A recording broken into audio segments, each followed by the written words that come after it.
Hello, everyone, and welcome back to Trothar Chronicles, where we are, oh my goodness, in a finally new location than the school. Beep, beep. God, that took a while. I'm happy it took a while because then you all got, time to interact and get to know people, and I'm really happy, but, ooh, that took a while to get you all going. I am sorry about that. That's on me. Welcome to D&D. It takes a while. God does it, but hopefully it's worth it at the end of the adventure. How are we all doing today? We doing good? I hope our players are doing fine. And suddenly there's silence with the players. I made a noise, but the microphone didn't pick it up because it fucking sucks. You should just go and spend $300+ on your mic setup like I have. No, we're trying to save that for immigration. I don't want the tax man coming after me.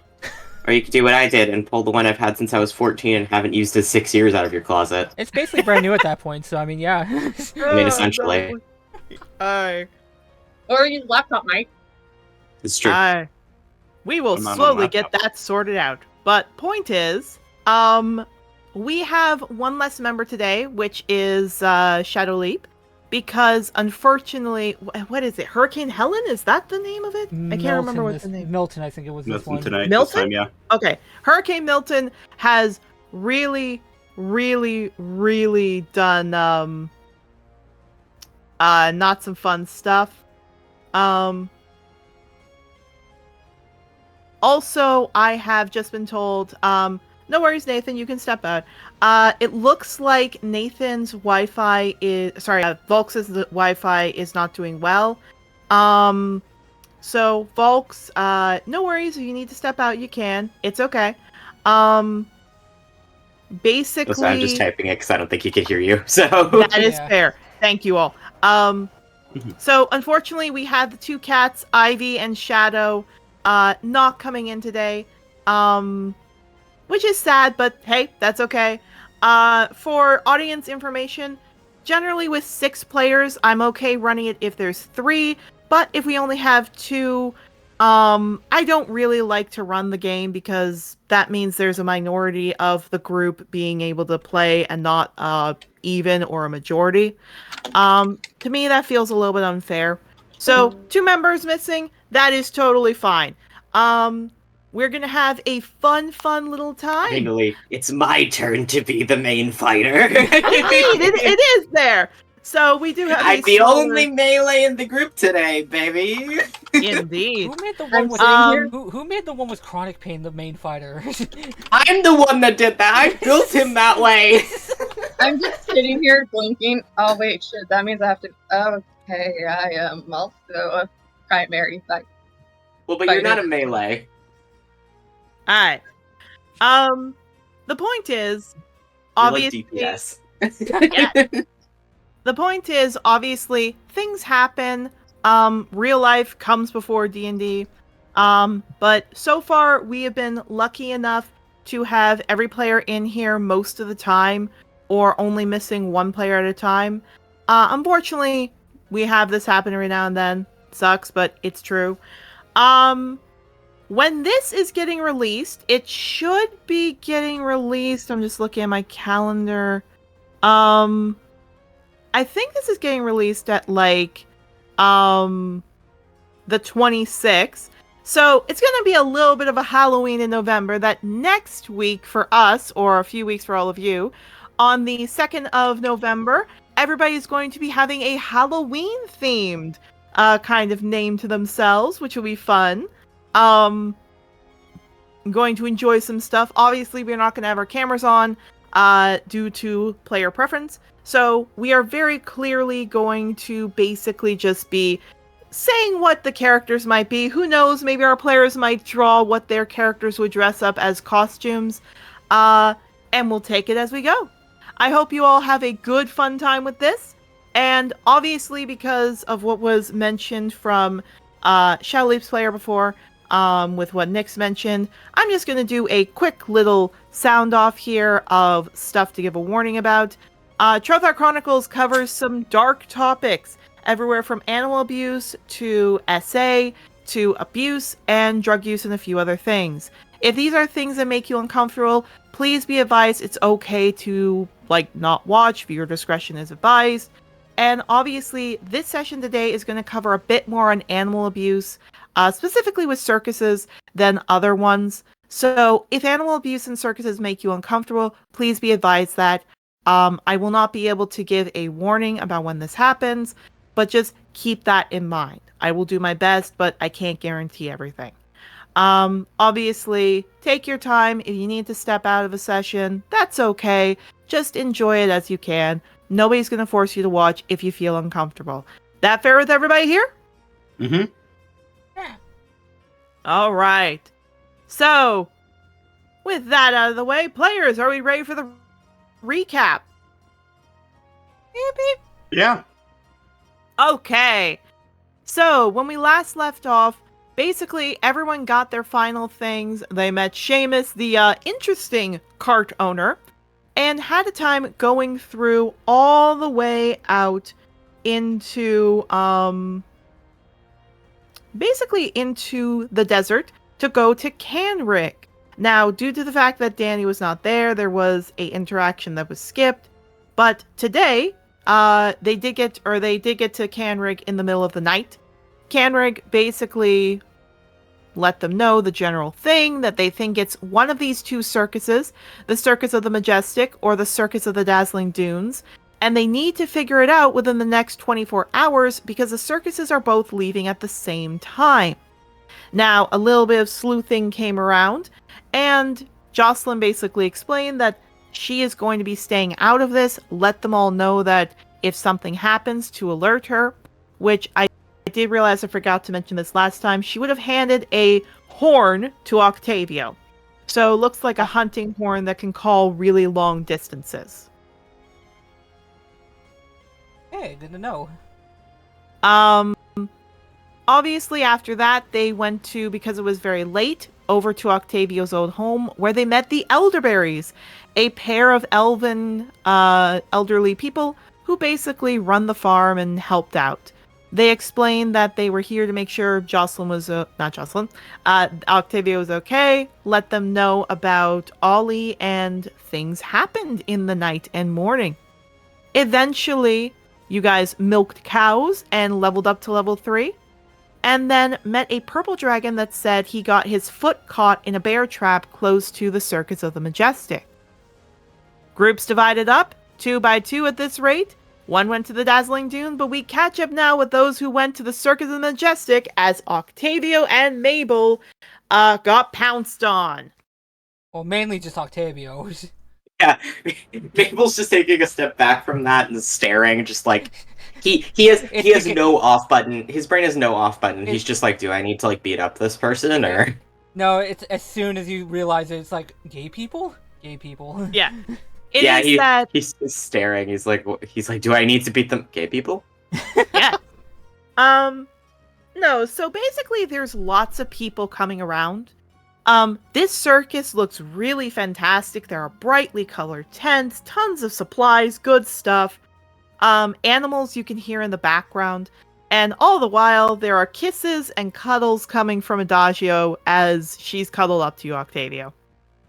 Yeah, he's just kind of shocked at this, considering how he left and all that. But he's not complaining. He's not complaining.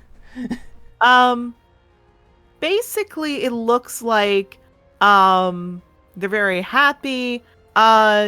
You see that there's a few different ones, Mable, around you, because Octavio just have Adagio looking at you. There's a Persian tabaxi. It's basically mostly tabaxis. There are different kinds of tabaxis. You do see there are 2 husky gnolls, a tabaxi with a Yuntai pureblood, kind of mixture. Basically, there's not much past that. It's just a bunch of tabaxis living here. Adagio does cuddle you for a bit. She does boop her nose to yours. I'm still mad you left, but I just missed you. Very fair. It's a more favorable reaction than I was expecting for you to give me, but it's good to see you. She shrugs. As everything's going on, Adagio smiles back, and you see that there is this, because Mabel, this is the first time you're seeing him. Looks like a Persian tabaxi, a very tall, white and golden colored Persian tabaxi as he's flicking his tail back and forth. Wow! Octavio! There's my boy! He puts his arms out for a hug. Yeah, he just smiles, gets up. It's like, how you doing, boss? And just jumps up and gives him a hug. Yeah, he hugs you. Oh, good to see you, lad. Giving up on riderhood and come back to the circus? Always a spot for you. No. Here for something else. Something the school allowed me to come here for, essentially. Necklace? Yeah, he kind of blinks at that. No, I don't understand what you mean by the necklace. Very jokingly. Everybody's been in arms about that and the crown. He puts you down. We are too, but no point in getting people more upset. They're already upset as is. He looks over. Oh, and who's this? He twitches an ear. I'm a Bellis, but Mabel's easier. Good to meet you. He comes up, gives you a hug, Mabel. Ah, there you go. Yes. Any friend of Octavio is a friend of mine. He is very uncomfortable. Boss, they're very particular when it comes to touch. Oh. He kind of elbows you a bit. They have a touchy one, huh? I'll take note of that. And he walks over to you, Octavio, again.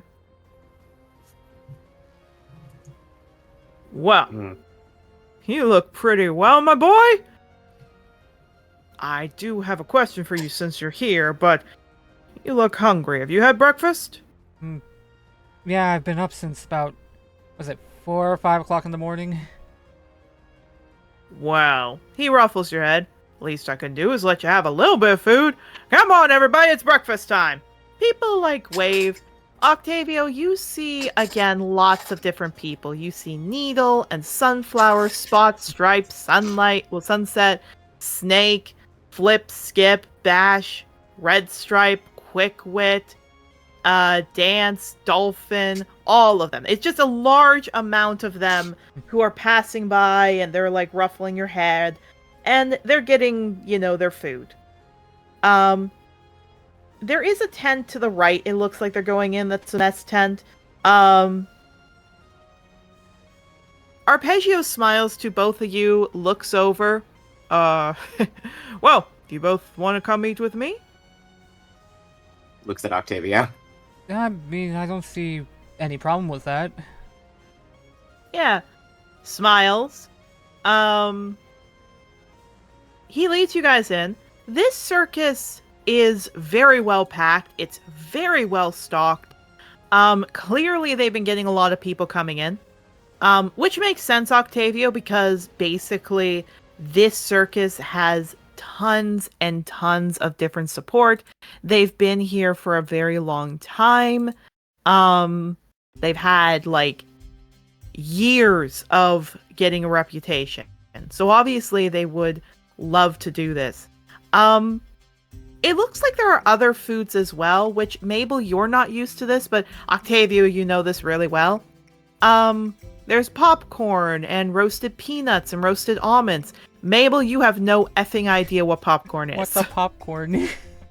Yeah, he's staring at this. He's never been in an environment like this ever in his life. He's having a time. Octavio just looks up at Mabel like, you okay there, Mabel? You have that look where it's like you're curious about something. I mean, I am. I'll be honest, I've never actually seen a circus. Yeah, Arpeggio stops. Wait, you've never seen a circus? My parents thought that... Don't take this in a bad way, I don't agree with their opinion. My parents thought it was like a kind of beneath us activity, I think. Well then, he gives you 2 tickets. You two should come tonight. Octavio, I hope you'll be performing. I mean, I wouldn't say no, but we are here on a job, as you were able to very quickly figure out with that, so... We've had at least 5 riders come talk to us. I figured same thing. Speaking of that, It just looks. Not that I'm saying that you do have it, but do you know anything at all about that entire situation? Let me tell you, I know quite a bit. On top of that, what we've had to do to keep people out. He starts to walk. For other things, there's dragon floss or cotton candy, basically because it looks like a life dragon's fur on the back. There's roasted salted almonds back there. And as he pushes the tent open for all of you to come through, basically what you see is there's an amazing place of food, wonderful smells. Again, Mabel, you've never smelled this before. Octavio, it's home. There's chicken biryani, dosa, kotharoti, and strawberry and mango lassis. It is beautiful, wonderful aromas, all that. People are getting it. Octavio, mouth is already watering at that point. This is the food of home. He's just smiling at that. He's trying to stay focused on the agenda, considering, we only have a day, so... Indeed. So, he chuckles. No offense to all of you, but I admittedly find that food's a bit hard on my stomach. I have a private area to eat back here. Would you both like to join me? Looking at Octavia. I mean, I wouldn't mind. He's never been back there to eat with him before by himself, has he? No, you have. I have. Okay. Yeah, you have. I Okay. just have to block out. Yeah, here we go. I had literally the whole team there, so I have to block that out for a second. There we go. Oh boy. Yeah, so he smiles. He sits in his chair. There's like a pie, Okay. bread, a pig, some plates, and he looks. Would you all like some? Oh, this stuff is too hard on my stomach. Would you like a whole hog? Yeah. Indeed. Mabel waves a hand and goes, I'm okay. Nods. Looks to you, Octavio. I think this is a little heavy for me right now. Maybe in a little bit. Of course, of course. He at least brings you guys some chairs. Right. So, we've had about 8 different Dragon Riders come up asking if we had it before. And what we know is that we all were at the circus grounds when the parade was happening. We left to go into town because we have some supplies we need to get. Our new dragon performers, who have done fantastic thus far, needed some fish. So we went in, we tried to get some, and as we passed by the mayor's office, suddenly this loud explosion happened. And looks directly at you, Octavio, which you know how Adagio is with loud noises. Yeah. He kind of just... His ears go back and just nods. Very fair. So me and the others ran off, trying to help her get back to the circus. She doesn't like loud noises. And on top of that, we know anytime something bad happens, people come to us. So we walked a little quicker back there, and now everyone's claiming that they saw us running from the scene. He kind of takes a sip of wine, gets a slice of pork. It's embarrassing, really. We work here 10 years, get a good reputation, and then suddenly everyone blames us. Well, you know how reputation is. It's Yes. it's easier to lose it than it is to gain it.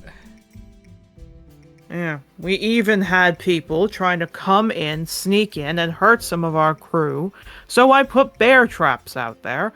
Then this purple dragon comes in, gets bit, gets bit by one. I tried to walk up to get him, and then suddenly he runs off, tearing the whole thing out of the ground. I feel bad. I tried to find him, but he went across the river, and I don't want to go alone out there where I'm going to get jumped. We've stayed on our side of the river, they've stayed on their side of the river, and I've just been trying to keep my head down. Is the other side of the river where the elderberry farm is? Yeah, so the other side, basically, how it's set up is the river separates the circus folk from the town. So if he crosses the river, he's on town property. Mm-hmm. I don't know what happened. I have no idea. And I have offered to help. They, for some reason, get upset. Not to mention, as he takes another swig of water, takes a bite of bread, not to mention the fact that we've had dragon riders come in trying to tell us we're producing cruelty of dragonkind by having dragons here, when we have done everything we can to explain they are not held against their will to do this. They really aren't. No.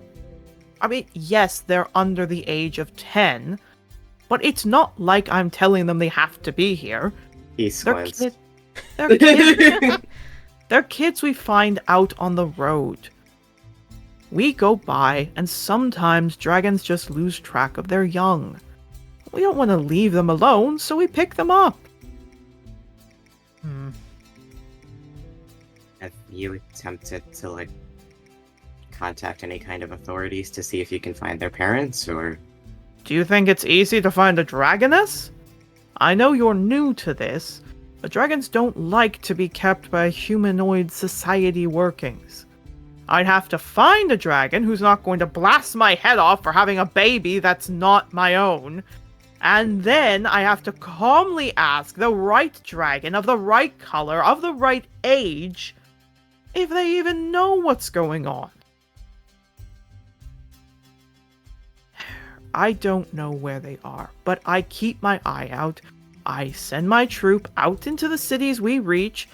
If they've seen any kind of dragons that match the descriptions, and when we can't find any, we just let them stay here. That's the problem. I would love if they went off, but I can't find the families. And considering the kind of dragon that it is, I don't really want to let them go that far. What kind of dragon are they? I remember seeing a dragon before I first Police left. sirens outside! Oh. Oh. Sorry, there were police sirens outside, Jesus. Oh no. It's the sound of the popo! The popo's coming for the bullshit Dargans. The bullshit police. Can I You've roll- admitted to having a minor here. You are under arrest. I was about to say, can I just roll insight to see if he's being completely truthful about everything? Well, I will say, just to finish this, he basically looks, they're gold dragons. They need water. We found them when we were going a little bit out into the desert, and we just found a few of them. It happens, they came from different families, but it seems like there was a flock of golds that were flying by, and when the flight left, it looks like some of them just wandered off a bit. It happens, they all were kind of runty of their group, it looked like, and we've just been trying to figure out what's going on. You want to roll insight? Yeah, insight. Yeah. I'm also rolling because I don't believe this guy. Yeah. He doesn't believe him for multiple different factors, so...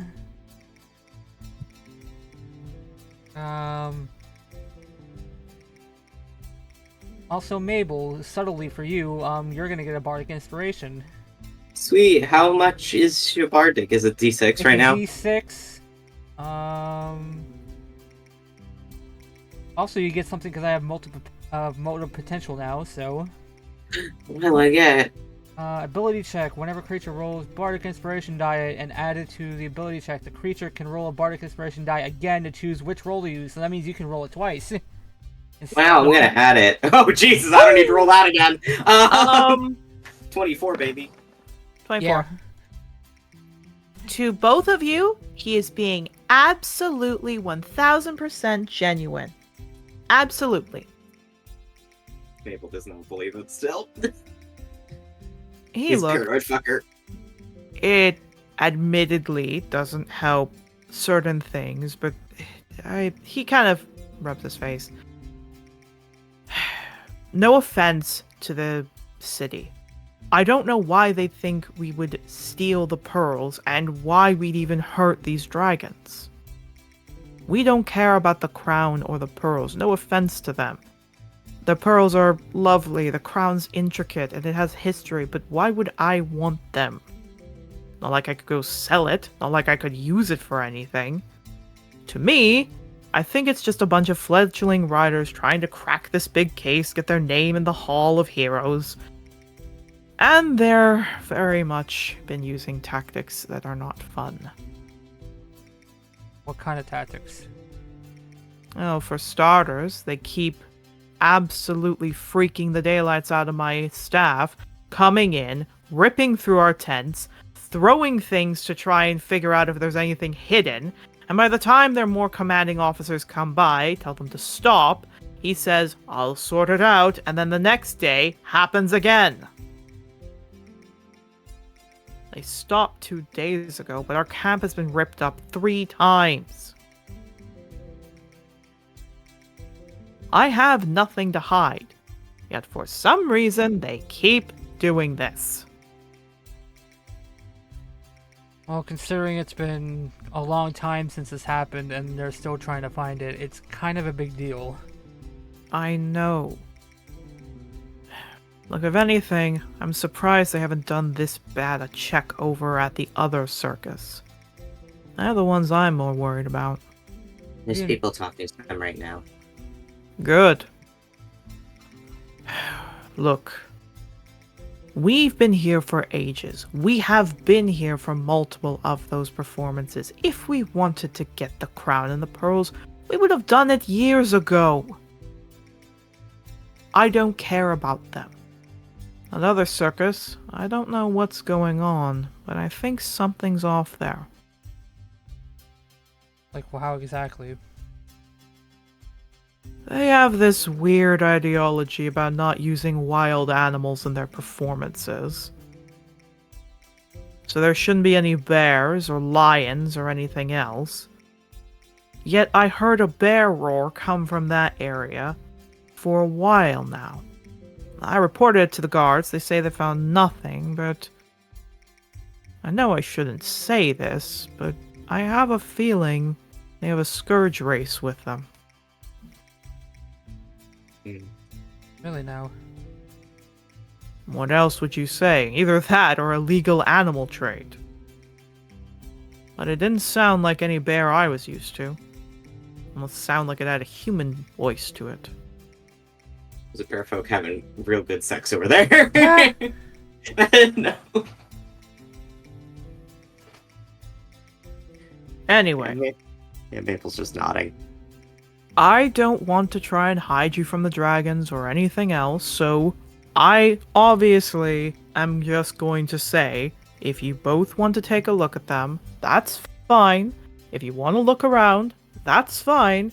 You're not going to find anything, I'll tell you that. Well, we appreciate the openness. He puts his hands up, no worries. And Octavio. We're leaving because we were going to stay another few weeks, but all these searches have us uneasy. We put up posters lately saying that, well, we're going to leave a little extra. You know, a few days. Would you like to perform with us before we leave? I'd be happy to.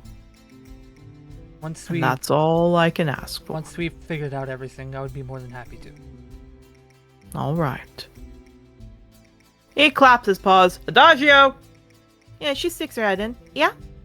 Could you take them back to see the dragons? Sure. She smiles, looks to all of you. Come on. I just happily follows Ondagio and just kind of gives another like bow and wave to Arpeggio. Thanks again for having me back in, boss. Of course, my boy. Oh, by the way, any word on Ollie?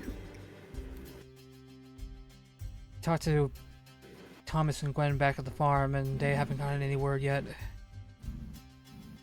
I've sent out many, many letters asking. I'm sorry, my boy. I'll try my best to keep looking for her. I know. I appreciate that. I really do. Gotta keep on going. She you not- know? He nods, he smiles. Adagio smiles to both of you. She picks up a very large trough, like a very large bag of fish as she smiles. Come on. Follow Yeah, the- Mabel's gonna do like an overly formal bow to the fucking guy and then turn back around to Adagio. Yeah, he nods. Like, turns back, looks down at Octavio a little bit, just kind of doesn't know what to say for a second, before he just goes, "Was Ollie that Arcanoloth that I saw with you?" kind of stops and looks up. Yeah, that was the Arcana lost you saw with me way back when. Fuck, okay. He looks around a bit. I still feel like shit about all that. No, you don't have to feel bad about Ollie and all that. The reason I Ollie left, disagree, but... well, the reason Ollie left is mine and mine alone. You have nothing to do with that, whether you were who you were or not. You helped us get out of an even worse situation, and that I'll always be thankful about. He doesn't look like he agrees with that, but he nods. He just shakes his head a little bit and goes, still, whatever. He shrugs. This is a very weird place. Welcome to the circus. It's, I would imagine, a little jarring for seeing one for the first time. I know I was when I first saw one. It's definitely weird. It reminds me a little bit of friends I used to have, but Yeah, that's about it. Adagio looks back. If you find it's weird, I can help you out. Sure. I mean, I don't mean weird in a bad way. Just he twitches an ear a little bit and goes, "I was trying not to mention it. I'm nobility. This is all just a lie." Oh, she points her eyes. Admittedly, I thought you were a white dragon. I can see some areas, but others are a little hard for me. Oh, no, diamond. Oh, that's very nice. I will say, you see she uses her tail to kind of like push forward to see there's nothing around. We're trying to save up for a cane for me, but I know my way around. I just need my tail to kind of push things out of the way. I was surprised. You wanna? I could make you a cane if you want. That would be very nice. He nods. I'm still surprised Arpeggio hasn't paid you enough to get you a cane. Well, I'm okay with it. It's going in to make sure the dragons are okay, you know? They've been a really big hit lately. Hmm. I would imagine. I remember seeing some of them before I left. Fortunately, I didn't pay any mind to it. She nods. She keeps walking. Eventually, I will say, as you see, she like gets to a tent at the curve. Just switching you over back to the Circus of the Majestic. She gets over again to the curve of the tents. She feels around, feels the purple tent, looks up. Purple. Okay, so turn right. And she turns a right, helps out. It looks like she can see, but there is some damage to the eyes that prevent her fully from looking at everything. She looks down to, like, Octavio, smiles, looks to you, Mable. It's basically, there's like a black dot in the center of my vision. The other eye, it has a little damage to the edges. That's fine. I can't see super well either. I actually need glasses. I just don't wear them. You should wear them. It's a sensory thing. That's fair. She smiles and she keeps walking. In the future, Mabel gets LASIK. Magic LASIK. But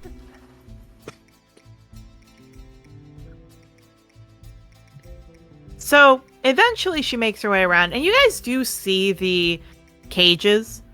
It looks like the animals have a little place where they can breathe. Like, they're mostly in large pens, but again, these are large creatures like lions and bears and tigers. Some of these creatures they're not supposed to be here. So they're hot in the kind of scrub territory. You see Adagio looks over, goes over, sticks her hand in to take a look at the feel of how the levels are, grabs the bucket, dumps some more water in. The bears especially keep drinking.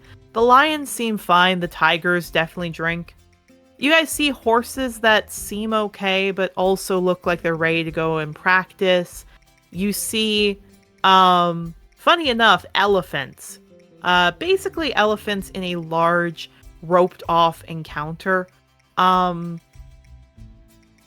well as some cages set up. And then finally, there's a very big cage where you see about 10-ish, 10, maybe 12, 15 dragon wormlings to maybe almost like 6, 7 years old youngs. And all of them look up, they smile. Adagio chuckles and goes, "Hey everyone." They all smile and let out sharps. And she basically takes what looks like a barrel, kind of groans, pushes it, knocks it open. Water pools into this shallow kiddie pool. Definitely not what they should be having. They should have like deep water, but it's better than nothing. So she opens up the cage and they very quickly run out and jump in the water as she throws them some fish. There's about 4 of them at the back that look like they're still asleep. But the ones that are swimming about look happy. Mabel's like, I don't know how to feel about them being in cages. Yeah, she looks back. We keep them here just because it's easier to make sure they're all right. We've had a few of them wander off at times and then get chased off by a bigger predator animal. I mean, I guess I get that. It's just they're sentient. I mean, like, you wouldn't put a child in a cage and they're just as likely to wander off. I know, but the difference is they can fly off. They can go to places we couldn't get them. Trust me, we don't keep them all the time, just in the nighttime, you know? I guess. Yeah, she looks over. If you want to talk to them, you can. Sure. Yeah, if you wouldn't mind us doing that. She nods. She looks over, smiles. Looks about. Quick mind, come here. The biggest of the golds looks up, kind of like moves over, like stays in the water. He looks like he's very happy to be in the water, so he doesn't want to get out.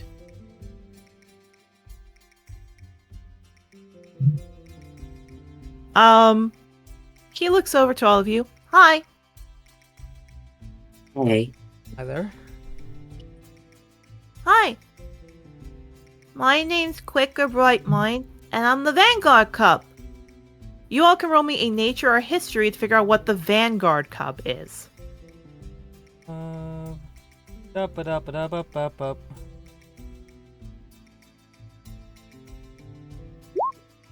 Good job, Mable. Story. That makes sense. Nice. Nice. Were those both history? Yes. Yes. Okay. Both of you make it. The Vanguard Cub is generally the first cub born in the group. It's basically kind of like how a Vanguard is the first to run into battle. The Vanguard Cub is the first to hatch. It's the eldest. It's the most likely to survive. It's basically the one who helps all the other eggs and all the other groups. It leads them. The Vanguard Cub is the best of the best. There are other names as well, but you will remember from Jocelyn's teaching that the Vanguard Cub is generally the one the other cubs will listen to. So while these didn't come from the same grouping, you know that if it's the oldest, they're going to listen to the oldest, so that's their Vanguard Cub. These guys are more likely to be alphas and high alphas. Excuse me, they're most likely to be leaders. They're the eldest borns. What you also get from all over that is basically when the world was very dangerous, terms like high alpha and grand alpha were the oldest versions, but then eventually there became Vanguard and Rearguard for the kids. So Vanguard was the first one, Rearguard was the last born, and the basic idea is that the Vanguard will be the best to succeed, the Rearguard or Runt Egg sometimes, depending on the one, is basically the last.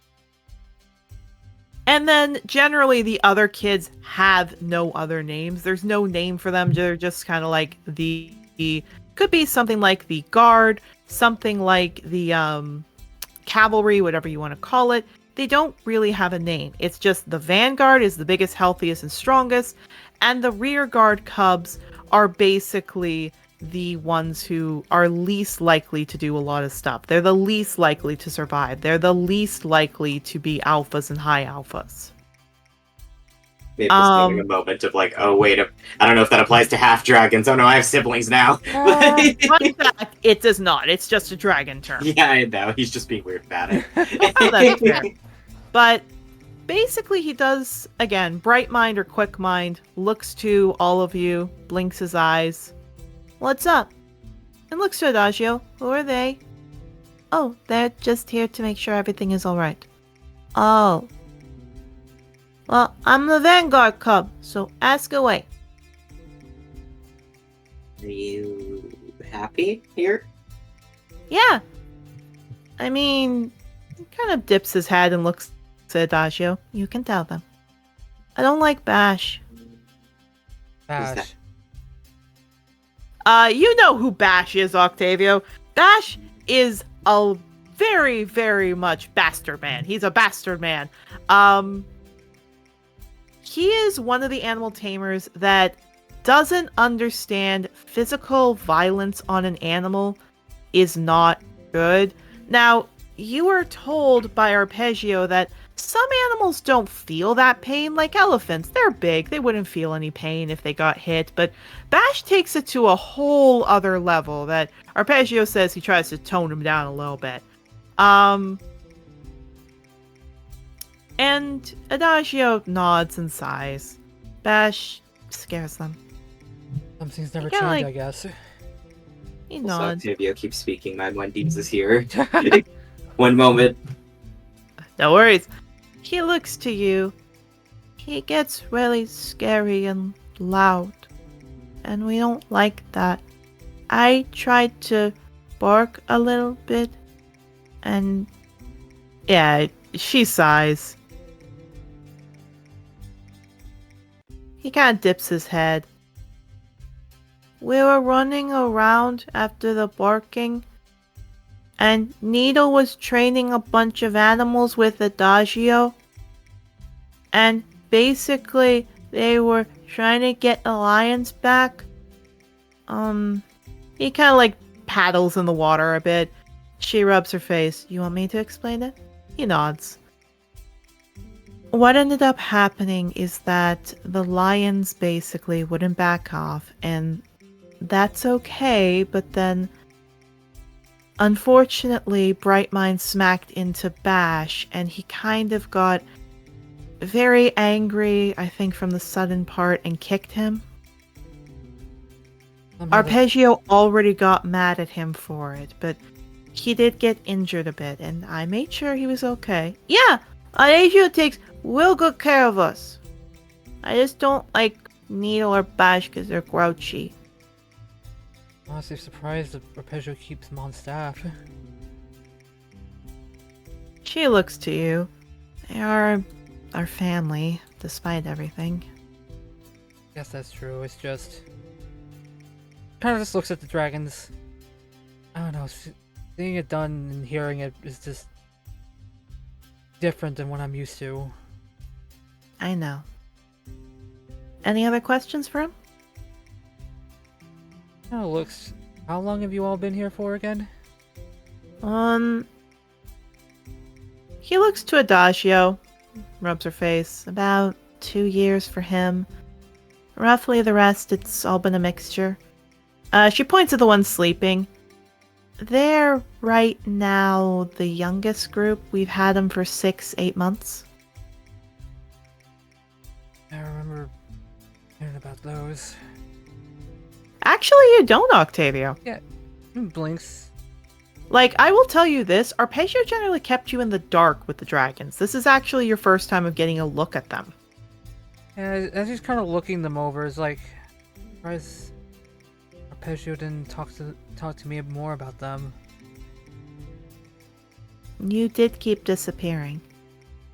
I just called I was working. I know, but that's what he told me. Anyway. He looks really annoyed from there, because it's like, dude, I still worked for you part-time whenever you were here. No, Bright looks up. I was out in the desert, and I didn't know where my mama was or my papa, but Arpeggio, that's close enough. Arpeggio said he's looking for mama right now, so I just have to sit here, and we get to do stuff in between. That's good. He says as he's in his mind being like, is Arpeggio really gonna do that? Is he though? Yeah, Mabel looks. Do you remember your mama's name? Mama. Fair enough, kid. Yeah, Adagio looks, that's part of our problem. All of them are too young to remember what their parents' names are. They remember what they look like, not their name. They remember their scent, they don't remember much else.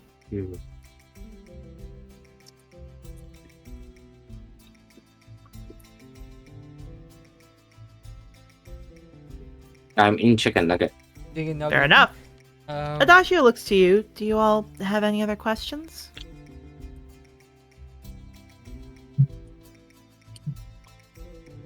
Thinking about it.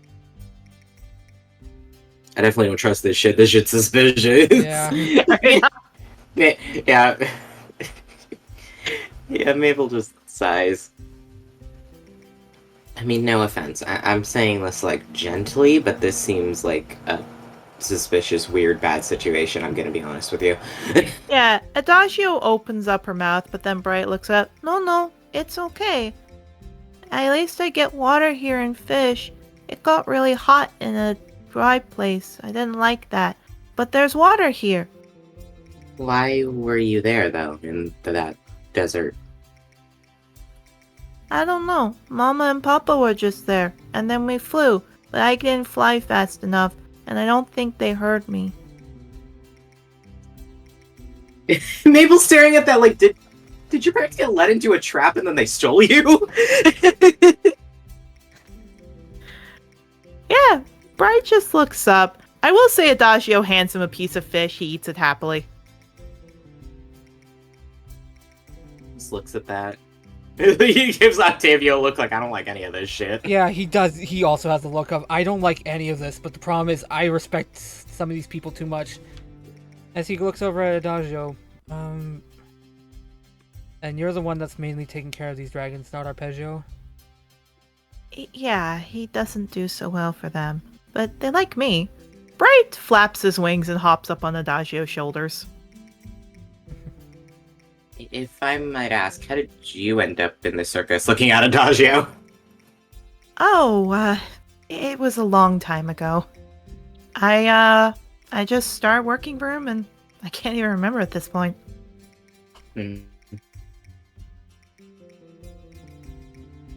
Mabel's like, I don't like how nobody remembers how they joined the circus. Yeah, she kind of scratches the back of her head. See, I was kind of working on the street, and Arpeggio liked how I played, so he let me join his group. I just can't really remember much else. That was 15, 20 years ago. I guess that's fair. Now you're the co-ringleader, so... Nods. She puts Bright back in the water. He dives in. He looks happy.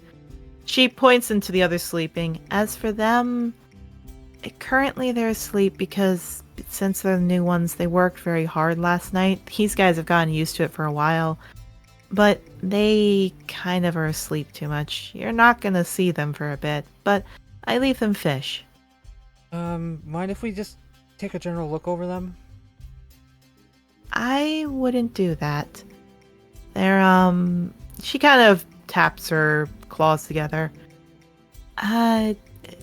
Trust me, if you guys try to come near them, they're gonna bite.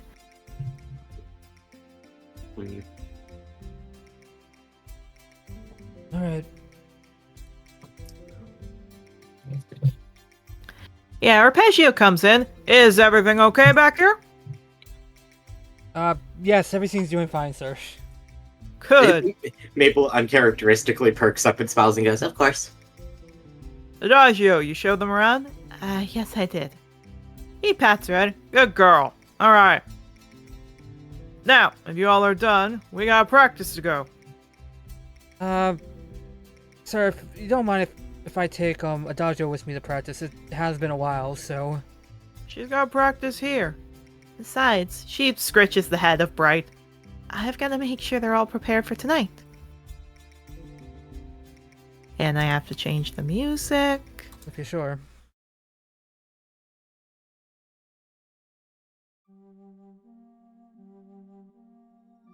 As you all are talking, suddenly there's a loud trumpeting noise as you hear this guy say, "Stupid animal!" and this very loud scream from an elephant. Fuck. Yep, that's Bash. Okay. Yeah, at which point Arpeggio's like, Adagio, stay with them. He goes running in. Bash! You see this elephant, this very old elephant. First off, these elephants are doing things they're not supposed to do. They're standing on their front legs with their trunks in a curl of an S. This elderly one has fallen to the ground. Bash is hitting it hard. Arpeggio grabs his wrist. Bash! This very big Maine Coon cat turns around, looks at all of you. What? I told you to not do this.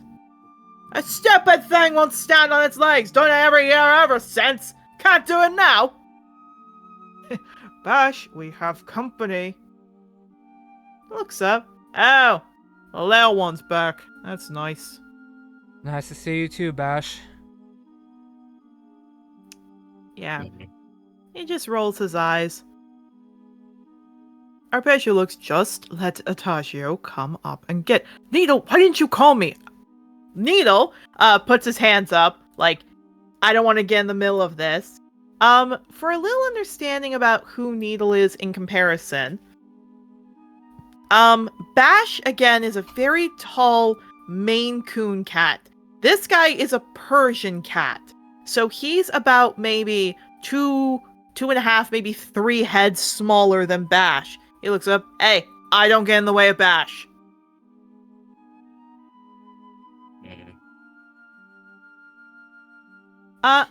Adagio comes in, quickly using her tail. Octavio, you see her stumble a bit because she's trying to hurry up to get there.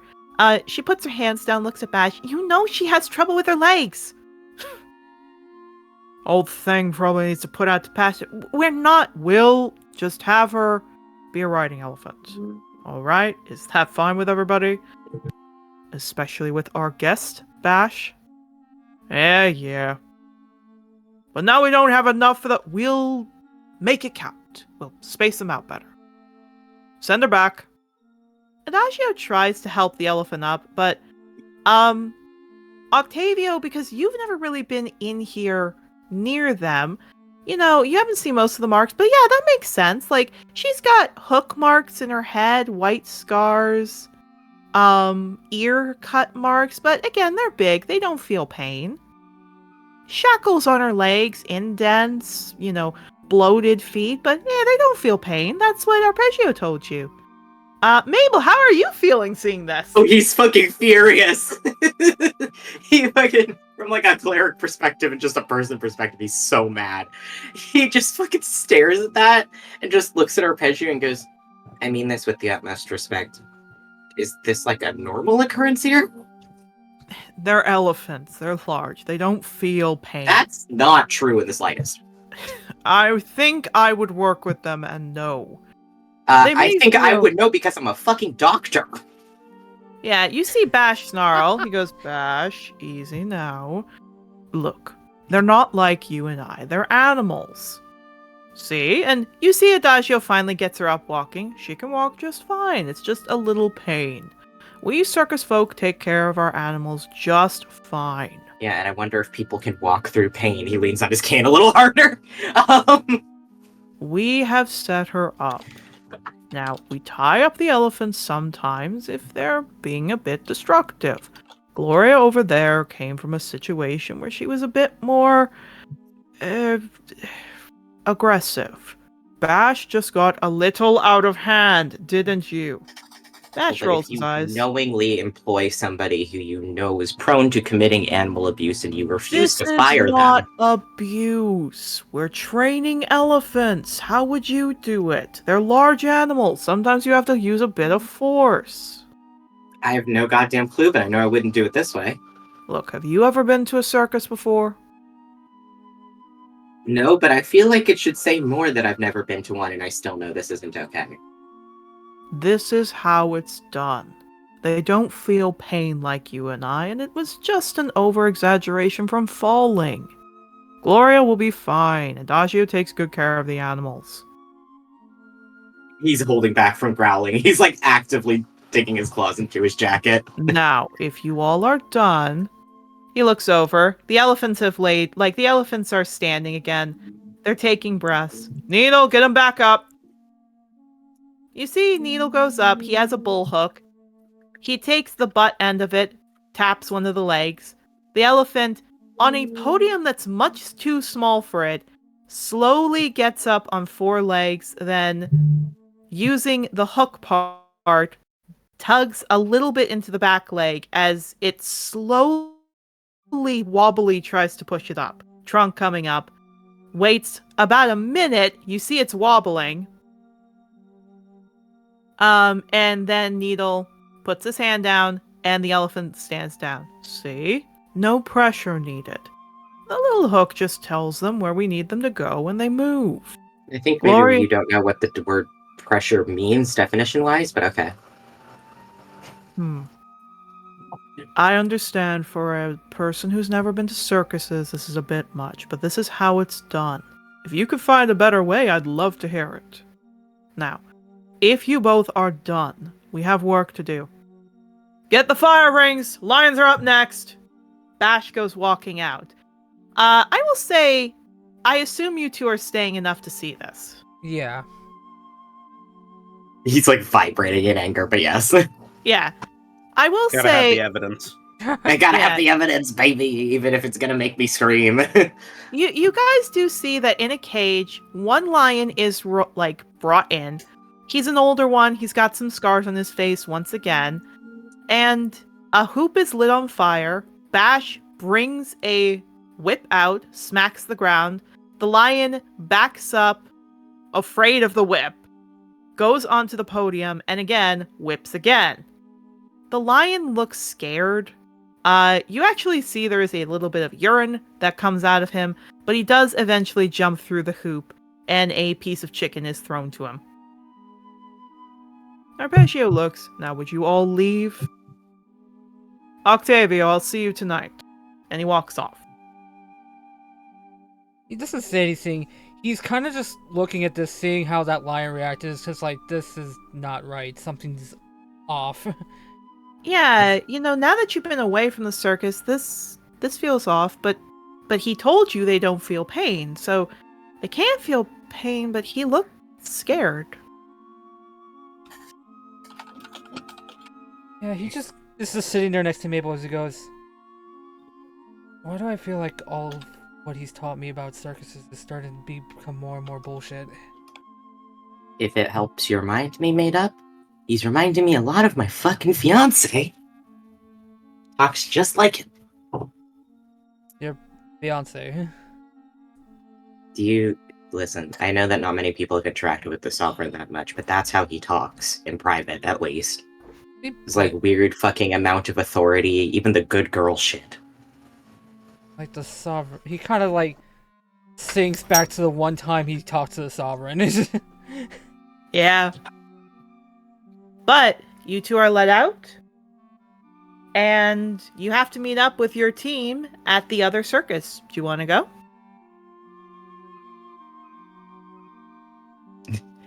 Maple rubs his face a little and goes, let's make sure they're fine. Yeah. Sounds like that other circus is better, but if there's like a fucking bearer or some shit on the loose there, I don't want anybody getting hurt. He just starts walking. No, that's fair. It's just... swear something's up with the circus. I just don't know what. Yeah. The last thing I will say is, again, what you see is Gloria from Adagio leads her to a large pen that the only thing stopping Gloria is a rope. The rope is about maybe half a body length, like maybe, 3 foot high, as tall as you, Octavio. And Gloria's let in there. And Gloria, for some reason, never crosses the rope. She could easily cross the rope, but she just doesn't. And as you guys see the dragons running about, looks like they're having fun, they too stop when they see the rope edge of, well, the camp. You see Bright Mind nudge the other dragons and they run the other way. And you guys leave.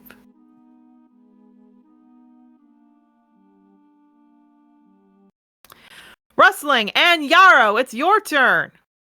Oh, wonderful. The druid's going to have a field day when we get over to that circus. Send the backup, send the good cop, bad cop. Okay.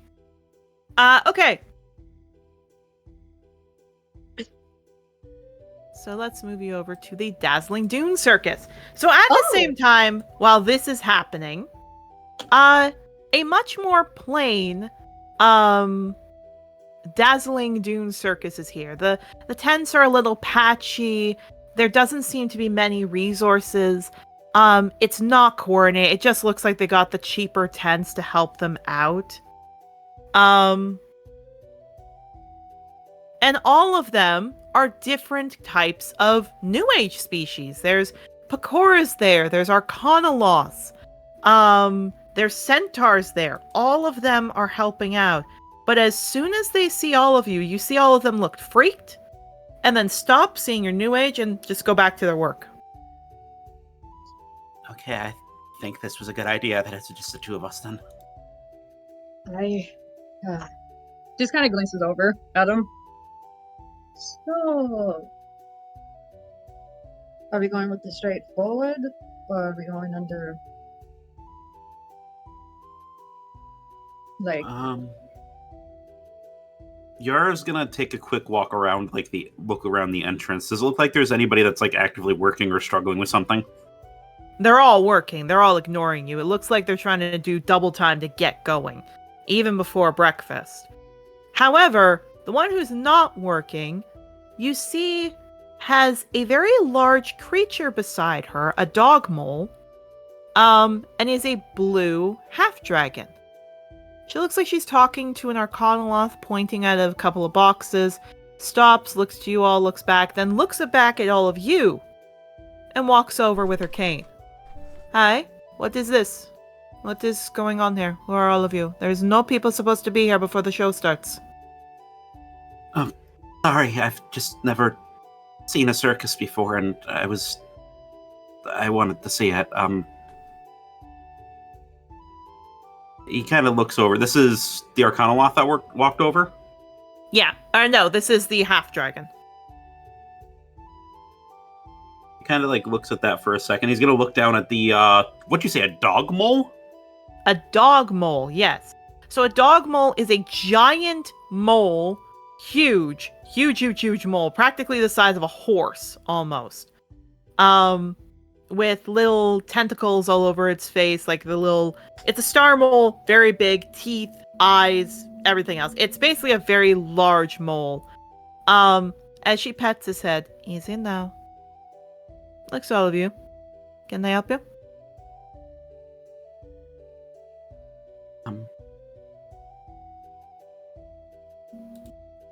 Kind of looks at the mole for a second and just kind of shakes his head with it. Sorry, I've never seen one before. We just heard that the circus was going to be leaving town soon, and we wanted to come see it before it left. Especially because it seemed like this was a friendlier place for New Age races. You want to check to see if we stole those stupid gems. Like always. Come with me. She walks. I never... Okay. We have had 10 people come and bug us about this, rip through our tent, and say quite a few slurs about the gems. I understand that you are probably with them. and walks. Wait, they called you slurred? Some of the guards, not the riders. If they have anything against my troop, I don't care. My name is Ringmistress Plateau-tail Cactorn. It is nice to meet all of you. Nice to meet you as well. I'm gonna be honest. I got very mad when they were talking about you. Sorry. Looks back. The mayor has actually been quite nice. He is the one that tells them off. It is the guards, not the riders, who have been disrespectful. Yeah.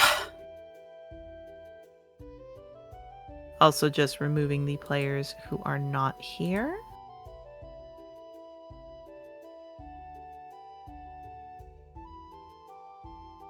Yeet the kobold. Eat the kobold. There you go.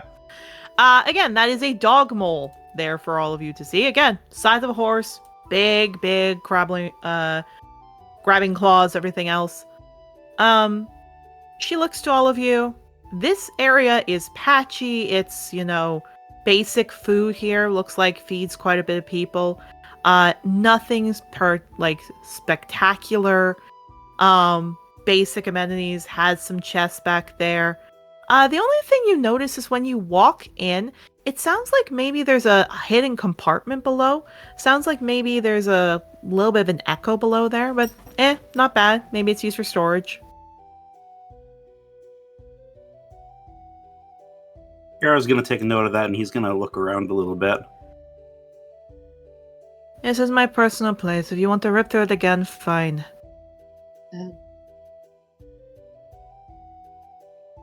Well, I don't know what the others have been doing, but I ain't comfortable disrespecting someone's space like that. Looks you up and down. You're new, aren't you, to the world of dragon riding? Yeah, we are.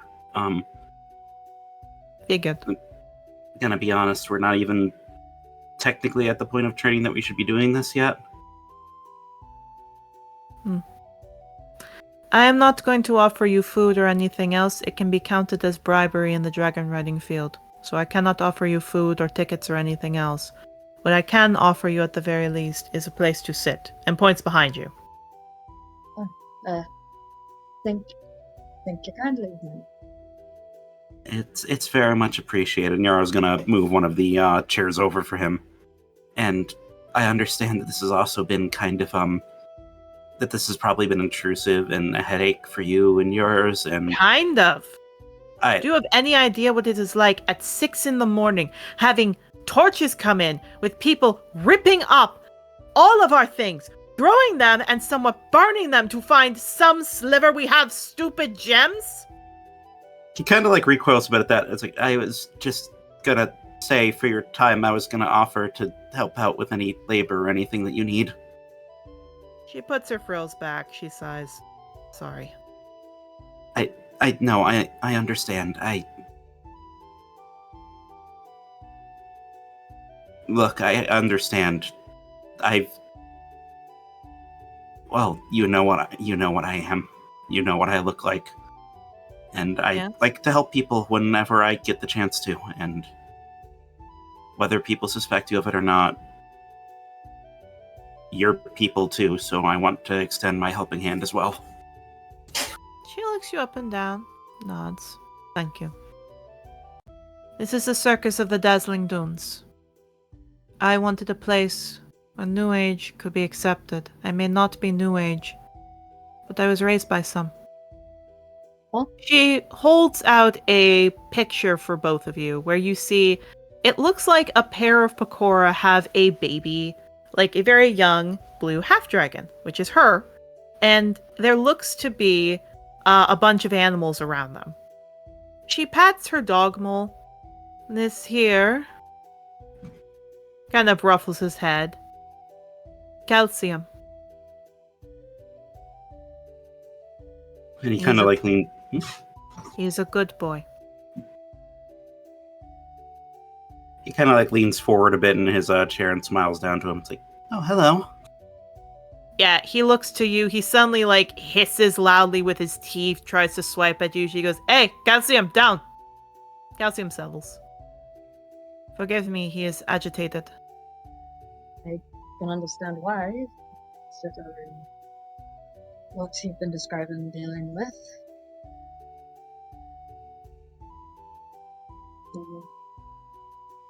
I don't think I'd be the happiest camper either. Nods. Thank you. Yeah, She and look. he's gonna believe- look. I believe people are people. I do not see a difference in how we should be treated, but there is a difference in all of us.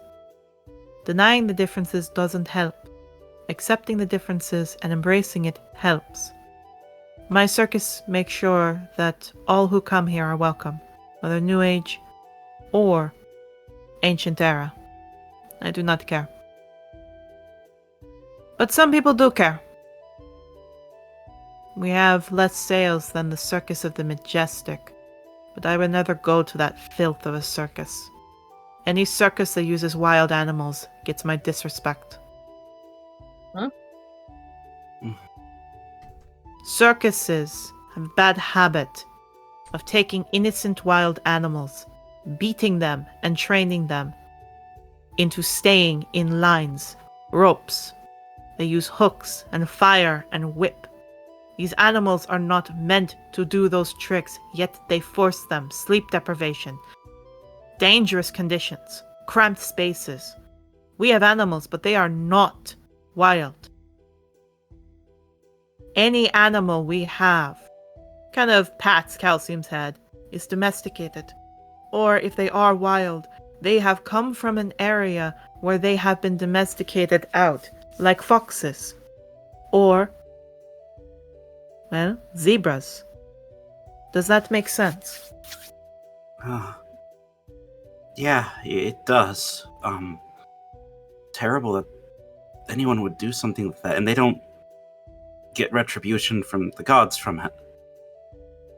I know, particularly with my experiences with Zorola, she gives respect to animals, and I know she doesn't care for people that give them such torture. If you think the Celestials care about what we mortals do, then you have to think again. If they had that kind of thing to fix everything, that is not how it is. If they commit those acts, they are faced when their soul passes on through the veil. But right now, they will not do anything. If that was the case, do you think every animal cruelty case would still exist if Zorola did something? I see your point, and he's gonna kind of move his head over and look at the dog mole. And you're happy here? He looks up to you. I do have the feature that makes it so beasts can understand me. Yes, so he looks up to you, and he lets out a roar.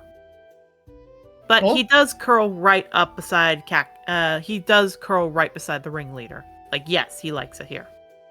And he kind of smiles and visibly relaxes as he looks over. Oh, I should probably mention I'm a druid. I'm kind of in tune with these things. Puts a hand up, same as I. I'm glad to hear it. So, And he's gonna pet Rose's head. Rustling? yeah, just Rustling just kind of. So she mentioned question of what, because I want to make sure like I'm not meta gaming. We know that they said something about the circus of Majestic having dragons. We heard that. Yes, you heard that. Okay. So I'm guessing you ain't too thrilled about the whole dragon situation with the circus of Majestic Island. She, without you finishing, she spits to the side and snorts out some lightning. Furious. But I can't do anything. No one can if the dragons are saying they want to be there. Technically they could go, but they don't. None of us can do anything. Just as how I can't stop them what they do to those poor elephants. Making them stand on their front legs with their trunks up. Poor things are beat out of their mind. And Arpeggio uses that stupid idea that they're so big they can't feel pain.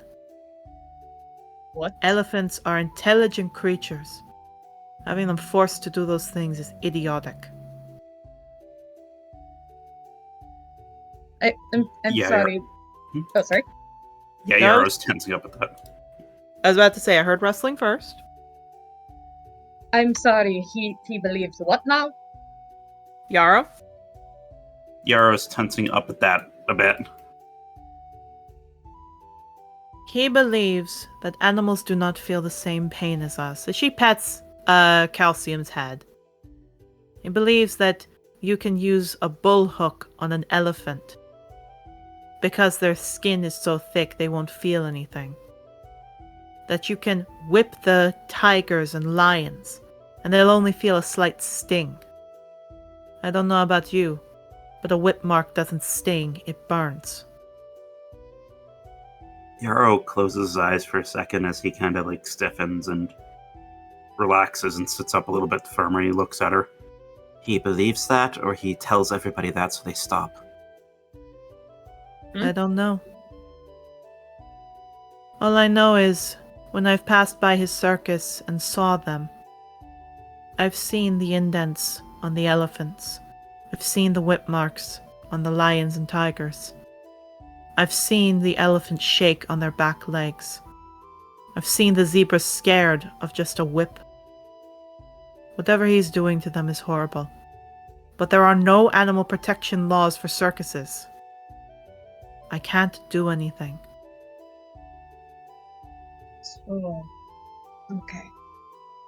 Thank you That's for what I- answering. Oh, sorry? But what I can do, and she gestures her hand, is show you what I do. And she walks off. Yeah, just winks and just looks over at Yarrow. Oi, Yarrow. One second. Is the dogmo lagging behind a little bit? Yes. He's gonna like walk over to it and kind of lean down to get a little bit eye level with it. It's like, just before we go, what's under here? It gets angry and starts to snarl, trying to get you both out. Okay, I'm sorry. Then he backs up a bit and he follows after. Yeah, Rustling, he's getting more agitated with you staying in this room. Yeah, no. She nods. I'll go. I was just wanting to check in on Yarrow. Follows. I'm okay, just... I've dealt with people that have made excuses for their actions and made people believe things that weren't true.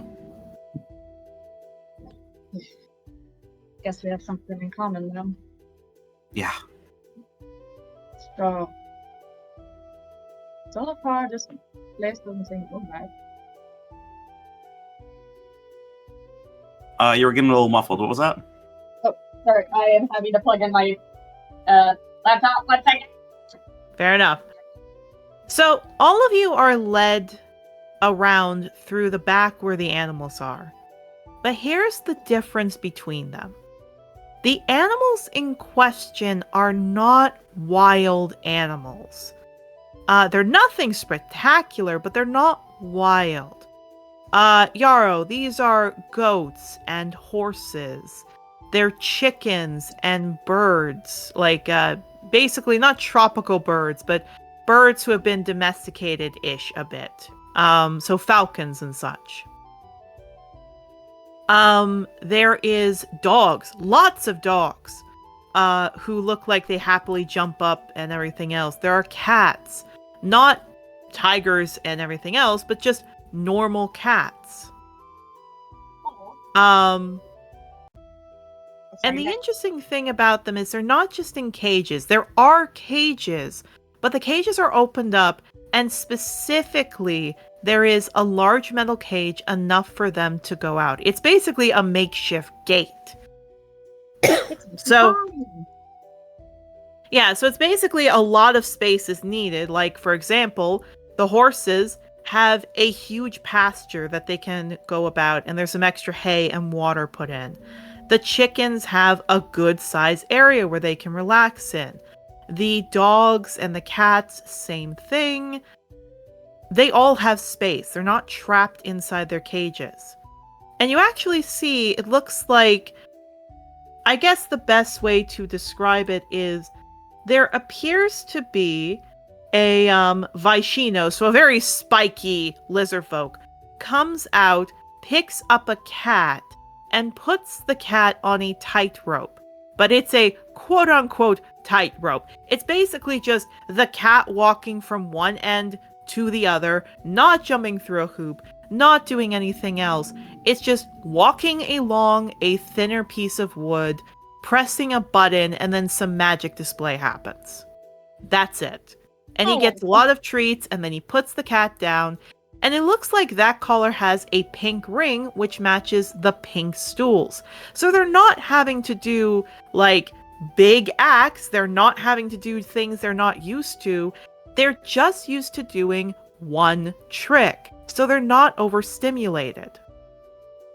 He's also going to be taking like a deep look at all the animals that he can, and he's going to be looking over like their coat, their mannerisms, everything, making sure that they're like, you know, obviously healthy and there's nothing wrong with them. Yeah. It does look like some of them have marks on them, but it doesn't look like they're whip marks. Like, for example, one is a very shaggy looking Maine Coon cat that kind of, when a kitten bumps into him, he scratches the kitten. Plateau looks at that, gets immediately in there, picks up the Maine Coon, puts him in the cage, locks him up for a second, heals the kitten, and then very quickly, like, lets the Maine Coon out. It looks like it's just a very quick timeout. So all the marks don't look like they're man-made. All the marks look like there you have a bunch of animals that are together and the animals are being animals. Yeah, but here's the funny thing. The funny thing is, suddenly the Vicino looks over at Plateau. By the way, what is it? We have someone who wants to adopt her. Points at one of the black cats who doesn't look like they've got a collar on. Looks over. Everything good? Yes. Tell them to come back in an hour. He nods and walks off, at least making a note, and then goes back and picks up the Maine Coon, and you realize all the Maine Coon has to do is about 30 feet away, he runs up, gets on a podium, and roars. Not even a big loud roar, he just roars. And then he gets off, and they give him, like, a few treats.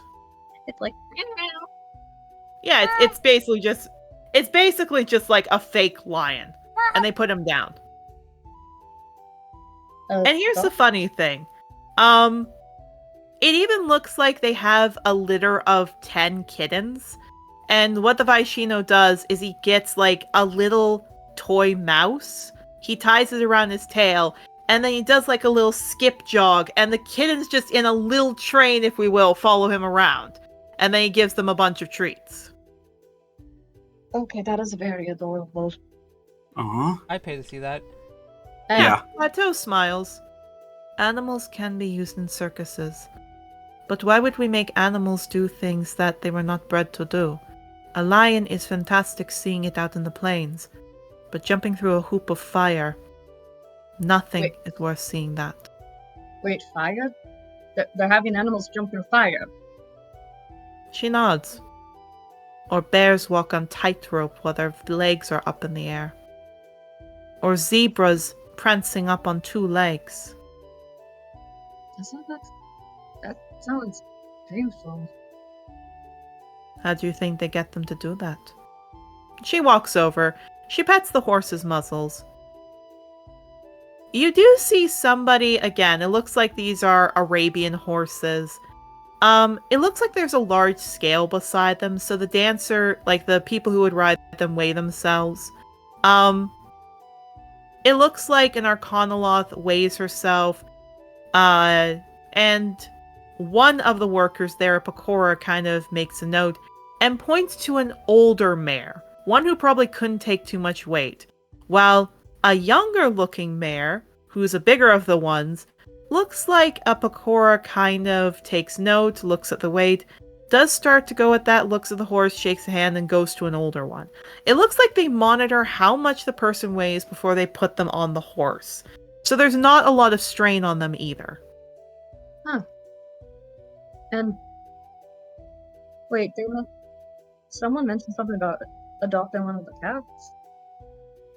Why would we keep animals that are supposed to be in loving homes when we'd force them to perform? She points at the black one. That one has performed for 3 years. As much as we love her, she has a little bit of tendency that's not good. And as much as we adore her, we can very clearly tell she needs a home. So, after 3 years' performance, we ask anyone in the circus if they want to adopt her. No one has wanted that one because she's bitey, so we're offering up to someone else. But obviously, if the owner doesn't seem good, we will just say that someone else has an ownership of it, and lie and keep the cat. Same with our dogs, our horses, our llamas, everything. None of these animals deserve to stay here when they're when they're animals that could have better homes not working. They serve 3 years, and then they go find a home, even if it's at the circus.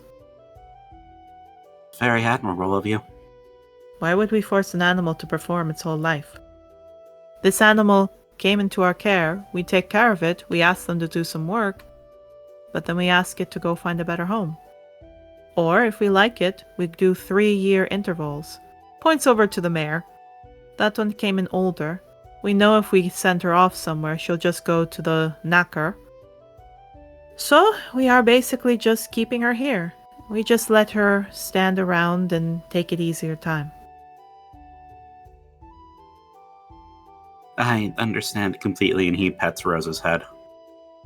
I've had her since she was a kitten, and I haven't given her a lot of severe training or really made her do a whole lot for me, but she stays by me either way. She smiles, and Plateau pets her head and checks her over. Rosa does hiss a bit, but settles down when she sees you're not doing anything. Yeah, it's okay, Rosa.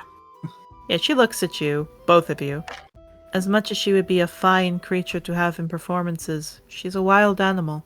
She would never come into our circus. Oh, absolutely. She barely even listens to me. She's her own brave woman. She just looks down at Rosa. At least from what I've gathered with her time being around. I just imagine Rosa being in permanent smug cat face for the entire time of this conversation. Oh, she's completely from the interactions I've had with her and all the mini sessions with her. Unless she is directly doing something, she is not paying attention to anything that's going on around her. Yeah. And here's the funny thing. She's just in the background. Here's the funny thing.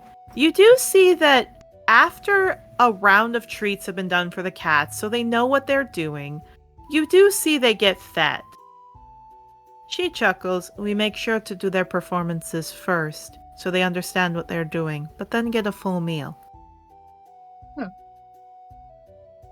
You do see, ironically, one of the dogs, because this is okay for a dog to do, which is jump up and walk a bit, with someone's back. You see the dog doesn't seem like he wants to do it. He just isn't interested today. He's not listening, not doing anything else. And you see it looks like a Knoll get upset. But he reaches for something, looks like a stick. But he doesn't hit the dog. He just growls a bit and then taps it there so he understands instead of 2 fingers, makes a louder noise. And as much as he looks frustrated, he just puts his hand on his face, doesn't give the dog a treat, but then just sends him back to the pen. No beating, no nothing, just okay, this one's not going to do this trick today. Okay.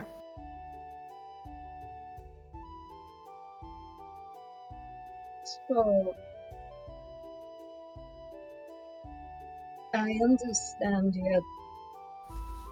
y'all have been going through a lot.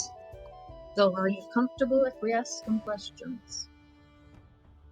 We're comfortable if you want to ask questions, but we will tell everyone the same thing we have told them. We went to do a parade because nobody was coming to the circus for a bit. People seemed excited, and then there was an explosion out by the mayor's office. We left because we didn't necessarily wanted our horses getting freaked out, and as soon as we rode off, People said we stole something. Because, of course, the New Age Focus Circus would have that. Okay. I completely understand. We have said no to gifts, no to searches, though they've gotten more violent to search. Because I don't want us getting harassed because we're New Age. And I don't want some frilly little present to make up for the fact that we can exist. That's fair. It's more so not. Yes, I understand repeating is frustrating. It's more so because admittedly, I don't think he did it. If I'm being perfectly honest, I don't think he did it. I'm happy to hear that you're one of the few who do. I will. I will cut to the chase. I will answer any questions you want. But I will tell everyone as I told them. I will not consent to searches. I will not take any gifts. And I will not let you in my tent alone. Are we clear? I understand. I'm not asking for you to do a whole lot. We're here less because we actually suspect you, and more just because we were brought in here, told we have 24 hours to figure it out, and we're getting the lay of the land. Yes, we're leaving because I am tired of all of this. My staff has just as much as right as the Circus of the Majestic, yet I don't see them getting as violent a search as we are. Maybe they allow things in the pretty little stuff of their lot. I will not let my circus be bullied by that. We're leaving because there's no point in having to fight with that circus for space. Wait, fight? Not actual fight, but it's very clear that we have our performances at the same time. So people have to decide, and they'll see a lion versus a cat any day. On that topic, if you wouldn't mind, just because obviously, even if we were to question all of you, you would probably be saying the same things that you would be saying to everyone else. Would you mind if I spent some time with your animals? No.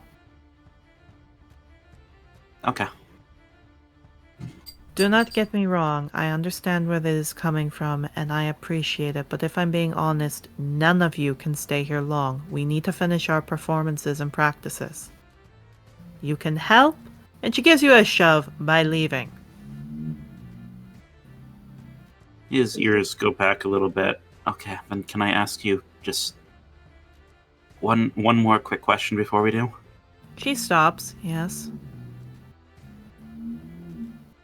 You said you saw the explosion? Yes, we did. Where exactly was it? In the mayor's office. Directly inside of it or outside of it? Inside. It- Some of my staff had to step away for a bit. But I don't know why it was caused. So, okay. While you were leaving, did you notice anyone suspicious? No, we didn't see anything. Half of my staff stayed with me to make the performances, half stepped away to get supplies. I don't know who it was, alright? Now, if you don't mind, she keeps pushing. Out, out, out. Could we come back a bit later, at least just talk to those who had to step forward to see if they noticed anything? You are muffled. You were What were very you saying? muffled, Danny. I'm sorry. Hello? Hello? Hello? There we go. What were you saying? I realized my shirt was accidentally next to the mic. My bad. Okay. What did you say?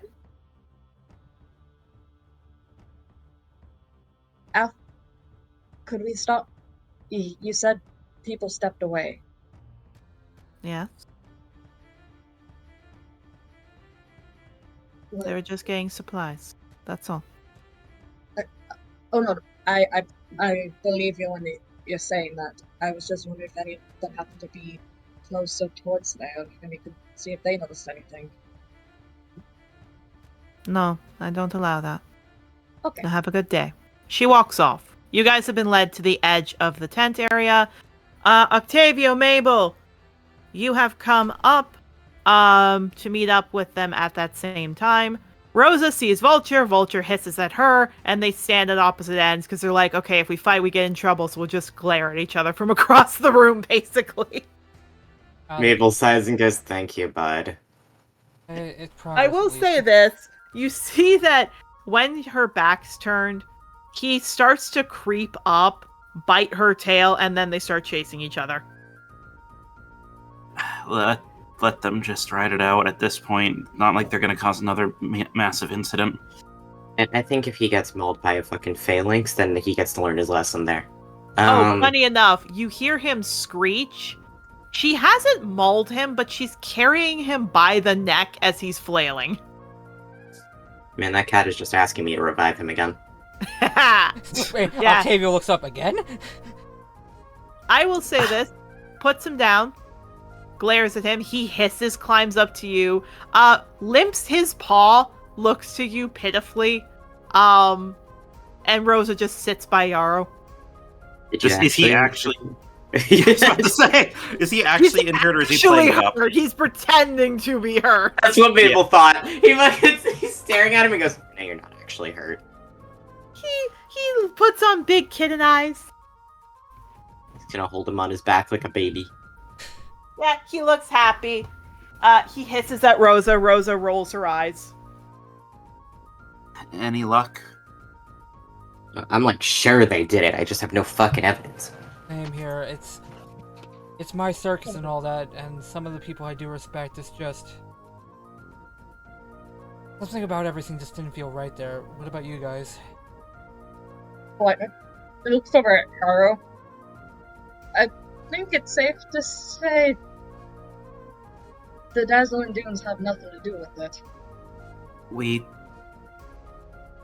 did not find evidence of it, and we talked to the ringleader, and she did rush us out fairly quickly, so what they were saying made sense, but they were also saying that they were getting harassed a lot by the guard for being new-aged. And we got to see some of the circus, including the way they are treating their animals, and they were being extremely humane with them. I have... If we don't have evidence either way, I think I have something that might give us a little bit more evidence, but it's dependent on what's in the area when we get there. And Air. tilts head to the side. Looks over at Octavio. They mentioned something interesting about how they treated the what? I'm sorry. What was your old circus's name? It's slipping my mind. Majestic? The Majestic. How they treat their animals. Trust me, me and Mabel saw that firsthand, and even I'm starting to question if what my boss said is actually true or not. Mabel's letting out like the most feral growl anyone has probably heard from him, and then he like forces his mouth shut. Yeah, Yarrow looks at that and looks back at Octavio. Is it the line that we got told that he uses a line that they can't feel pain, or that their skins are too thick? Yep. They were like beating the shit out of an elephant in front of us. Oh, Octavio, I'm gonna say this in the nicest way possible. Those are the kind of things that horrible people say to the people below them, so they don't make a fuss and allow them to get away with whatever they want. That's what I'm saying. It's the fucking way my fiance is. I kind of figured. I think the reason I think Arpeggio never told me anything or said anything about that because one, I was never a part of the circus for that long, and even when I was, I'm only part-time, and two, he really desperately wants me back. He offered for me to perform tonight. So he's desperate. so tilts head to the side. Desperate for performance. Desperate for a lot of things, which means guilt, possibly. Or he's trying to have a distraction. Right. Would he be needing any new performers? I mean, I was gonna say, I don't think we should risk allowing ourselves to get that close right now, not until we have more information of what we're actually looking for. Yeah, could everyone roll me a history? hey, Storty. Mable and Octavio, you get advantage because it just happened to both of you. Yippee! That's 20, baby. Jeez.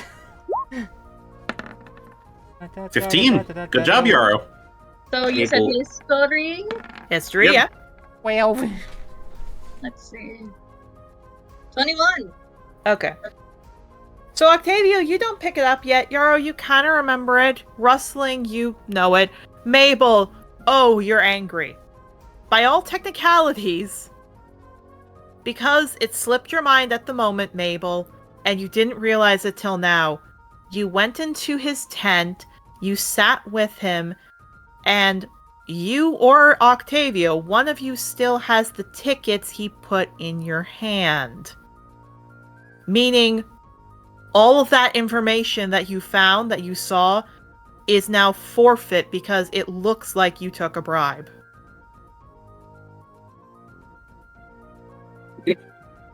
Mabel stares, like, squeezes his eyes shut for a second and goes, sorry. And fucking, just like, rests his head in his hands and goes, there's nothing I can break around here, okay? What's going on? He, like, made us look like we took a bribe so that we wouldn't fucking... He growls again and forces his mouth shut. So are you gonna be needing someone else, a fresh set of eyes there that he doesn't know you're with? I would love that. Yeah. Can we make one stop first? How would that be? I want to go check around the mayor's house. Aye. They said that's where the explosion was inside, and I want to see if maybe there's tracks or there's something around inside that might, belay as to where the perpetrators went. I know this has been a case that's been going on since before we got here, but maybe the other dragon riders looked over something if they kept just harassing the circuses. Okay. Good point. Is anyone looking in the Circus of the Dazzling Dunes? Yeah, Rustling's just looking. Okay. Rustling, you see that Plateau is actually looking around a little bit, and she's carrying a larger bag with her. It looks big enough to hold maybe a crown, and the set of pearls looks heavy enough too, as she's heading into her tent. That is a low bar for a bag. But it does look like she's carrying something in her hands back into her tent.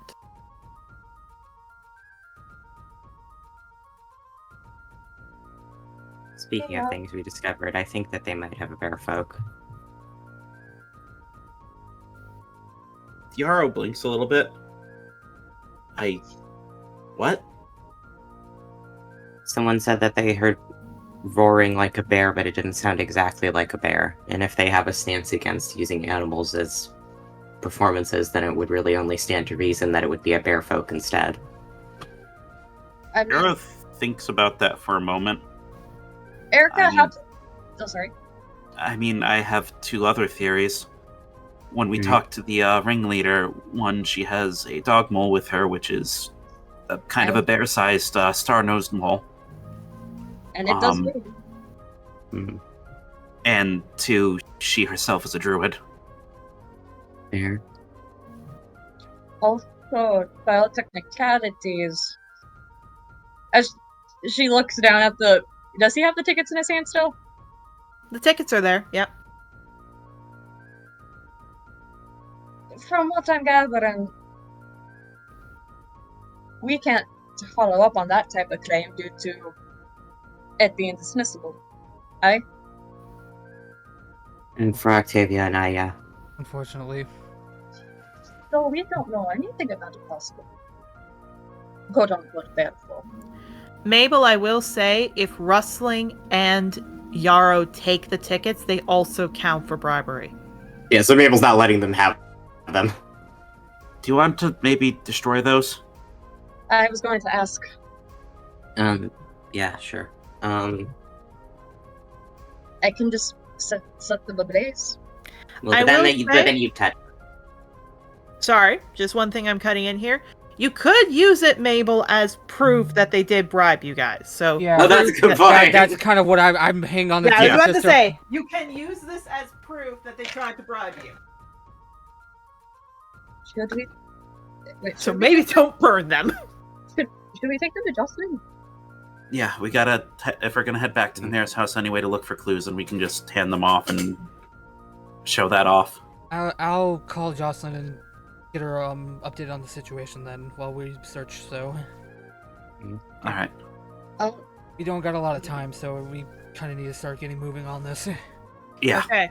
Who's going to point. Jocelyn? Who's checking the mayor's office? I am going to the mayor's office. I'll. I'm going I to was the planning to mayor. go to Jocelyn. I can take the tickets. Okay. What were you saying, hun? I said, you guys, because I was thinking I was gonna call Jocelyn to meet us there at the mayor's house, so I could update her on the situation while we're all at the house. Jocelyn said she can't enter into the city unless it's an emergency. Okay. So, how about Rustling and I go talk to Jocelyn and bring up the bribe stuff, and you go to the mayor's office with Yarrow, hun? Gotcha. Okay. That's very fair. All Yeah. right. Hands Mabel's the tickets. Yeah, baby! Hun, odds or evens? Odds. Evens it is. Jocelyn first. Don't. Ooh! You're watching too much Simpsons. Sorry, my script said annoyed grunt. How that? Yeah, just walking to Jocelyn. Mabel is just glancing down at Rustling anxiously and just goes like nothing happened. You guys were fine, right? Oh, yeah, actually. Okay. She's like, what's out of huff? If anything, a bit more. I prefer that being my first real kind of look into a circus, considering they're like they seem on edge, but not due to like shifty reasons. Fair. I mean, I haven't seen a circus before either, but Also, I don't know. The ringleader seemed more. There's a difference between protective and hostile. She's just protective, especially Fair. given how it sounds like they've been raided several times over, but with little disregard. fair. I don't blame her on that one. How about you? Oh, I fucking hate that guy. I hated everything there. I don't think I exactly played my cards very well there. I was trying to be nice the whole time, and then I kind of broke when I saw them beating the shit out of an elephant and I yelled at him. But She did mention not being able to. She was worried about the dragons.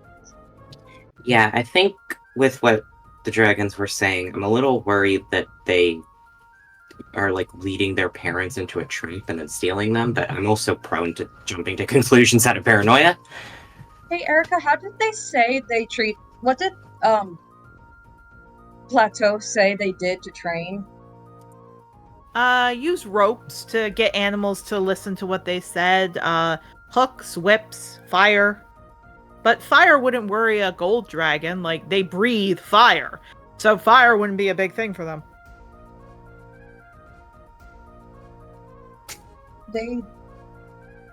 She mentioned how they use hooks, whips.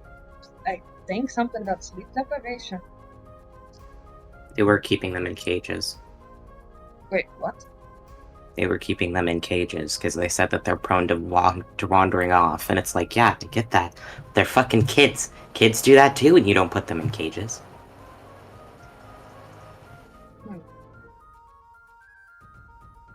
Kids. They're like really little dragons.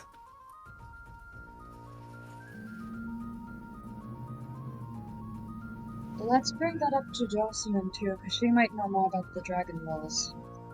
Fair. Because Yeah. I feel like you need something to even be allowed to hold on to baby dragons. The babies shouldn't be away from their parents or a dragon-based figure. Fair enough. Well, you said did he do anything to you because you mentioned him being not your fiance? No, he didn't do anything to me. He just reminded me of him. Hmm. Gross. Yeah. He even called the fucking other ringleader a good girl, which direct. Right on the nose. What? Yeah, just bristly eyes. Like, if they were able to glow, they'd be glowing a bit. What? What? He's a weird guy. Oh, that doesn't even. Okay, if we're going back there, though, we need to check on that other ringleader. But you did good. Thanks. You did too. Thanks. And hopefully we can. At least we narrowed it down first. Indeed. Oh, where the fuck is Jocelyn? By that point, you do see that Jocelyn is resting on a hill. Looks like she's still asleep, or not asleep, but she looks like she was resting a bit. You hear a bull let out a charp. You see she lifts up. Oh, there's only two of you. Where's everyone else? Yarrow and Octavio are going to the mayor. All right. We have a lead, or at least like a place to walk over. Okay. How's it going? I don't. Oh, sorry, you. No, you go ahead.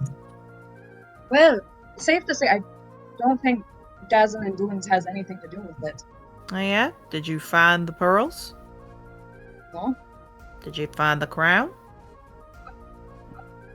No. Then there's still a target. I've seen people act all happy and cozy and nice and then find out they're abusive pieces of shit. Until you find them, no one is innocent. Speaking of abusive pieces of shit, he looks. Yes, about the whole dragons in a circus thing. First of all, they're baby dragons.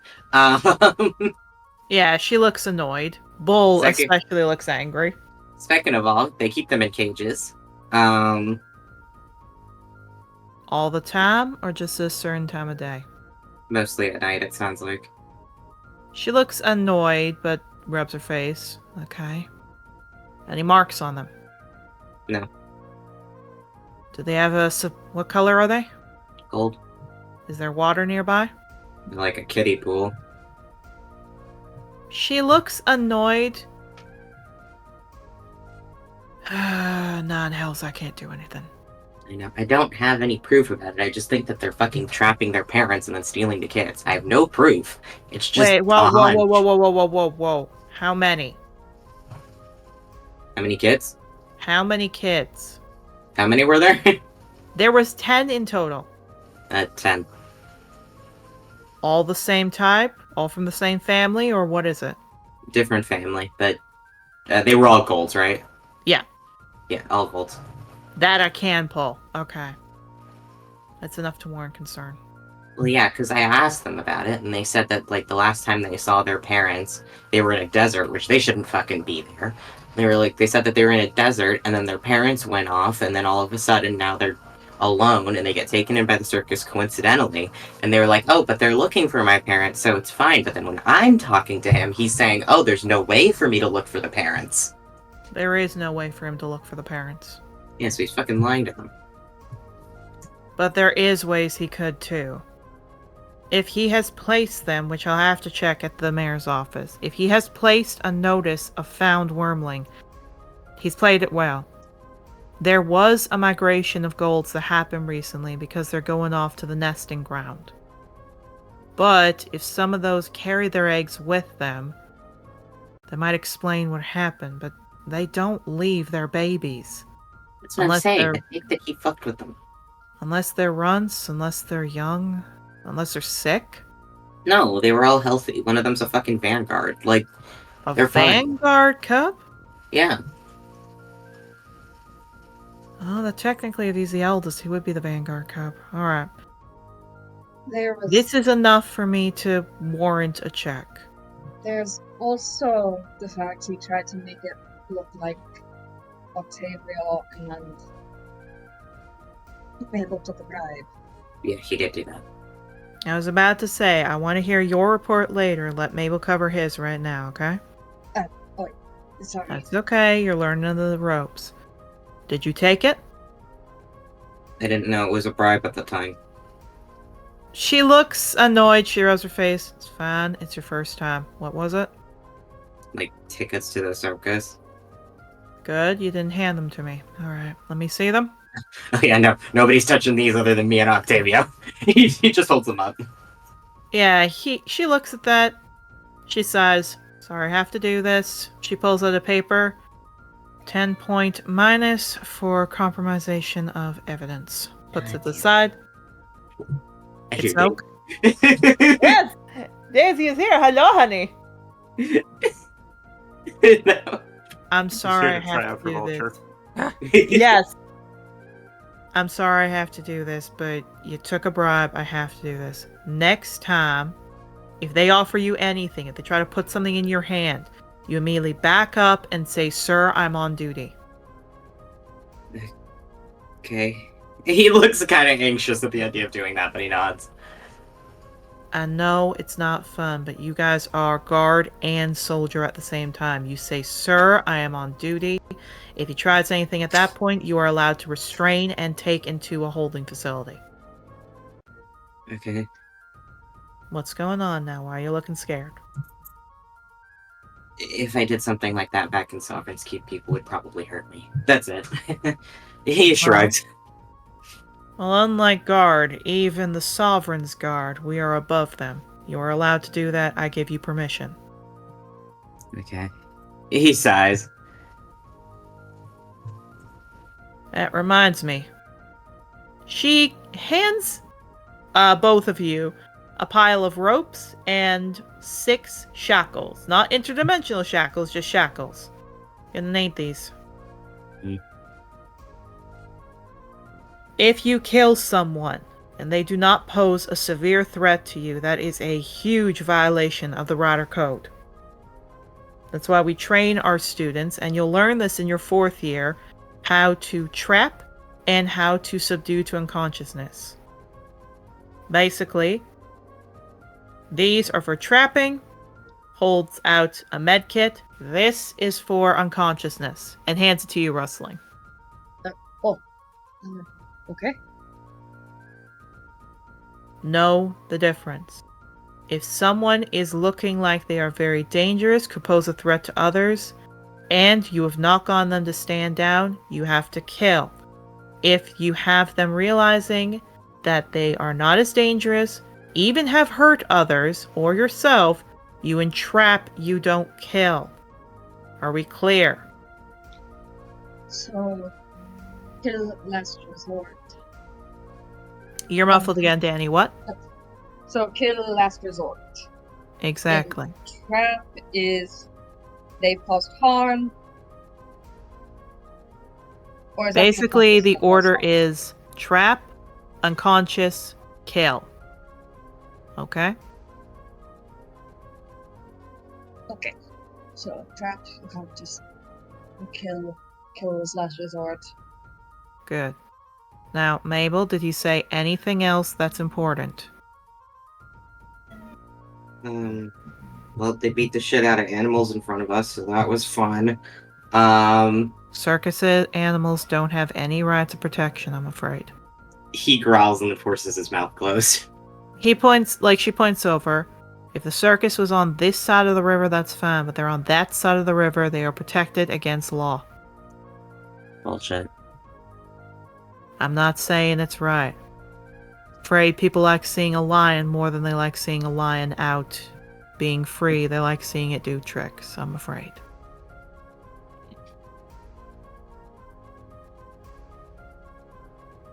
Either way. Look, They want Octavio to perform, like, really badly. he's allowed. Okay. Meow. Get back Yeah. in the bag, Vulture. Get back in the bag! Yeah. Looks at you, Mabel. Is there any other information that you found out that I should know about either circuses from your time? Is there anything I'm forgetting? Because I've bad memory. Bear folk. Oh, does he want to bring that up?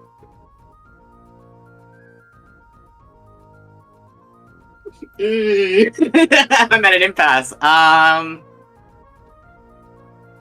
Well, again, Scourge Race to all of you are dangerous, disgusting, horrifying creatures, unless you've had interaction with them.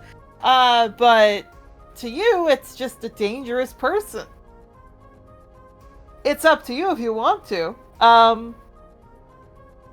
But you were taught all your life, as everyone else was, that Scourge races are dangerous, disgusting, horrifying, will kill people on sight. People. See, Mabel's hesitation with it is more that, like, I don't fucking trust what the hell the law tells me about anything. Fair enough. He shrugs. He just goes like, no, he will. He shrugs. They said that they heard like a bear roaring from the other circus, but that was it. A bear. Looks over to you, Rustling. Your report now. What happened? So we met the road. We approached everyone that they were in the midst of packing up. Or not packing up. Also, Danny, you're still a little muffled. Ah! There you go. Try again. Hello? There you go. You might have to speak louder. Okay. Well, when Yarrow and I got there, they were in a lot of the new age. We saw lots of new age races who work there, going and packing or getting things ready for rehearsals, and making sure they set performance. Yeah. And for performances, when they saw us, they all seemed tense and on edge, but they relaxed when they saw we were new age. Did We you were then- see any gemstones? Did we? No. No. Did you see a bear? No, but we did see a... What's it called? Dogma. We did see a dog mole, a very big fellow that can roar. Different kind of roar, though. The ringleader was also a druid. Kind of scratches her chin. Okay. Did anything seem suspicious? Did you take a bribe from her at all? Oh no, she just showed us around to see how they treated the animals. Never once did. She was very keen and stern on not wanting to give us anything. She even told us that we cannot accept bribes. Alright. Kind of rubs her chin, looks out. Bull! He lifts his head. We're gonna go to the mayor's office in a bit to get a file for a warrant. There's no bear and there was a bear roar there. I want to see what's up. Could be a scourge race. Mabel looks like kind of guilty. What? You both did the right thing. Get some, Bull. I have a question, Erica. Did I hear what Yarrow asked about in terms of what's underneath the tent? Yeah, you heard him say that. Wait. Jocelyn. Hmm?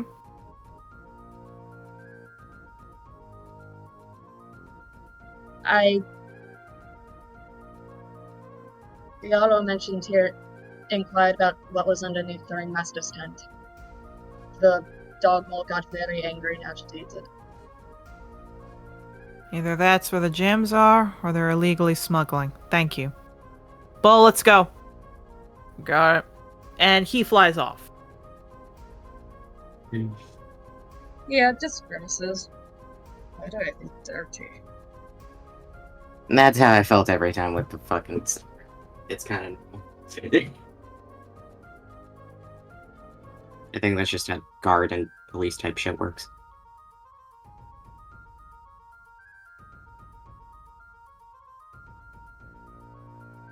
Why didn't she mention the search warrant for the other place? Okay. I'm afraid that is the interaction for both of you. Yarrow and Octavio, your turn. Beep, beep. Hooray! Okay. Yarrow, you and Octavio make it there. When you make it there, here's the unfortunate thing. The entire place has been cleaned up. It's been repaired. That is okay. I am just gonna look for. I'm gonna kind of skirt the city hall for a little bit, and I'm gonna look for something specific. I don't think there's gonna be something here, but Okay. might as well. If it looks like it's been well tread and doesn't look like there's any more prints or anything, Yeah. I'm gonna try to see if even if it's just a small piece of brush or something, I'm gonna look for a plant. Very clever. There is a cactus out in front. Catch is talking. Let's fucking go. Yeah. Yarrow walks up to it and kind of looks it over, and then just looks down to Octavio. Is this a plant? Ooh, cactus! It's a cactus. I mean, they're normally considered plants around here. I don't see why. Why are you asking me that? Magical purposes. I've never been in a desert before, and I've never and he just kind of looks at the cactus. Never seen something like this. Okay, fair enough. So you're gonna talk to the cactus. Something like that. Yeah, he just nods like, you know what? I understand magic. It's kind of normal like that. It's just... Oh, you're gonna ask him if he remember anything. Okay.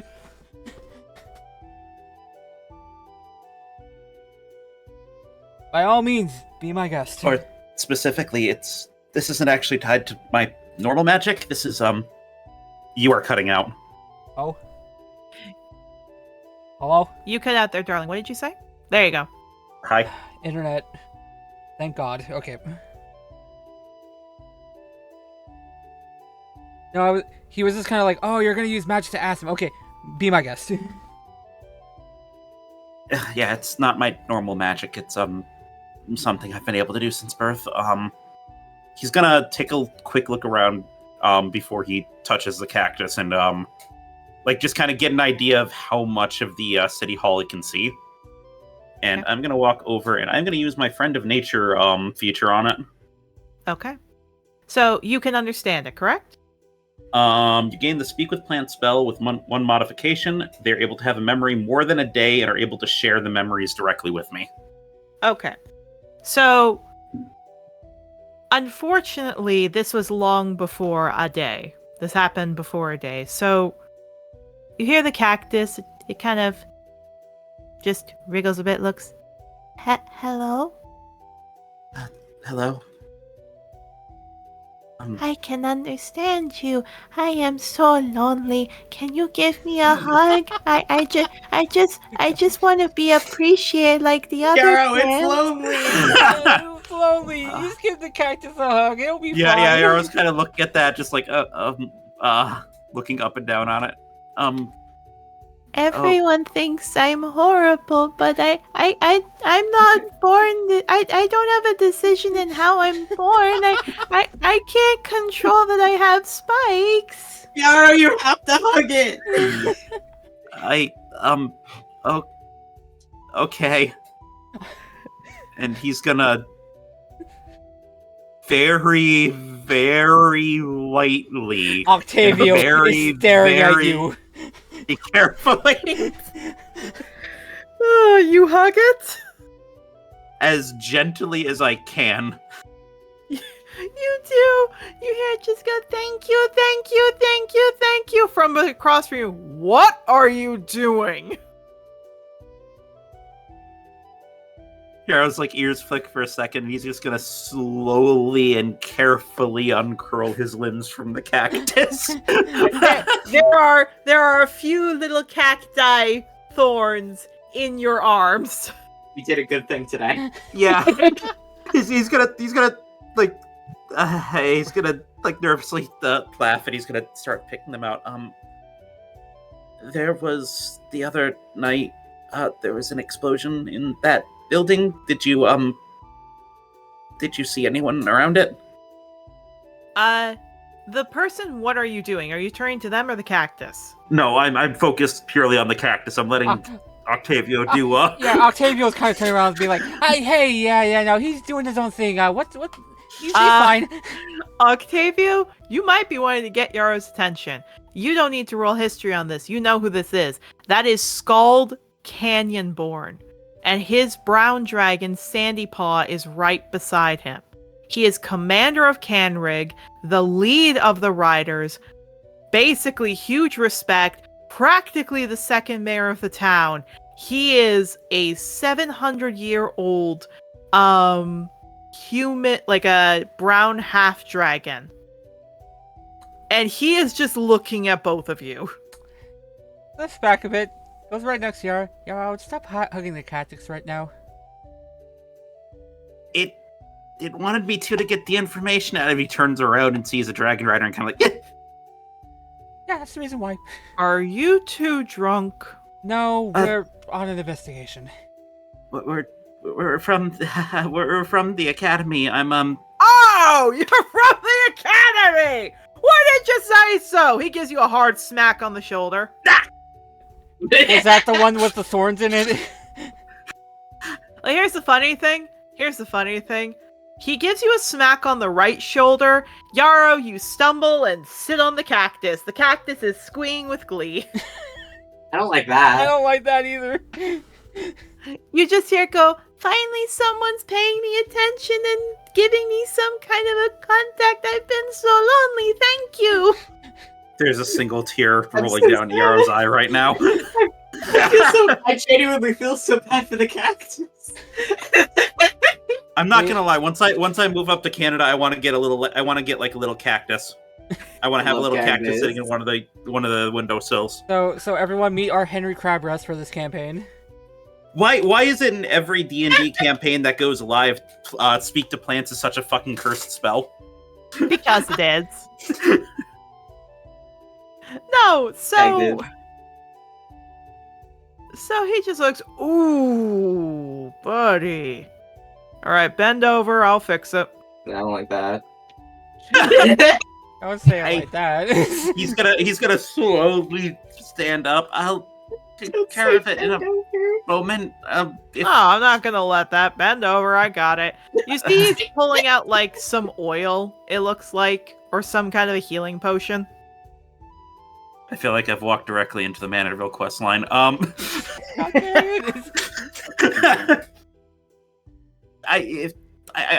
understand, but I'm in the middle of kind of getting a spell and we're talking to it. I get you. I understand, but you're hurt. Not that. Okay. He takes you in a bear lock hug, gets you to bend over, pats your back, and then starts using oil to make it slicker and pull out the needles real quick. Yeah, he's like wincing. After about 3 minutes, finishes, puts a healing potion on them, it settles down, he lets you up. There you go. It's all right.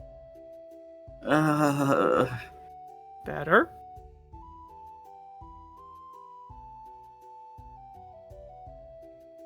I don't know.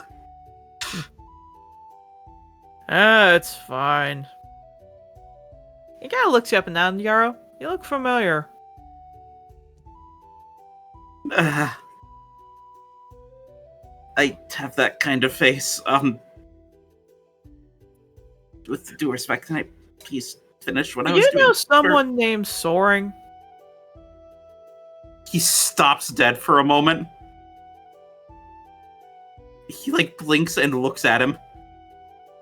Sorry for pushing this. Just on a poster, I thought I recognized you. You're a bard, right? No, I'm. Oh. I know an Aarakocra named Soaring, but I'm not a bard. All right, fair enough then. You just look familiar. I think I remember seeing you on a poster when I saw Soaring before. Never mind. But anyway, he kind of cracks his knuckles a bit. He kind of like shakes his head a little bit. He's kind of like rubbing his face, like, okay, I want to ask more about that in just 1 second. Can I please just finish the thing that I'm doing really quickly? Yeah, sure. He looks over. Jocelyn? You guys see Jocelyn land. He walks down. What is it? They seem to talk. Yarrow, you can have your time. Okay, he's gonna just take that for a second. He's gonna like walk back over to the cactus. Like, okay. I'm so sorry, but there was an explosion a couple nights ago in that building, and I just wanted to see if you saw anyone on the outside of it. To double check, is it that it only has the memory of a day, or it can show its memory from a day ago? Plants are able to have memory more than a day. Okay, more than a day. That's why I wanted to check. More memory than a day. Yeah, because the original spell is 1 day's worth of events. And then this Pecora feature is longer. And I can see them. I believe it also is worded that I can see the memory directly instead of just hearing it portray it. Yeah, she looks.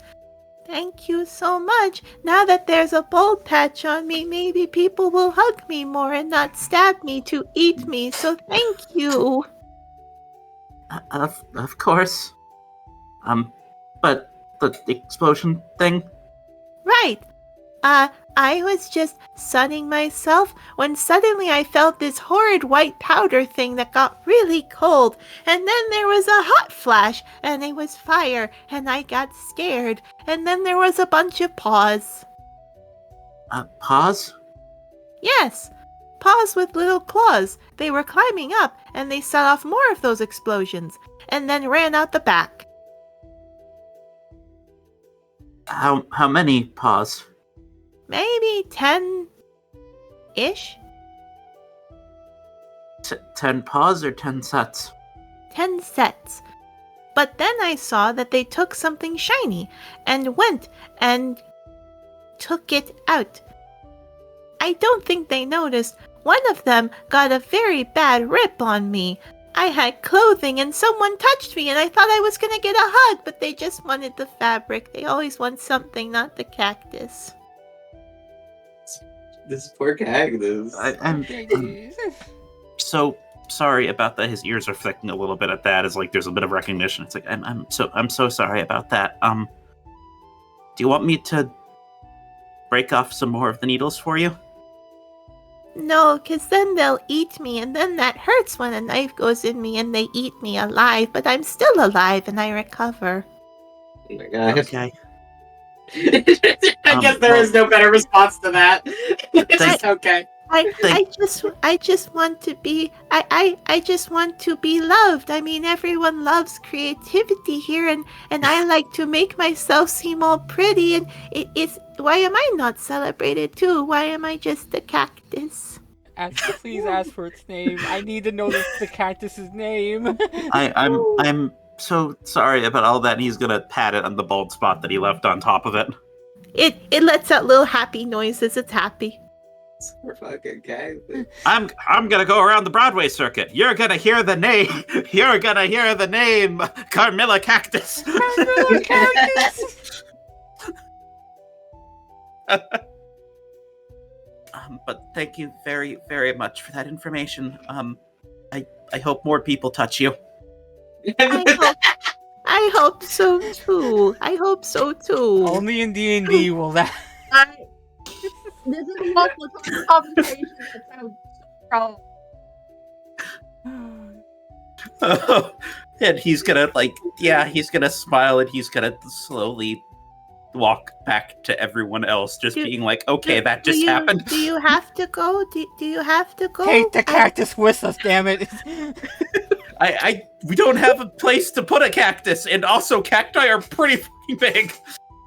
It's a small cactus. It's like a little starting cactus. It's like maybe the size of like a sugar watermelon, like a little watermelon. You can probably carry it. A pot. I don't have a pot. That's the problem. I can look into maybe moving you somewhere that I'd have to get supplies for that though. So I have to. Wait, you could help me move? Someone take the cactus! Yes, I just need to get other things for it, and I need to finish up what I'm doing. New pet. Oh, wait, plants can move? They can be moved? Yarrow just kind of blinking, and a tumbleweed wanders past him. Oh, that one is just dead. That's a corpse rolling by. That is the corpse. That's correct. That is correct. But True. Yeah, I just gotta finish up what I'm doing first, and then I'll look into. Wow! So if plants can get moved, does that mean they can change their names too? Oh my god. What's your name? I guess. Cactus? What's your name? What is your name? I was literally gonna say Cactus Trans. I just imagine from the outside observer, this looks like that kind. You know those when you see somebody that's like at church or somebody that's like desperately trying to get away from somebody that keeps talking to them. It's that, but it's just a Pecora talking to an inanimate object. I will say, Octavio the entire time is wondering why Yarrow's having a staring contest with a fucking cactus. He's not having a staring contest. Like he's legitimately like trying to walk away. It's like, okay, it was great talking to you, and yeah, it was great. Let me just come on. Do a cactus. But no, the cactuses just look at you. Could you change names too? Is that something what you all can do for cactuses and other plants? I guess I don't see why not, but I've got other stuff I need to attend to, and That would be so nice. I'd like my name to be changed. That would be great. Okay, what would you want it changed to? I don't know, but I would like it changed from shit. Oh no! No! I can definitely. At least that's what everyone says when they stub themselves on me and a thorn gets in their foot and they say shit, and all these other words. I guess that's my name because that's what they keep telling me whenever they see me. But I don't like that name. That doesn't sound like a good name. I can give you another. I can give you a better name later. You could? You could give me another name? Great. What's my name? You gotta name it. You gotta name it. Your name is. You already have the name. You already had a name. Stick to the bit. Carmilla. That's such a pretty name. Thank you. You have made my day. If I get stabbed and sliced off a part of me, I will not be upset because I finally have a name. Thank you. Okay, You are the friend of cactuses. Thank you. I'm glad to hear it. If you don't mind now, I've got to. I'll come back for you. I just gotta go take care of this stuff. For me? Thank Yeah. you. Yeah, just I gotta go take care of some other stuff now. This is how you know. This is how you know Alder is his dad. For the fucking Camilla cactus, Freya. It's just the image of like Yarrow walking away, and then there's like a fucking Percy Jackson-esque like fucking symbol of a Kusith above his head, and that's what makes Alder fucking claim him talking to this fucking Alder like comes into the doorway. It's like, my son, I've come to claim you. And Yarrow's just sitting there crying, surrounded by cactus. Dolly. You said that right as I was taking a drink, you motherfucker. Dad, make them stop. Octavio, Dad, please take them away. I don't want more cactus. Octavio, Too bad. Octavio just walks up to Yarrow as he's walking away and just goes, "So I gather you either got a lot of information or that was a very, very talkative cactus." Yes and yes. Oh, We also might need to take it with us when we leave if we're allowed to. Yeah, you hear from behind you, I'm getting to go somewhere. I actually have purpose now. I'm so happy. Will die for Camilla Cactus. Yeah, like Yarrow's just like his eyes are he's not like turning his head, but his eyes are like looking back and his ears are flicking and he looks like he's nervously sweating like back at the cactus. Can we move this conversation? Just looks at him. It's like, I feel like you made a terrible, terrible mistake. Yeah, let's go. Hey, there's Jocelyn over there. Let's go report about what we just heard. And he's gonna just take Octavio, just start pushing him. Like, what? I think that's pushing. At You which could probably point- pick him up. At which point, last you hear from behind you from Carmilla Cactus is, thank you, my only friend. You have made my life happy from having a friend. oh my god. We're gonna come back and there's gonna be like a fucking camel eating it. Okay, you do that to me. I will find a way. I'm losing it. I will find a way to haunt you in your sleep. All right, writing a song about Camilla the Cactus right now. Carmilla the Cactus. I love We have 3 party pets now. that's how you Technically find four a because of the cactus. seagull. Technically 4 because of the seagull.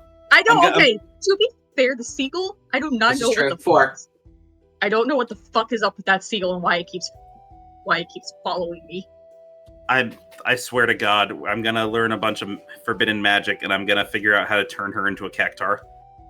so she can move around and have her own agency. I could probably do it. I just need to kill something. That's probably not. We're not gonna full metal alchemist this shit, all right, hon? I think I'm allowed to commit dark magic. You're not My gonna- God okay. is the devil. You're gonna be okay. You're already Victor Francis. I'm not allowing you to be Edward Elric. All right. You're acting like Mable hasn't done that before. He follows the devil from the Bible. From the Bible. Oh, Nelly. Okay. You don't have So- your brother in a suit of armor though, so I don't have a brother. I know. So, going back, Yarrow, Octavio, are you going to Jocelyn? We're going to Jocelyn. Yeah. Okay. Oh my god. So what happens is you hear Jocelyn and Skull talk with each other. They talk for a while before she goes, so I know the warrant, it'd take a day. Are you sure? That's the soonest I could get for you, Jocelyn. Making sure it's tomorrow morning. Of course. So, what is up with them staring at... I don't know. What's going on with you two? Well, I'm a Bakora, and 2, I'm a druid, so I can get information from plants. And I think I just got some really, really important information about the explosion. What'd you get? From what that cactus told me, something made the air extremely cold, then extremely warm. And there were 10 sets of little paws that were carrying something very shiny out of the house. Did it say little, or did it just say 10 sets of paws? Skull nods and points to his feet. I have a paw, not a feet for mine. What did it say? I'm trying to remember the exact word because I thought it said little. No, it just said 10 sets of paws. Yeah. It just said 10 sets of paws. But specifically, it said that it got very cold and very hot. So it, again, just going off of that alone and from the other stuff that we've heard, wasn't that how many dragons they said there were? And that they were fire dragons?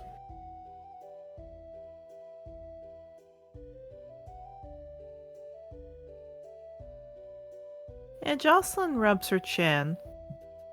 Maybe. Think you can do it faster than tonight? That's a different warrant then. Besides, what are they even doing here? They're not fully fledged riders. They have permission. You give them clearance? I do. And you trust them? More than you know. He looks to both of you. If these dragons were the ones who took them, I want you to find them out now. He looks at the sun. It's midday. Rest up and prepare. Tonight, you're gonna do your first raid. He looks over. Sandy Paw, let's go report. They go back in. He kind of walks past. Oh shit, the cactus has less needles. Come on, bud. Let's go find some little wooden knife to get a nice cut from it. No, don't. Not the cactus. She said she'd be okay if it happened. Yeah, and again, you just hear her go, "Thank you again, thank you." And there is a there is a camel coming up and starts to eat half of her. Save the cactus. You're telling the druid to tell an animal not to eat? Do you want Carmilla to die?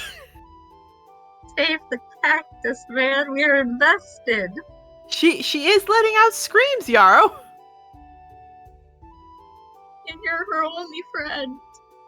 Okay, you're asking a druid that was raised that spent a lot of time around huntresses specifically to stop one thing dying to prevent it from sustaining another. You realize that's a kind of futile thing to do, right?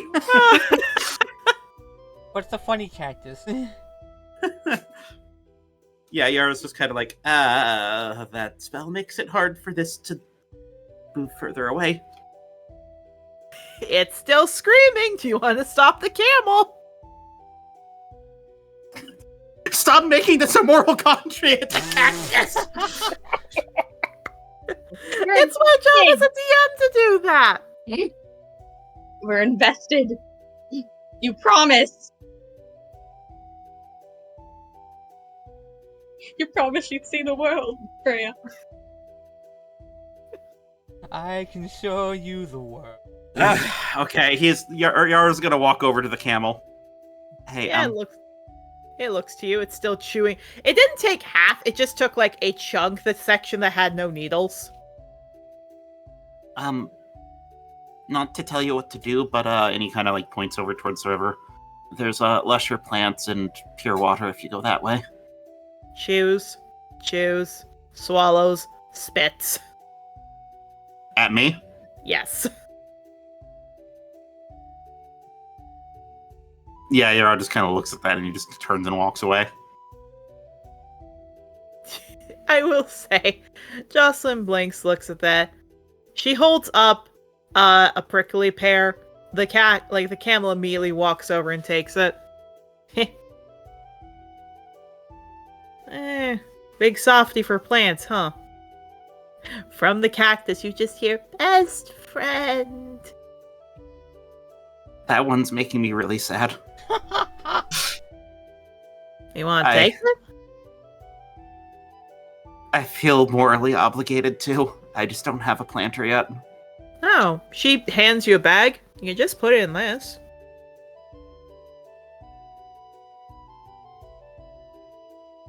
Okay.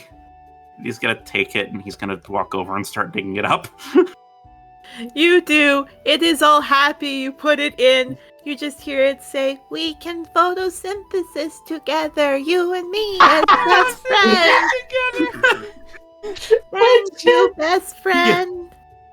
Yarrow walks back with the cactus in the bag as he's just hearing this and his ears flicking. I'm gonna be honest, I was planning on start growing some plants in the room to help with the medicine. This was not what I was expecting. Well, I guess it's your job now.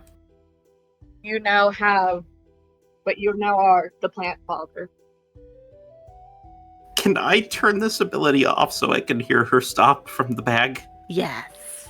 Please. For the love of God. I do not need to hear this for the rest of the day. Please. Yara, do you need to take a nap?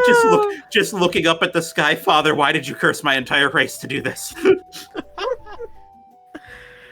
so sure enough, you get the cactus. You just hear it go, friend, best friend. Cuts off. He looks like he's visibly relaxed. Yara, did that cactus just blackmail you into, like, you know, taking it with you, or? Less of blackmail, more of guilt me. Kind of just stops, looks at the bag, looks up at Yarrow. I am so sorry for you.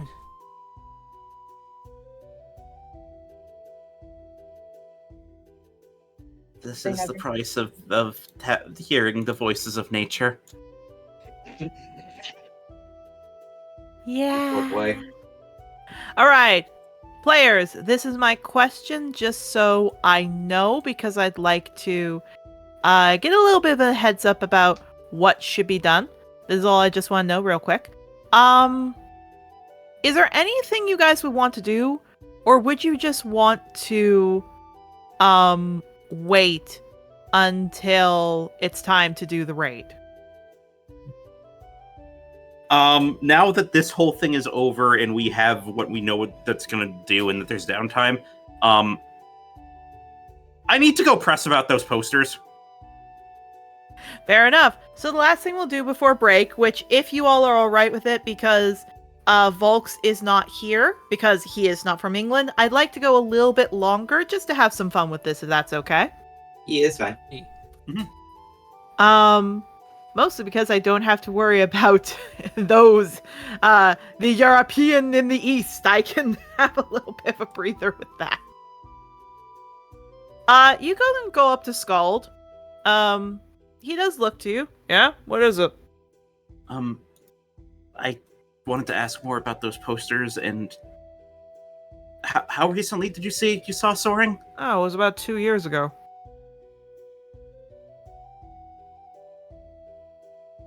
Kind of blinks at that a little bit. I didn't know him 2 years ago. Or not 2 years, like, he kind of strokes his chin 8 months ago or so.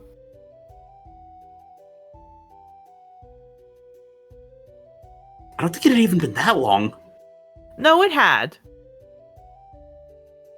I think blinks at that a little bit. Oh, okay, he's safe. That's good. Well, no, it was 8 months ago he was perfectly fine. It was roughly about 2 months ago that it all happened. Yeah. And so if it was 8 months ago and there were posters of me, then I would have seen them, wouldn't I have? Kind of. Soaring never really brought you near the posters. He just liked you cuddling up with him in the wagon. Yeah, he kind of blinked at that. What was on the posters? So I knew. He never showed me. It was just him dancing and said, "See the," I think it was cutest Pecora around or something. Oh, he kind of blushes a little bit at that.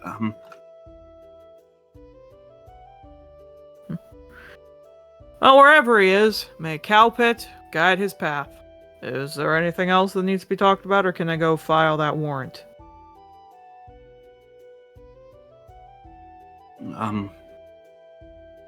I think that's it. Sorry. Thank you. He shrugs. He walks off. All right. Players, anything else? Or are we going to wrap up for break? I don't have anything. I can't think of anything else, so... All right, then, folks. We'll be changing music as we will cut to the end of the day when everything happens. For now, enjoy your break. See you soon. What? And now for the ads. Meanwhile, in the Malachi Temple... Have you found any patterns in the wounds, Wilfred? I found that you've been calling me the wrong name, man. I haven't either. Falcone has multiple wounds, as if it were a sloppy attack. But Cecilia only has the one to her head. It's Cocker. My name is Cocker. It's almost as if there are two separate suspects. Quickly, to the scene of the crime, Wilfred. What the fuck did I just say? You absolute quack! The Trothar Chronicles will be back after these messages. Attention all students. The Species Center is now open for use. All students are required to attend 2 times throughout the week to allow themselves to have healthy relationships with others of their kind in their natural environment. Rooms are set up for every single species, and hybrids are allowed to come into both rooms for half the time each day. If you have any special requirements for your room, please make sure to register with Headmaster Candlelight. Special accommodations are coming up for the Dragonborn and Half-Dragon breeding season that will take place over the next 2 weeks. After this, special accommodations will be made for the Pecora breeding season, and so on and so forth. Get your spot ready to mingle with your own species and feel at home away from home. And remember, through dragons we protect. Attention, all fighters and heroes! Are you ready to show off what you know? Are you ready to fight the great fight and defeat the evil wizards of Lockmire? Then sign up for your chance to play a magnificent hero at our Valor Tournament grounds. We seek all roles from knights, wenches, stable hands, and more. Those who sign up for the tournament grounds get 5 tickets free of charge every month to come and enjoy the festivities for their families, and a wonderful package of benefits and money for all those who attend as well. Come try out after school each day this coming week, and martial fighters will take priority to determine our new knights for the season. Set out on an adventure at the Valor Tournament grounds. See you there! Attention all students. Code Gold is now in effect. We have just received word from many of our allies at Sovereign's Keep that the Sovereign will visit this Thursday, September 11th. Please be advised that all students should be prepared to look their best and showcase how they're doing in the beginning of the year. Each and every student who manages to complete their coursework on time leading up to Thursday will be given additional credits to put toward their final grade. All students must be on their best behavior. And anyone who can pin down and subdue Vinny to ensure we don't have an issue like last year will earn 10 extra credit points for your final grade. Remember to look your best and be your best for the Grand Sovereign's visit. And remember, through dragons we protect. To all students, we've been receiving reports from our clerics at the Holy Acolyte that some of you are getting claimed in the next few weeks. As the Celestials detect their kin at the school more often than not, for all of you who have been newly claimed, remember that you must register your parentage at the Holy Acolyte, as well as register the gift your Celestial gave you. You must also be prepared to meet with the Holy Acolyte's Maria Lior to assess how you're doing mentally, and if you have any contact with your Celestial claimer. Support groups and workshops are available for all students who wish it, and those students who are claimed may gain special passes to meet with your Celestial during the day. Remember, students, you may have been chosen on your own, but you are never alone with your Sisters of Light and Wing. The time of year for Autumn Thicket's Grand Harvest Festival is coming once again. Get ready for sights, sounds, and food like no other as we celebrate the king who made this land whole, Alder and his 4 beautiful daughters. Come take a look at who will win the biggest pumpkin contest this year, as well as the pie-eating contest. On top of that, see who will be the new leader of the town, as the title of Grand Harvest Master is up for grabs. Come get seeds and herbs from all across Angdor and beyond, and come try the delicious foods and treats. Want to participate? While registration is closed for this year, next year's registration can start from now all the way to the first light of spring in the new year. For those who wish to come and have fun, adult tickets are 5 silver and children are 1 silver. Children under 3 come in for free. Come take a look at where your food comes from and witness the best farmers in the land at Autumn Thicket's Harvest Festival. Yeehaw! Back in the Malachi Temple. There seems to be feathers and scratches all over this part of the temple. Clearly, this is where my brother Falcone struggled with his assailant. Oh, for the love of... You are a doctor, not a detective! Do not mix roles! I see. This second set of feathers. These are yours, Wilfred. Yeah, what about that? Well, you know how I go get it.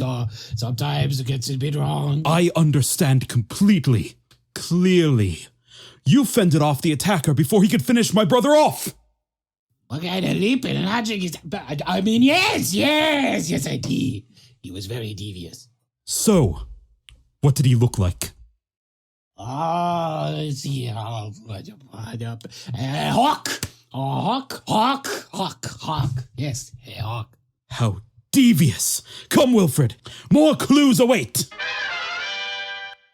Join us next week for more Tales of the Hawks.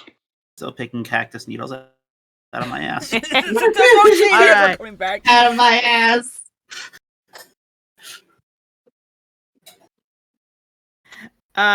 Just gonna do one thing. That's something to come back to. Cactus needles in my ass. In my ass. Fair. I was just getting distracted with Percy there. Hello, everybody, again. Let's put your stuff up. I got distracted because I had to respond to something, which, by the way, for everyone listening in, I am going to be a little distracted every now and then. I will try to keep it in line, but we will see. How are our players all doing? I'm still laughing that we have a pet cactus now. It is very funny. I'm gonna get a pot, and she's gonna be in our room now. Yay! So is the cactus going to be our mascot, or... Hey, I'm not deciding that. That's being included in any fan art. Jokingly. Man, do you know what to do? Draw a fan art of which current pet you want as our mascot. You know what? We'll hold a vote for that. We'll see. All right. So, players, you said you were waiting until the nighttime. Well, So that's what they told us we were doing. Yeah. yeah. So Octavio, Yarrow, Mable, Rustling, you all may meet back up, and they decide what your game plan is. Okay, so we have a warrant, or we're gonna get one. He mentioned that. Yeah, apparently she was already getting one, and then I found out more information, and apparently now we're doing something tonight. Alright. I got a eyewitness report that said that there was, during the explosion, there was a set of 10 paws, followed by, like, the temperature dropping greatly, followed by fire blasting. And that something with those 10 paws was leaving with something jingling. So we are getting we're specifically getting a warrant with the intention that was probably the dragonlings. Makes sense. We actually have the eyewitness with us right now. Yarrow slowly looks down at the bag. What?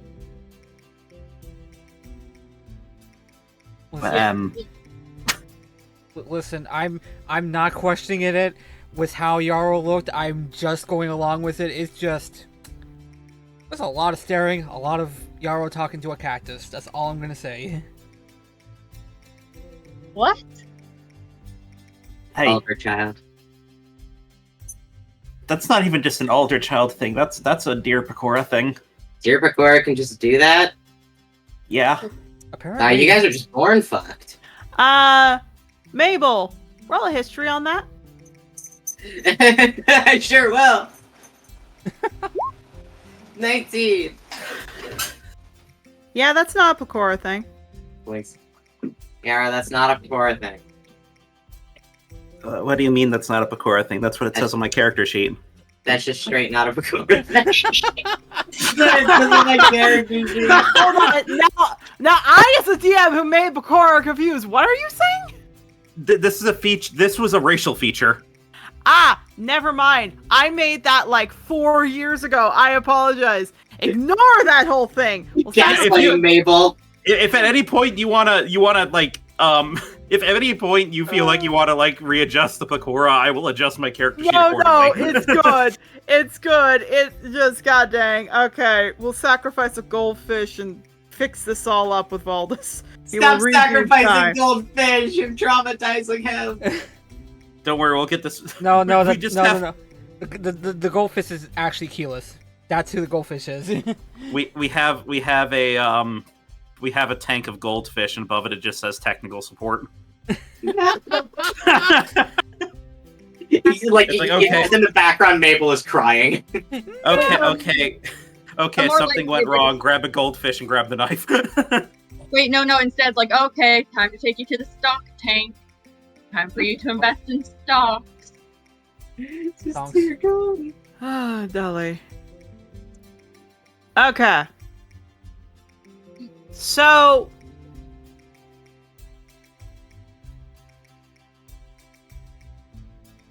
Okay. So for everybody here, again, you all are set up. Y'all do. What do you want to do? Make a plan. So you talk to a cactus, and that is a witness. Yes. And it's Like- coming with us back home. What type Cool. of drugs are you taking, and can I have? Oh no, weed does not do that. I am on weed a lot. That is not weed. That's just him. Yarrow's just slowly turning his head. I've been on a lot of drugs, and that has never happened. He looks back at Rustling. I'm a druid, and I'm a deer pakora, and we are extremely in tune to nature. This is just kind of how it works. That's not. Wait, that's a thing you can do. Yes. I just haven't had a reason to do it yet, because we haven't been around a lot of plants, and we haven't been investigating anything. I can, to some degree, talk and understand both beasts and plants. So you. Oh, so this is Rustling. She's unfiltered. Let me preface this. I am so sorry what's about to come out of her mouth. Let's go for it. So what? You could essentially know about everyone's non-existent or existent sex life. I'm sorry? That did not sound as bad outside. That needed to stay an inside thought. I don't like to pry into people's privacy. I only do this if I need to. Or if I'm trying to make sure an animal's okay. To be fair, I can talk to animals too, just not all of them. Well, I mean, I have a spell that allows me to, actually hear them, but since I got to the academy, I've been able to... They seem to understand my voice more, and I seem to understand their movements more. Yeah. Regardless of Yarrow's ability to speak to cacti, he looks... he shrugs. So, what are we actually doing? Are we, Because, in my head, the word raid means we're gonna go beat the shit out of people. Are we, doing that, or what are we doing? They didn't specify. They just said tonight we're raiding. I would assume we're doing that to the Majestic. I think. Yeah. That's what they're getting the clearance for, from what it sounded like, because I proposed that was probably the dragons, and that seemed to be enough for Jocelyn and the head of the Dragon Riders here. Makes sense. But they didn't say anything. They didn't give us any specifics of what was happening. They just said that we were doing it tonight, and then they walked off to get everything finalized. Oh, we might be fighting people. That's fun. I haven't done that for a while. Okay, so raid. Okay. So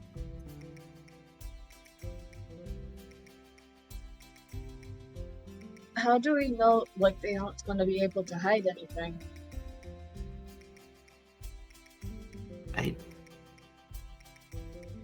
Well, if the dragons did it, then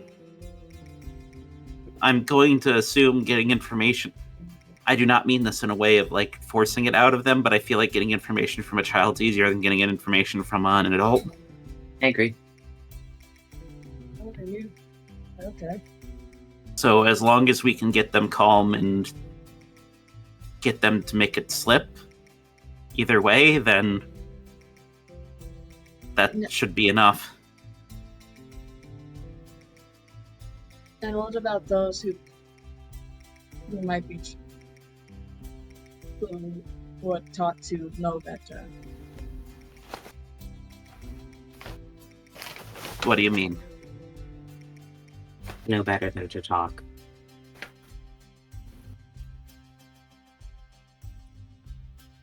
You really think some...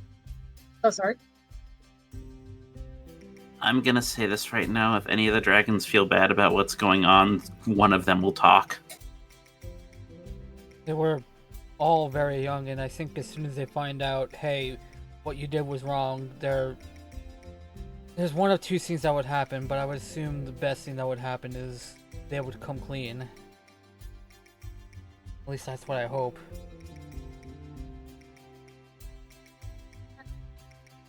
Sure. Let's get ready for this then. I hope we're not fighting, but if we have to, I guess we should get prepared for it.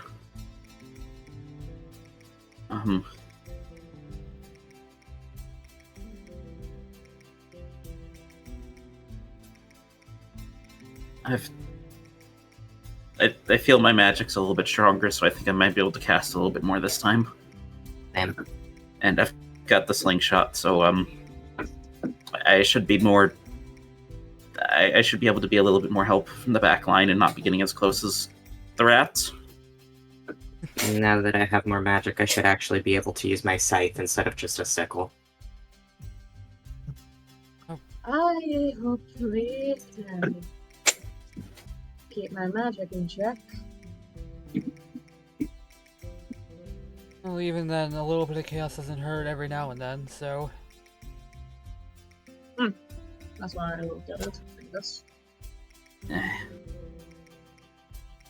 As long as we keep the area safe. Again, I don't know what their plans are for what we're doing. I don't think they're going to try to go out all-out offensive. Maybe they're just doing one more raid just to do one more thorough check through before they leave. So, depending on what they find with this warrant, I have a feeling it might lead to confrontation. It doesn't love shit like that, man. I mean, I'm not hoping, but like, you know.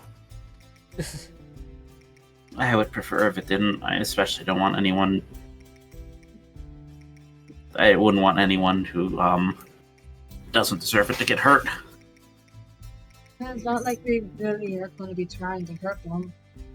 If what Jolson explained, we have a kind of order of how things are supposed to go. Yeah, but bad people do bad things when they're cornered. So it's like the worst comes to worst, we just have to knock them unconscious. We're trying to avoid doing that. Killing's the last resort. He boof. Orc. He does boof. Why did you boof at, Purser? Hang on.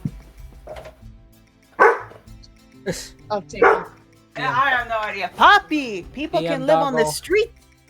DM They doggo. can. People can live on the street. Yeah. Octavio, important question. Hmm?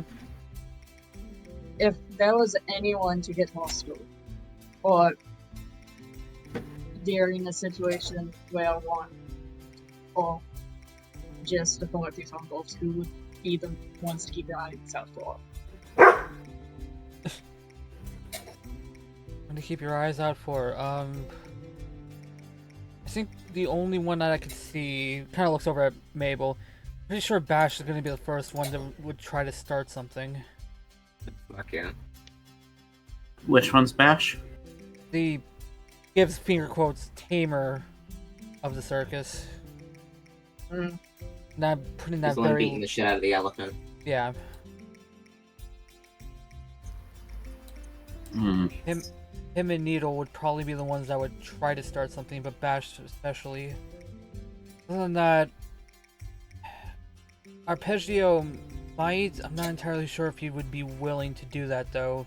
He's known him for a decade. I've never seen him lift so much as a finger in a fight, so. So he's unpredictable. Yeah, the entire circus is, honestly. Honestly, It might not be that he's not able to defend himself. A lot of times when people are powerful enough to do that, but if they have enough people around them to defend them, they never feel the need to raise it. It would tell you the reputation if they tried to look aggressive.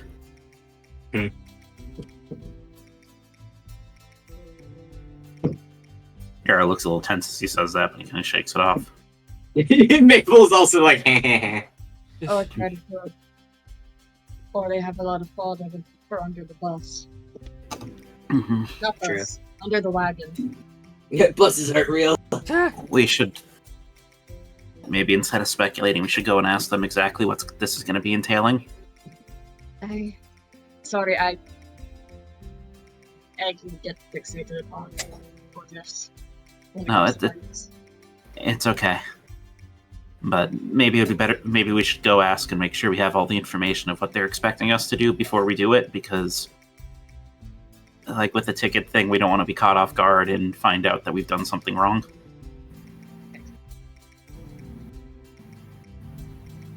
I guess we're going to find Jocelyn. Yeah, I think they were going across the river. All right, then I'll lead the way. Guess we're gonna saying circus.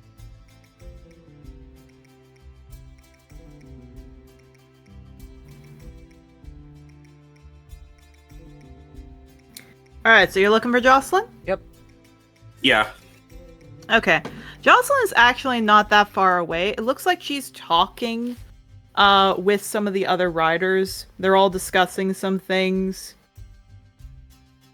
She does see all of you. She puts a hand up. She walks over to y'all. You ready for tonight?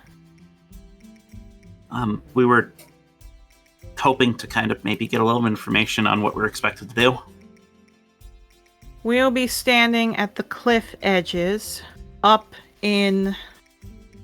She kind of points to the west, up there.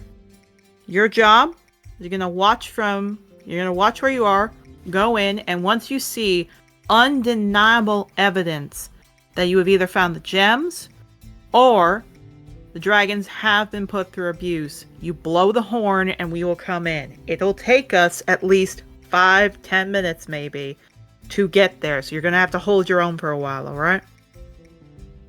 Okay. So probably that means we are going to deal with confrontation if we do find something along those lines.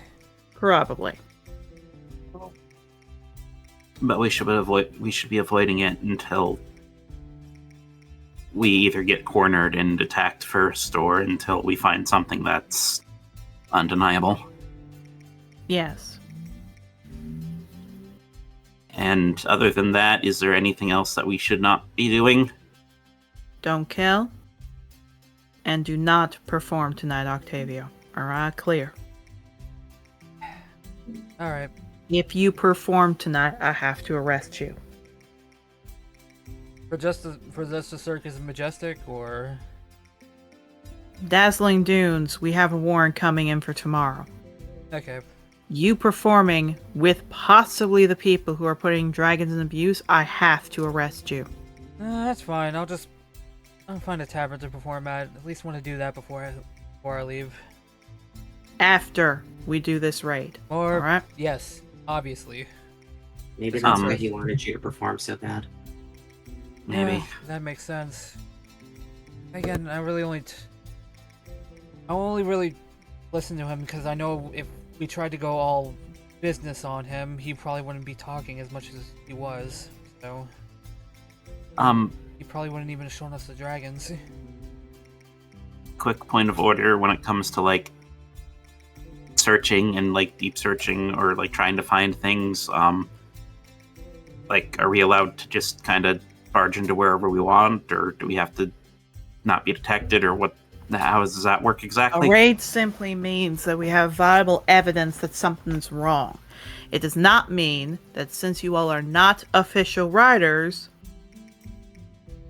you can do that. You just have to spot for us. That is all you're doing. So we don't get any permission to look through things or turn over anything that we think is suspicious? Nope.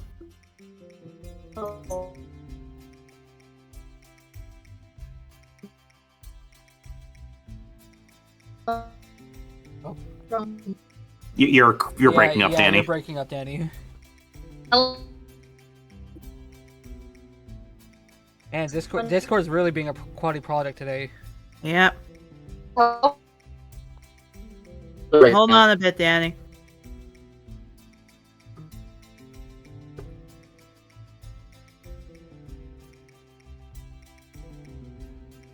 Uh, Oh, hello? well, you're still roboting. You're still roboting.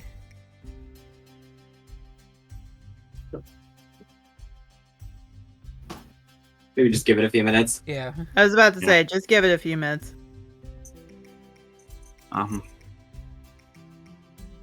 With, I guess I'm a little confused of how we're supposed to find information, and if we can't like dig any deeper than we've already been trying to dig. You've done your job. That's all you need to worry about. That's What Not- are we supposed to do then?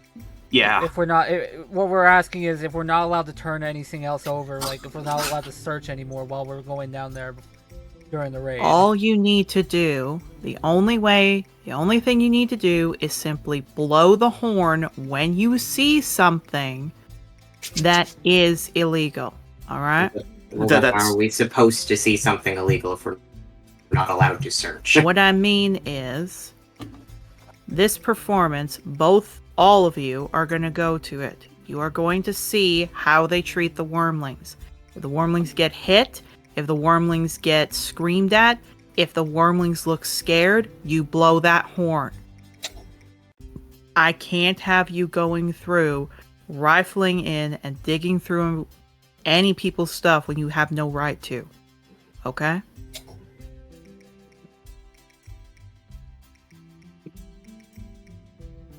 So we're just supposed to watch the performance and watch it backstage as best as we can.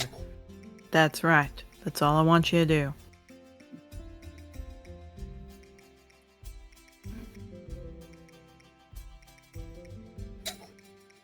Yarrow kind of like thinks for a moment. He kind of like perks up ahead.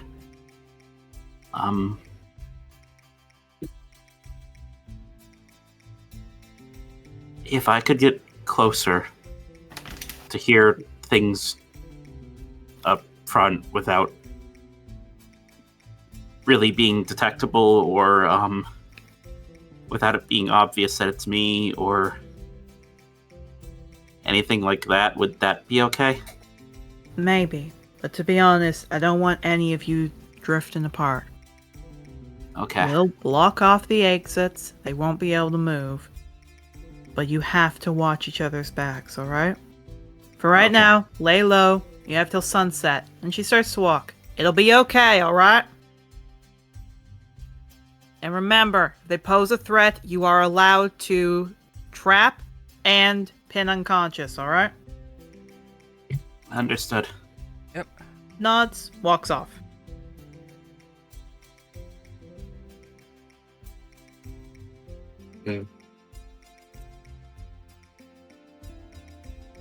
I'm gonna be honest. When they said raid, that sounded a little bit more intrusive than this. Yeah.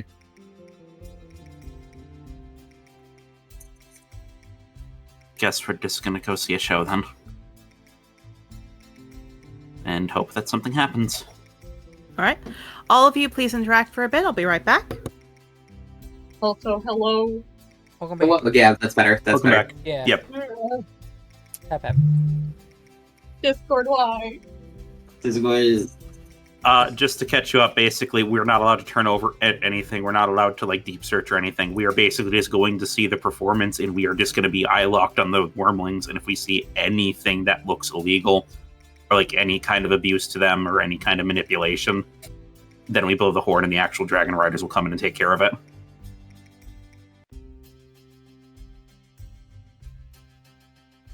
So we don't get to raid. We get to be the lookout to see if a raid is needed. Which we're gonna have to try to find a way backstage in order to get an actual look, because there's no way they're gonna do that out on the main stage. I could flex my nobility. I could flex the last name. I haven't flexed the last name. I just said I was a noble. Hey, Octavio? Yeah? If you could get us all backstage like you were going to perform, but then you don't actually go out and perform, maybe that would work? I can see if I can get a Dodgio to get you guys backstage along with me. I mean, As of right now, she's the only one I can really trust. Yeah.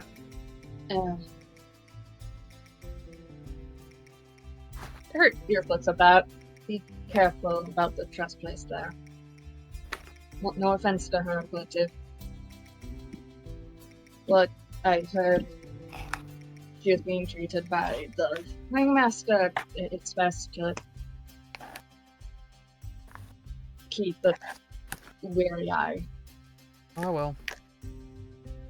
Indeed. But trying to get you So guys, but trying to get you guys backstage takes priority. So. Alright. Alright. So, does everybody want to take some time to breathe before the performance starts? Short rest. I haven't used any abilities. Short rest does nothing. This is. I still Fair have enough. that. I still have that inspiration. How's it going? I don't remember if I regain. No, it's long rest. Okay. So I only have 3 bardics. Okay. No worry. I just remembered the weird squid man from last session gave me inspiration.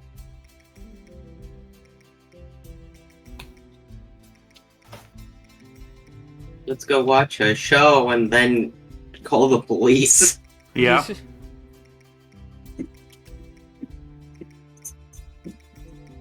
Beep beep, this is the sound of the police. Alright. So, I will change the music as we move back to the Circus of the Majestic. Look out, he's got a wire. I tripped over a fence. I can't get it off. Ah!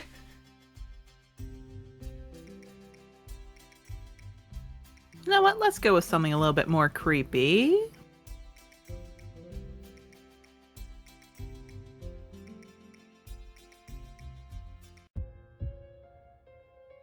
That's good. Alright, so you all go to the Circus of the Majestic. There are posters. Again, you wait a while until nighttime. Sure enough, the performances start. There are tabaxis doing fire breathing tactics. There are what appears to be animals out on display for people to see. There appears to be, again, posters that say, "Come watch our wormlings perform." It looks like the Ring of Fire act, to the best of your knowledge. Octavio, people smile to you. Everyone seems all right. However, Needle does come up to you. Ox. Hmm?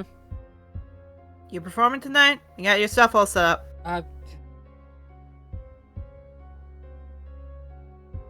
I mean, got everything set up. You might. Look, Oh. I get it. You don't want to say no to him, right? Kind of. Yeah, I get that feeling. Yeah, looks a needle. Look, dude, you got out. It's okay. I'll tell him you're not performing, alright? He's a pain in the ass, but he'll listen to you at least. He nods. I really appreciate that. Needle, would you mind if we're still allowed to go backstage? No, dude.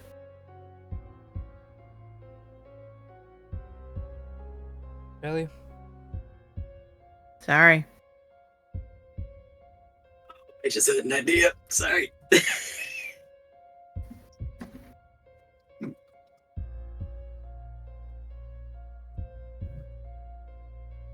Well, I mean, those are the rules. We have to follow them, but I really do appreciate that. He kind of scratches the back of his head, looks back. What's it like, by the way? Being out of the circus? Yeah. I mean, kind of looks around at the party. I mean, I'm with this lot right now. Yeah, looks at that. Looks at you. You're lucky. How's that? Up to see you sometime, Octavio, but I gotta get the animals ready. Kind of blinks at that. What's going on?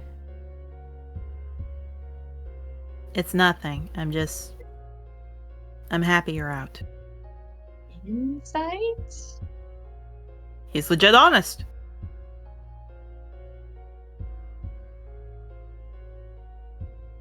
If I can interject really quickly. Yeah, it perks up.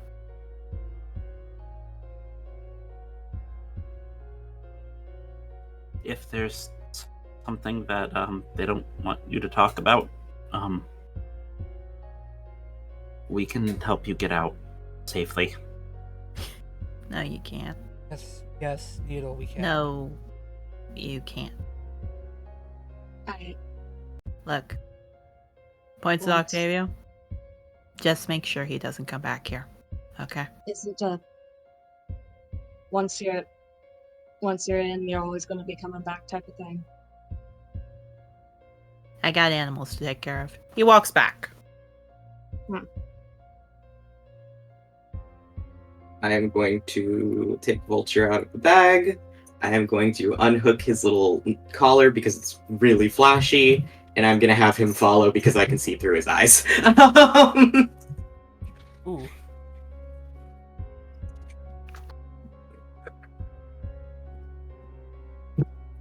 Okay.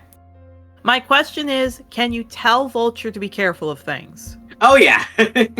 Okay. So, you see Vulture follows Needle very quickly, trots around him. It's like a random ass cat just hanging out is whatever, and Vulture wasn't really drawn attention to when I was at the circus earlier. As far as they know, that's just a random stray cat.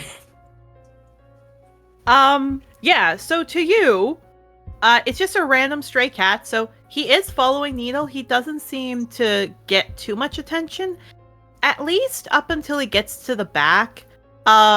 Mable, as soon as Vulture gets near the lions, they roar at him, and he goes running for a bit. He's scared of the lions. Little wimpy boy. Do you want to tell him to keep going? Yeah, just tell him to, like, walk around. Like, don't get in trouble. If shit starts getting dangerous, leave. But, like, just wander around so that I can see shit. Yeah, he's a little scared of the lions, but he does start to walk on the outside edge. Mable, you see this before him. He is about to step on something shiny in the sand. Yeah, just telling him to stop. Yeah, he stops. I'm gonna ask him to look at the shiny thing. It has little points. He's not sure what it is, and then suddenly you realize it's a bear trap. He was about to step on the bear trap. Keep telling him to get away from that. Well, now we know how that dragon ended up in that. Yep. How close is that to the main tent? About 30 feet. That's still awfully close for it to be in part of the main. That's pretty close to the main tent, though. Huh. Yeah. We never told Jocelyn that there were traps, did we? No. Well, we had no proof that they were there. Now you do. Yes, we did. We had an eyewitness that had one. Yes. This is fair. It looks like there's about 30, 40 all around the back where it appears to be that is a pass dragons can take to get from one area to the other. So if they're traveling by land or they're digging dragons, that's how they come through. Mabel's having the moment of like, I was right! However, when Vulture is looking around, he does look to see... It looks like Needle, again, opening the cages up for certain ones, but it looks like the first ones they're getting is the dragons. Now, where they were all in the water and happy, it looks like all of the dragons are a little uneasy. The Vanguard cub, Bright Mind, has a collar tied around his neck, a leash hooked up, and a tug's given by Needle as he walks. He turns to the others and barks. Remember, the Vanguard cub tells what the other cubs to do, which is funny. He's the one that was talking. Yeah, that's why they had him talk. Yeah, it looks like maybe there's one Mable that Vulture can take a look at. One that looks smaller than the others. But before Vulture can get a good look, suddenly water's thrown on him as you see Arpeggio goes, "Hey, get out of here!" He hisses and runs off. That's already worthwhile information. You get my boy. Give me my boy back. He runs back to you, Mable. He's dripping wet. He's shaking. Yeah, we'll dry him off. Somebody threw water at the boy. That's so cruel and mean. Mable, what just happened? He's a familiar. I can see through his eyes. Oh. Did you see anything important? Yep, he's trying him off. Well, They have the Vanguard Cub on a leash and they're dragging him around. Also, there's bear traps all over this fucking tent. All around the tent? Yep, there are like 30 or 40. Close? Yep, like on a pass that dragons go through. Does that warrant enough? I don't think that warrants enough for the horn right now, does it? I don't think currently, but it's definitely good information. Also, someone should probably tell Jocelyn that there's traps. Oh, I think I have an idea. Yarrow's gonna reach into his bag and he's gonna pull out a quill and some paper, like some of the school supplies. And he is going to write a note to Jocelyn, warning there are traps around the tent, and they are only specifically leading around and using gear on the Vanguard Cub. And he's gonna write that on a note. He's gonna quickly let it dry off. And he's gonna roll it up and he's gonna give it to Rosa. Rosa. Yeah. As a warning, they're up on cliff tops, which Yarrow, it's very hard for her to get up there. With how much she blinks around and just shows up in places she shouldn't be. Fair enough. So she takes it. She starts to bound, leap, disappears. You see a flash of light up at the top. Then bound, and she's back. Can you go up there and wait to see if she wants to send a message back? Please? She licks her paw. No. I'll give you a treat if you do. Bound, gone. Yeah, that'll do it. And Mable is meanwhile drying off Vulture, putting his little collar back on. He is giving little kisses all over his little cat head. Yeah, purr. If Vulture is dealing with it, I can prestidigitation on him. Who accepts this? My poor wet boy. Dry off, boy. Dry off the boy. Prestidigitation on baby boy. I guess we should probably go in. I think if we stand out here any longer, it's going to look suspicious. Probably, yeah. Maybe hide Vulture when we get inside. Yeah, he puts him back in the bag. So, are we gonna be both of your guys' friends, or are we trying to spin it till like we're your plus ones? I think probably friends is fine. Just friends trying to enjoy a show. That's all we really need to be right now. Yeah, Rustling just kind of like closes her eyes, takes a moment to breathe, and just sort of lets her body language relax. Yeah, puts a wing around her again.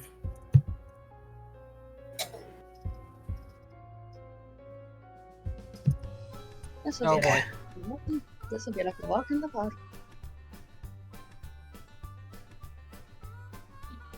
I can stick by you if you're worried about it. If you wanna.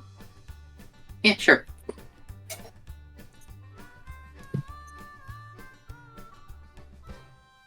Rustling out, you're just like, okay, I can be relaxed. I can be chill. Just gotta breathe. Be normal. Be normal! Don't be suspicious. Don't be suspicious. Okay. So you all sit down. You get, I'll say, where you guys want to sit. You want to sit the front row? Do you want to sit back? What you after? Octavio's going in the back seriously, so that way Arpeggio doesn't like find him in the crowd. Fair enough. I think Yarrow's gonna sit in the front row because he wants to be as close as possible so he can, like, pay attention. Mm-hmm. Same. Okay. I Octavio, I will say Needle has probably told Arpeggio you're here, so if you want to sit in the back, you can. You can also just sit in the front. Sit in the front then, okay. I'll be in the front, baby. Okay. So you're all in the front. People come in. It's packed. It's very much packed. They're all excited. Bless you. Oh, that's loud. I will turn it down, sorry. That better? Up a little bit more. Yeah. There you go. You can also adjust it on your end, Ben. Rather not, because that screws up with the roll. It's okay. I got it. Okay. So you see that Arpeggio eventually comes out when the lights go down. There are fire stones that are placed there and cold stones that are used to push out a little bit of mist. Wait, fires? Oh.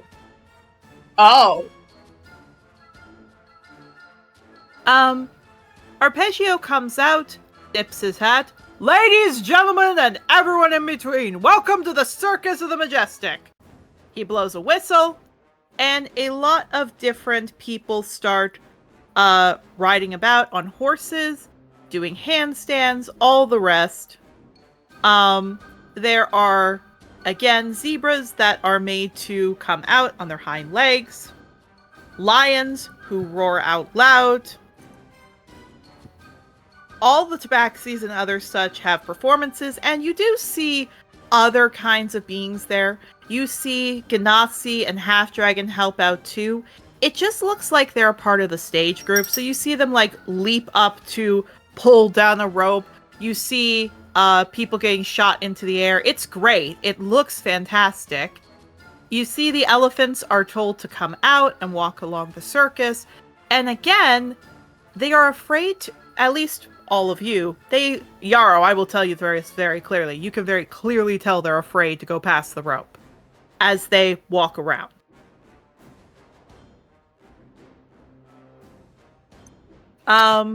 Do any of them ever get near me?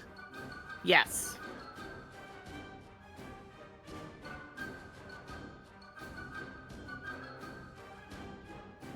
You know, I was going to do something that I realized it was probably going to end with them getting beaten, so we're just going to let that happen. Indeed. But very clearly, all of you can see the marks on them, and nobody seems to notice.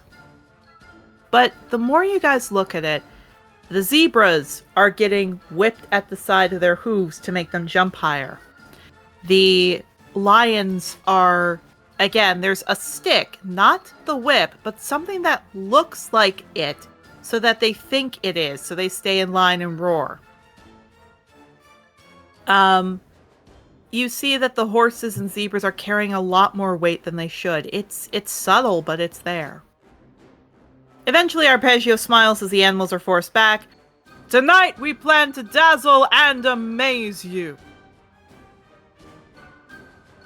To make you see things you never could imagine as our final performance. People cheer. Now, who would like to see a tiger do a fun little act? Please keep yourselves at the front row in a safe distance.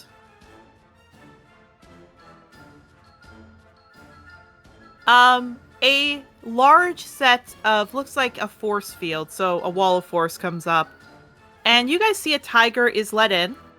Needle specifically comes out. And Yarrow, just for your own thing, because you are the animal lover of this group. It looks like they want to have this tiger climb on a wheel and start to push it, which would be very hard for it to do. Yeah, he looks exceedingly nervous as he's seeing this. Once again, you see that He has a piece of meat. He puts it up. The tiger roars a bit. It looks anxious. Its tail's tucked. Its ears back. It's roaring. Needle takes out the butt end of a stick. It roars. He steps away and leaps up. And people are cheering. Like, kids are cheering and, like, applauding. And they're excited about it. And sure enough, the tiger starts to push the wheel and go along, and it's great. And he hops off. He's very much panting, not from overexertion, but because he's scared. And so he smiles. Good job, Needle. Now let's see a little more excitement. Bash, the big Maine Coon cat, comes out. There are 5 pedestals as he goes up. Now, Gloria was feeling a little unwell today, so we had to let her take a rest. We care about all our animals and treat them well, which is how they can do this. The elephants do like a little kick thing, so they raise their trunks up, they kick their leg, they put it down, they kick their leg. You see one on the far right is not going as fast. Bash takes just a drumstick, basically, like a stick with a felt pattern on it, taps it. Suddenly it's quickly trying to move faster. Gets to the stands. Again, way too small for them as they climb up and stand on their front 2 legs with the back. Rustling, Yarrow, I don't assume either of you two like seeing this.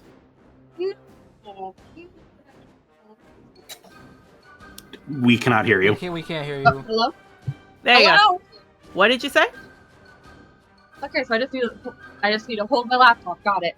Yeah, basically. So rustling is rustling angy fur bristles. Indeed. Yarrow? Yarrow looks like he's in pain and like he wants to look away, but he knows he can't. Indeed. He smiles. Aren't these elephants good? We train them every day. And they just love doing this, don't you, girls? They shake their heads. He goes, oh, come on.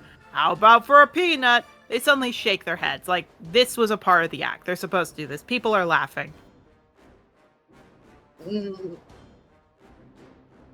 You see multiple people, including Needle and Bash and Adagio, and a few others climb up on the elephants, ride them around, and then they bow, extending a leg out, which is not something they should do, and walk out. Now, we have a real treat for all of you today. A performance I know you've all been waiting for before we get to our high acts and everything else. How many of you have heard of the Ring of Fire? People kind of mutter. Many of you haven't. We invented it here at the Circus of the Majestic. And let's see our 10 participants. And he blows a whistle.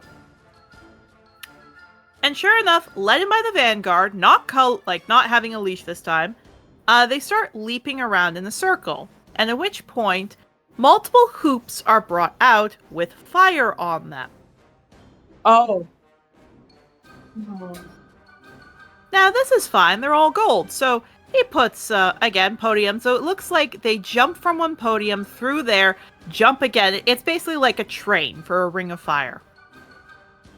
He smiles. Now let's get our dragons showing you how they can do a ring of fire. And he blows the whistle. People start cheering. Sure enough, Brightwing flaps his wings, gets up, and he starts to do this very quick jump, stop, jump, stop, jump, stop. And it's not that he can take a break, because he has to keep doing this, which can be tiring on any animal. So he jumps and jumps, but there's no hooks, no nothing. It just looks like Bright knows what to do. Then followed by the next, and the next, and the next, and the next. Octavio, I need you to roll me a perception. Perception. Yep. Wasn't there something for this day that I had, like, disadvantage on perception? Unfortunately, yes, because a butterfly decided to drink the eye juice. Can we help? You could help. Who's staying beside Octavio? I think Yarrow was. Actually, you know what? You want me to flavor this? Sure. Octavio, Yarrow's letting you sit on his shoulders. Uppies! Uppies! Alright. Yeah. Actually, I will say not just shoulders, you're sitting on his head, because he's got the antlers. Bees. Which I will say, Yarrow, people are like sitting away from you because you're a tall species. Some of them looked a little upset, but they just let you be. He's shrinking down as much as he can while this is going on. Yeah, Indeed. I'm So gonna do Octavio, it's a flat. cool, and I'm also gonna give myself another bardic, so that's gonna need that, and I can roll this twice. I'll take the 15. What's that? That is just enough. Woo! I need to stop the music, Oh boy, we go, baby. or at least change it.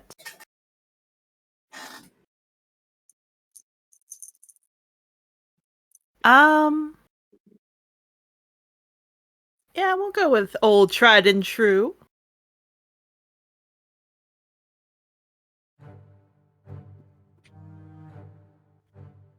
Octavio, you know dragons. You know a little bit about them. So you see every dragon specifically going, and it's fine.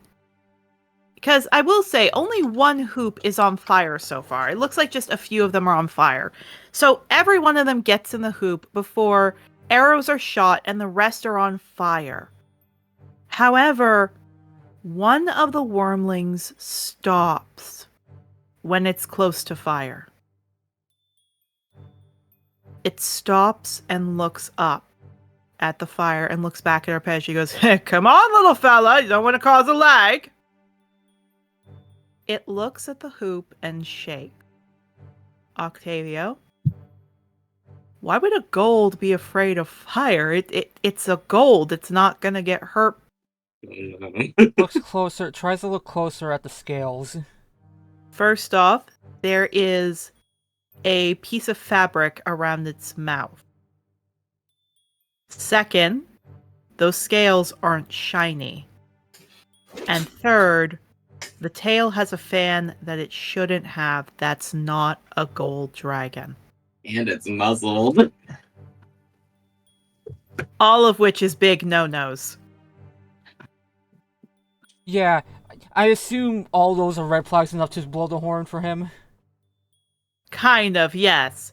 But you know, Octavio, you can't tell what kind of dragon it is. But if that's not a fire-breathing dragon and it leaps through that hoop, there is a chance it could light on fire. Shit.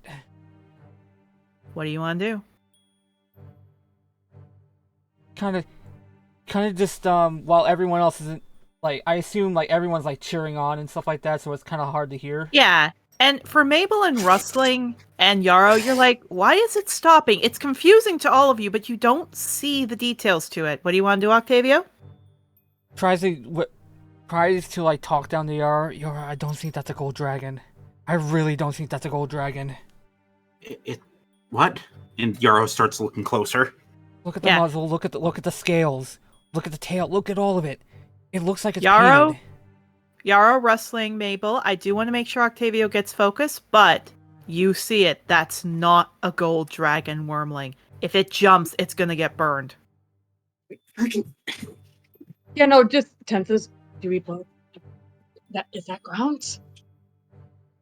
Yeah. Yeah, you're not sure, but this sure is, as Arpeggio goes, come on, little one. We don't want to be in trouble now, do we? The little one looks freaked, jumps, and now I must share a picture. For all of you. This is unchangeable, unavoidable event. I kind of figured this was going to be it. Oh, fuck it. Well, we at least get to blow the horn. You do. What you all see is this.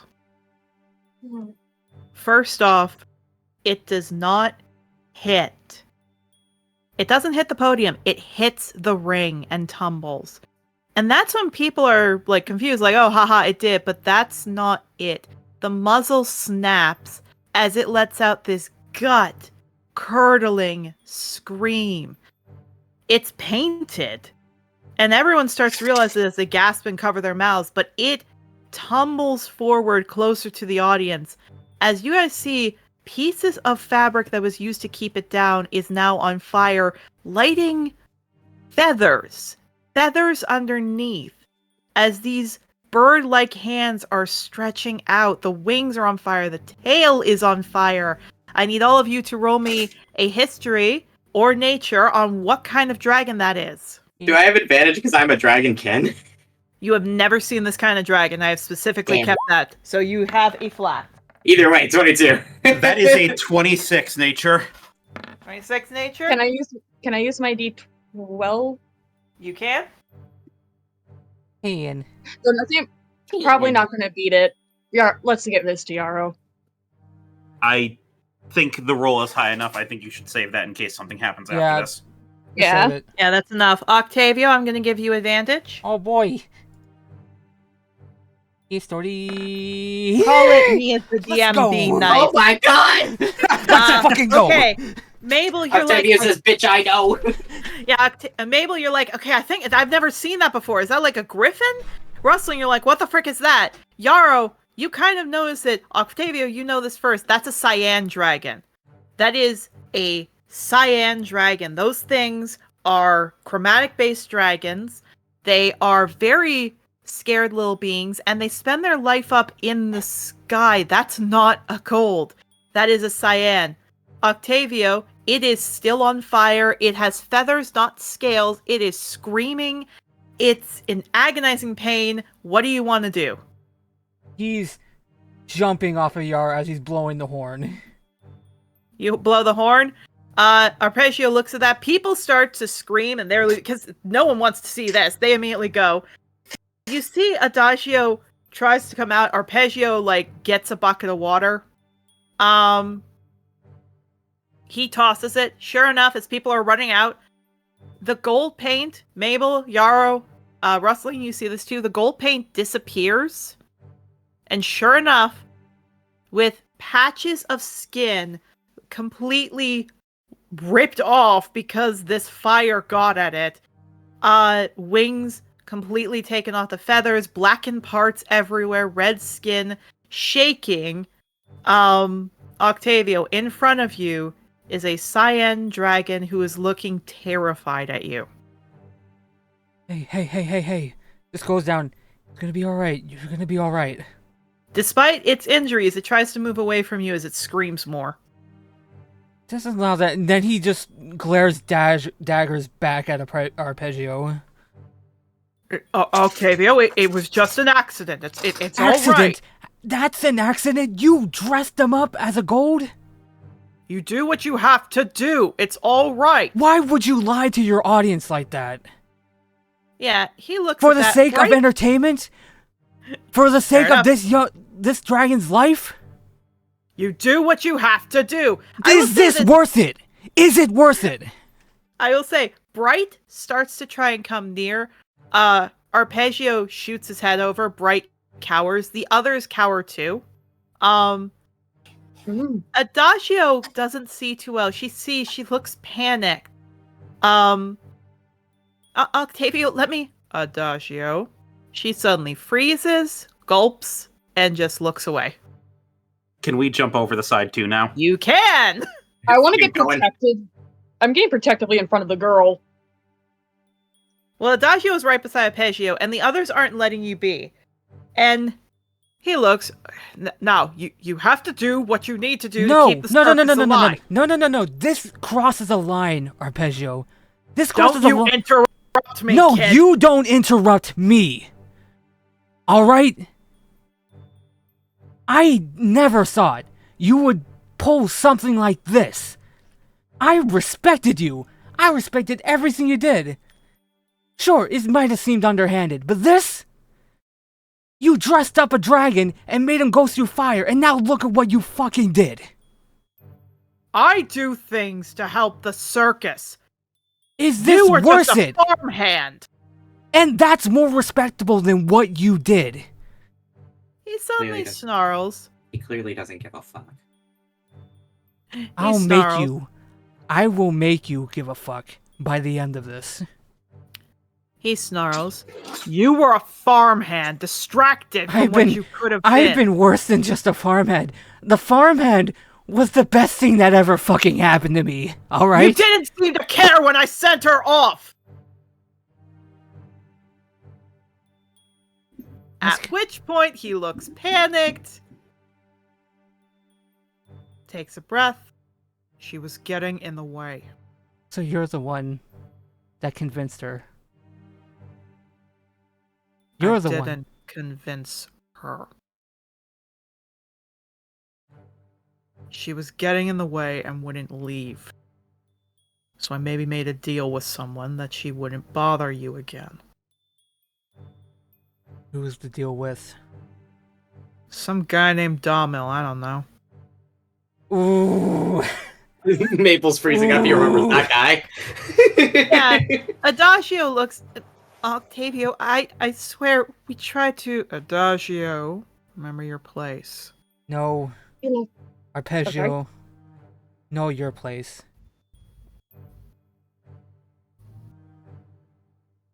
Look, it was an accident. The little tyke just didn't understand This is its not place. You don't understand your place. Your We're place. gonna go. No, you're not gonna go.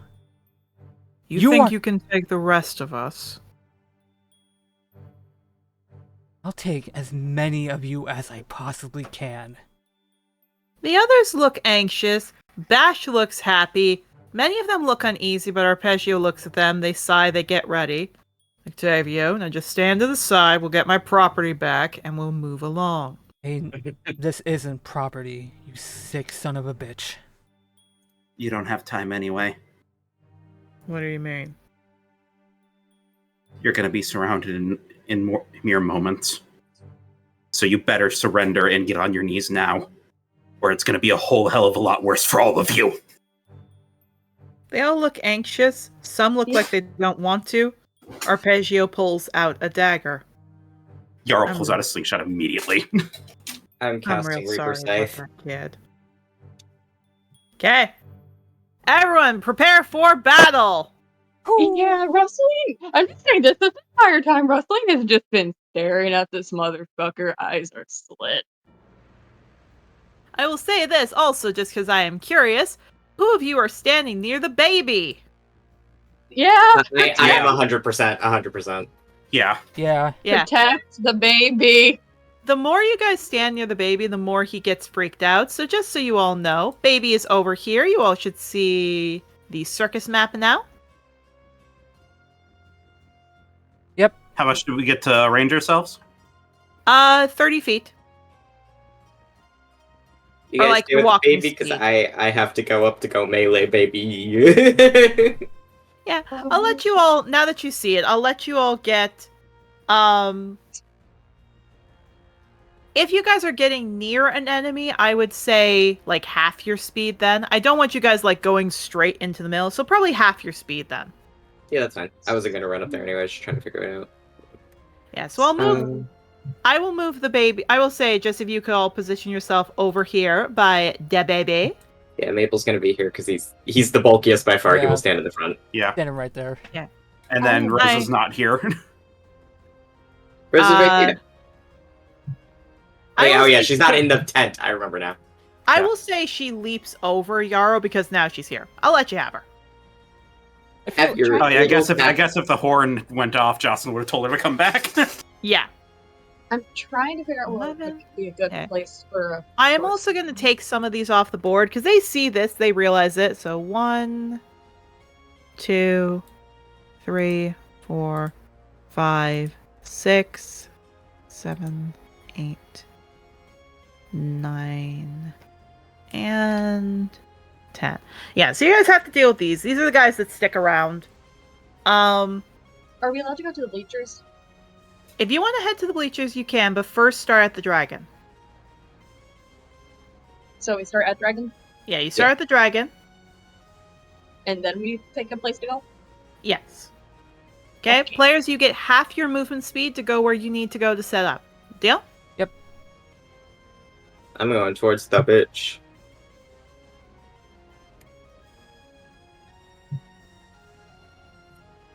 I'm leaving my fucking kitty cat back with you guys because he is not a fighter. Yeah.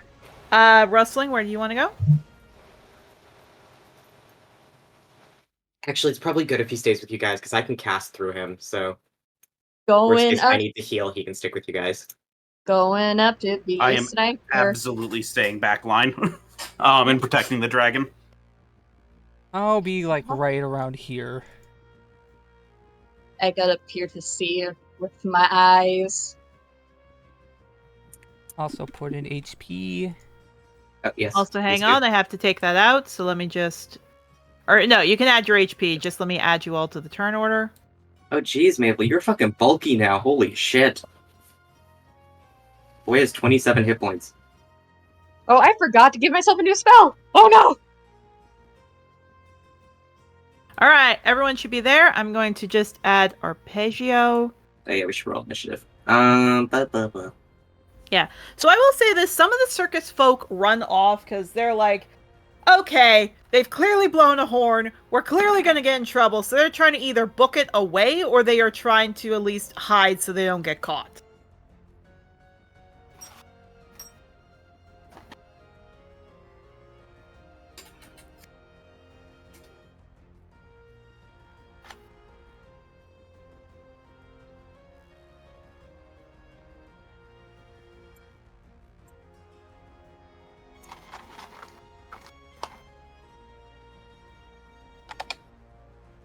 Actually, that one would probably be a good...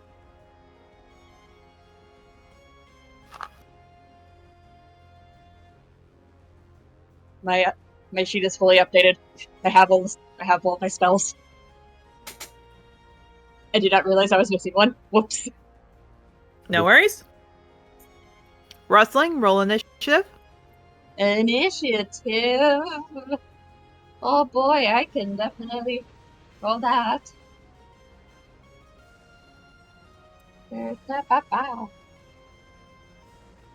Initiative. Makes sense. Okay.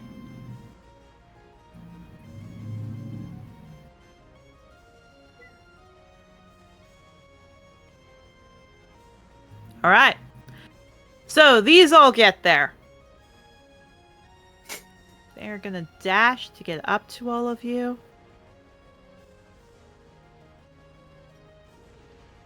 Oh no.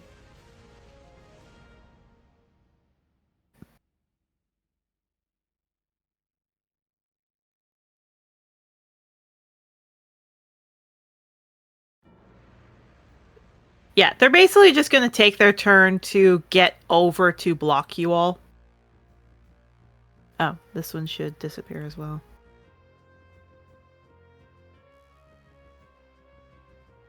This one to you, Octavio. This one to you, Mable.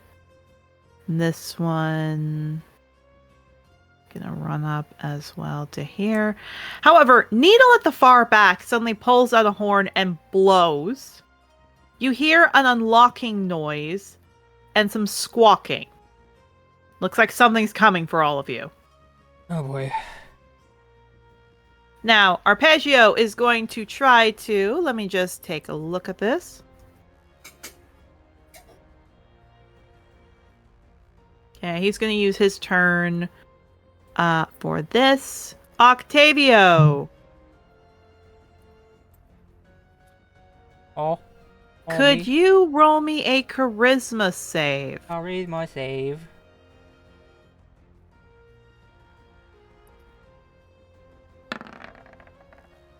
That's an 11. Oh, wait, hang on. I got the wrong one. Wisdom. Could you make me wisdom save, sorry? Can I reroll? Yeah, you can re-roll. Yippee. Worst, 5. Why? 5. He looks directly at you, Octavio. You see his tongue has a little bit of a glow to it.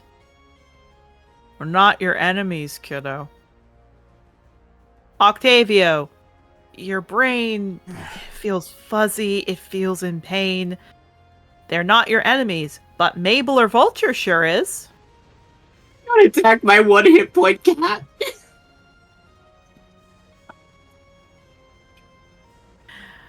Ah. That is his turn. Adagio is going to stay because she does not want to fight, but this is the best she's got. Yarrow! Yarrow's gonna look back at the dragon. It looks like legitimately injured, right? Yep. Yeah, he looks at that and he feels a fury welling up inside of him. And he looks back at them. I don't care what's happening. Nobody else is gonna get hurt here! And then he's going to start to glow. What? Oh. Oh. And for the first time ever, I am going to summon Totem Spirit, Kusith. Oh. Very good. You glow a green fur. Oh. So a spirit's going to appear in a space next to me, I believe. Uh-huh. And it's going to have a 30-foot aura that is going to cause a few effects. Oh boy. Let me get that for you.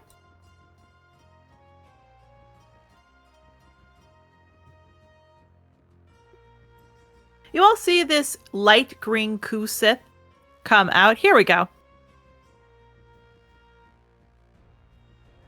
There we go. Dougie. Doggy. Could you put it right here and then give it a 30-foot aura? Or give me control of it? Yeah, 1 second. Mm-hmm.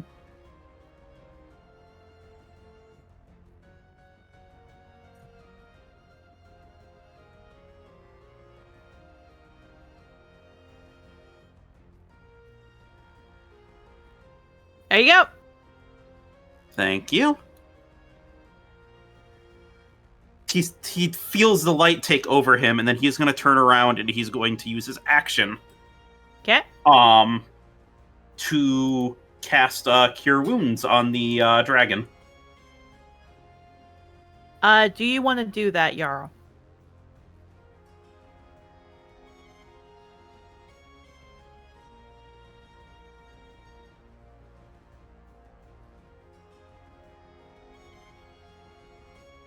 I did, and then you said that. Yarrow, I will give you this just so you're okay with it. He has dirt and other things in his wounds, and this little one needs help, so you need to clean him out of his wounds before anything could happen. If you do cure wounds on him now, it's going to heal that back up and stick everything in. However, I will say, if it helps, Rosa is standing over him, and Vulture is, surprisingly, they're actually working together to keep everyone back.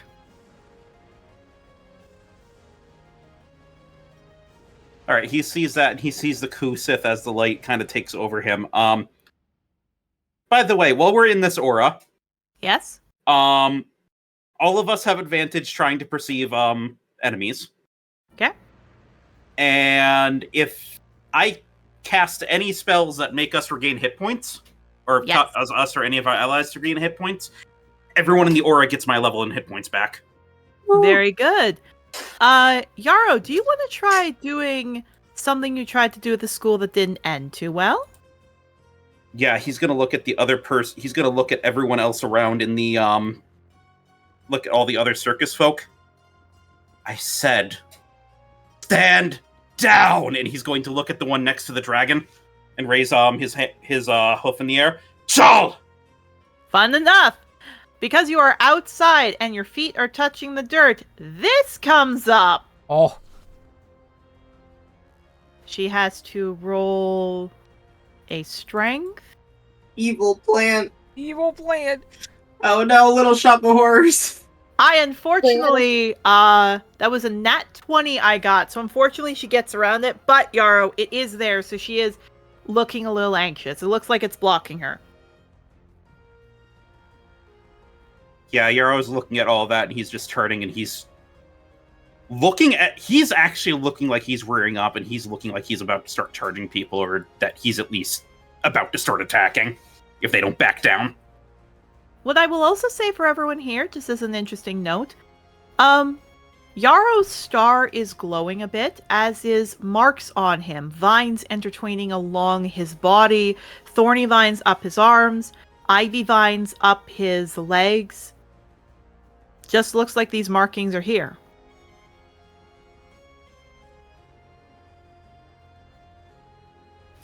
But That Yarrow. is everything. That is all of my actions, and I don't want to reposition. Okay. Octavio. Oh boy! I'm under mind control. Well, because you are in the aura to perceive enemies, please give yourself an advantage. I'll say this specifically of how that wording was. I want to give rule of cool. Roll an advantage wisdom to see if you can get out of it. Advantage wisdom. Believe in him. Come on, come on. That's better. That's enough. Oh.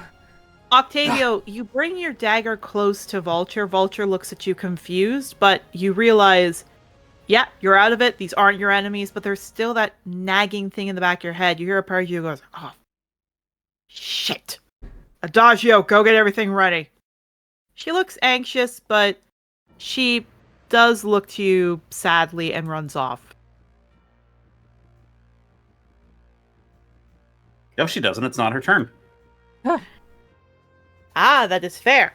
I will put her back then. Yeah, so she looks like she's about to run. Octavio, what do you want to do? I would like to double check something.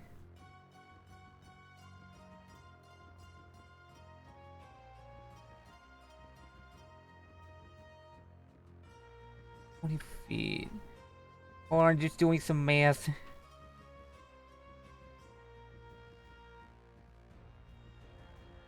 There it is. There it is. Circle. Would that? Ah, that would hit Mable. Let me try. You can hit me. Who give a shit? I don't. Back here. I don't want to fairy fire you, so that's what I'm trying to avoid. Oh, fair. I also don't want to fairy fire Adagio. That's the problem. I don't want her. Well, if it fairy fires her, as long as we're not attacking her, it's not going to do anything. Fair.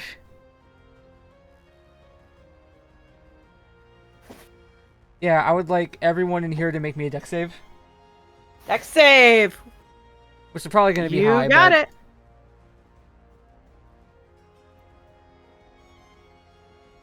23?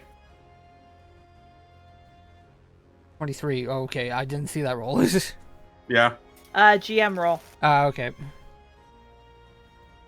Yep, that passes. No, it doesn't. Oh? Octavio, around your wrist are feathers that glow that appear. Activation ancestral power. 1 lucky point is given to you per day. Oh. Huh? Specifically, ancestral power, bow to the king. Huh. Okay. Would you like to use a lucky on that? Yeah, but I'd like to use a lucky on that. Here. All right. 10. That's a failure. Okay. So that's...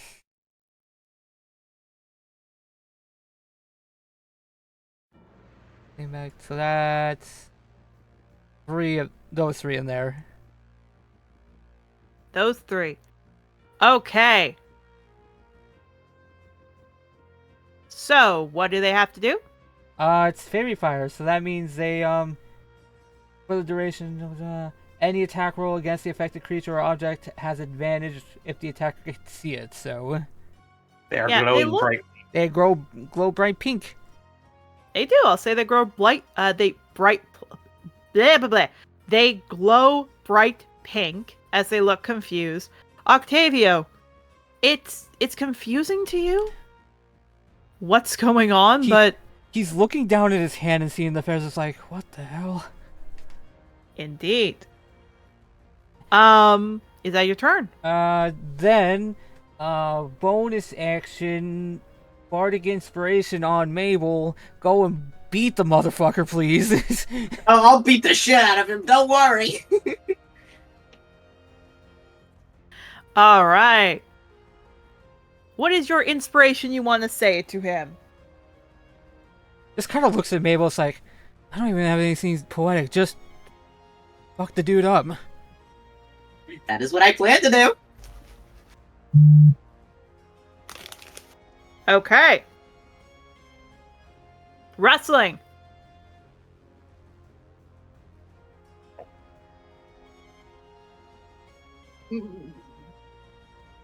Just trying to see where all the other. Are you doing a square or a circle? What's a radius? Circle. Radius is half a circle. Half a circle, so... A So- 10-foot radius sphere centered on a point. Yeah. So okay. if So it you was want right next to Mable, it would be there. And which one is the Adagio who you don't want to hit? I can't tell the It's difference. the white one with the pink dot. This one Yeah. right here. Oh! This one up here. Okay, so yeah. I keep forgetting we have to line, circle, and so art. Okay, so I'm gonna want to get more of these.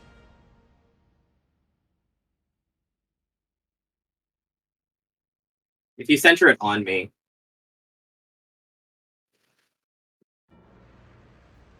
I could get 3.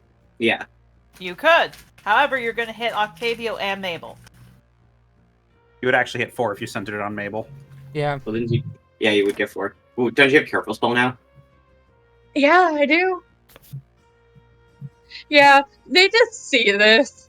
She sighs. Okay, now you're lots of this fucking pissing me off. Alrighty. So she waves her hands around as her eyes close. Maybe kind of electric sparks start to grow around her wrists, palm, just filling the air like a kind of static feeling as she thrusts her hands forward. Boom. Shatter. Ooh. Very good. What do they have to roll?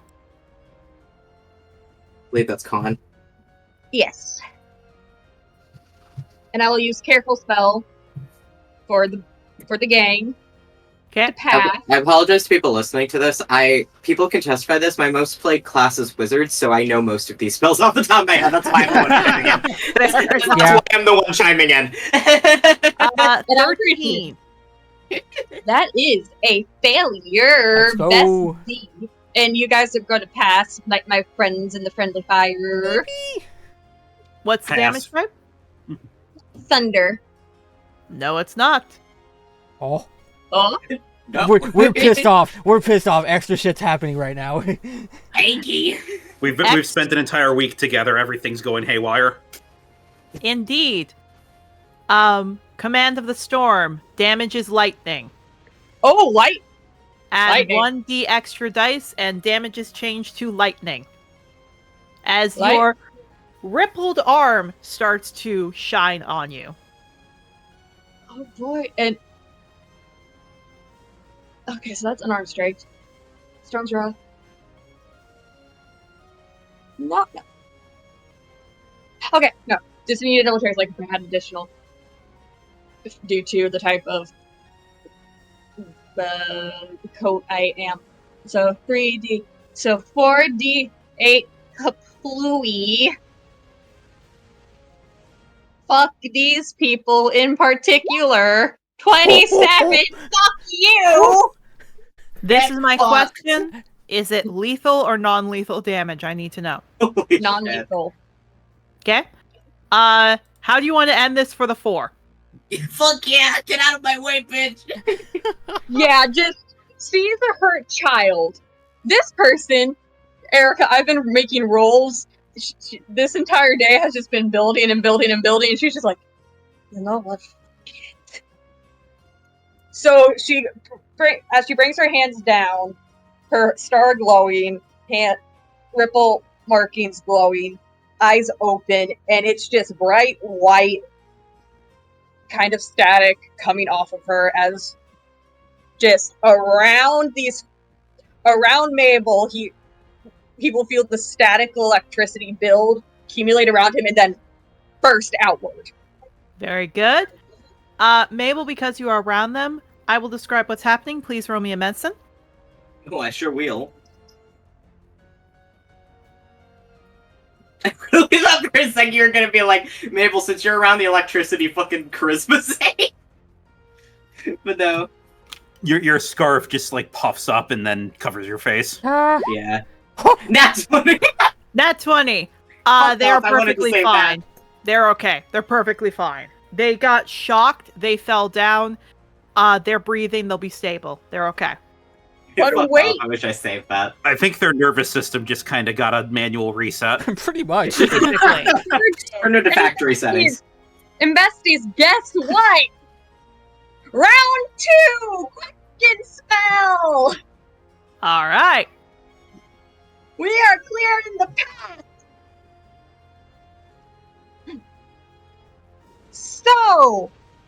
So, oh, well. Okay, fuckface. Fuckface McGee. Okay.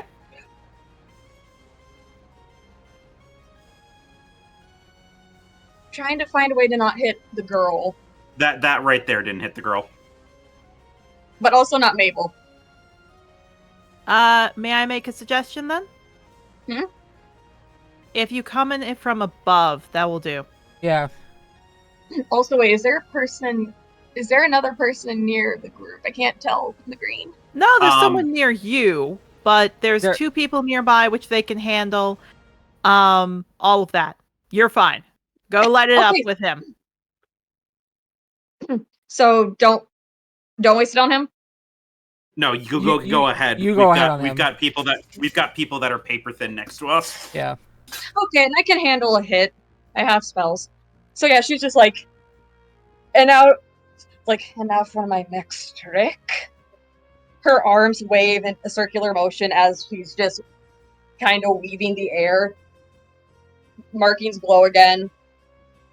As Snaps his fingers. Not so fast. Counterspell? Ah. Son of a bitch. Bitch. Don't worry, I'll get his ass. We got his counterspell down though. This is true, You he cannot. can. Oh, we got his You can. counterspell down, and a druid and a cleric's about to charge him. Okay. I was about to say, you can try to fight against it if you roll an Arcana. okay, I can try. Isn't it that he has to roll an Arcana to cancel it? No, it actually Or no, shouldn't he can't. because Shatter's level 2 and Counterspell's level 3, so it automatically. Yeah, it's automatic. Right, Yeah. Never mind. The Yeah, only no. time you'd ever have to roll is if the Counterspell's lower level than the spell. Yeah. Yeah. I will say, he gives a glare to you, Rustling. Bash. That one. Bash grabs a club, like he's aiming directly at you, next Rustling.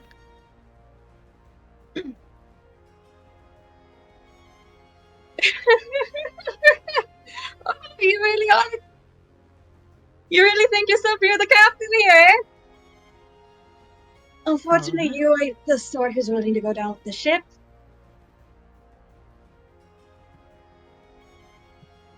Is that your turn? Because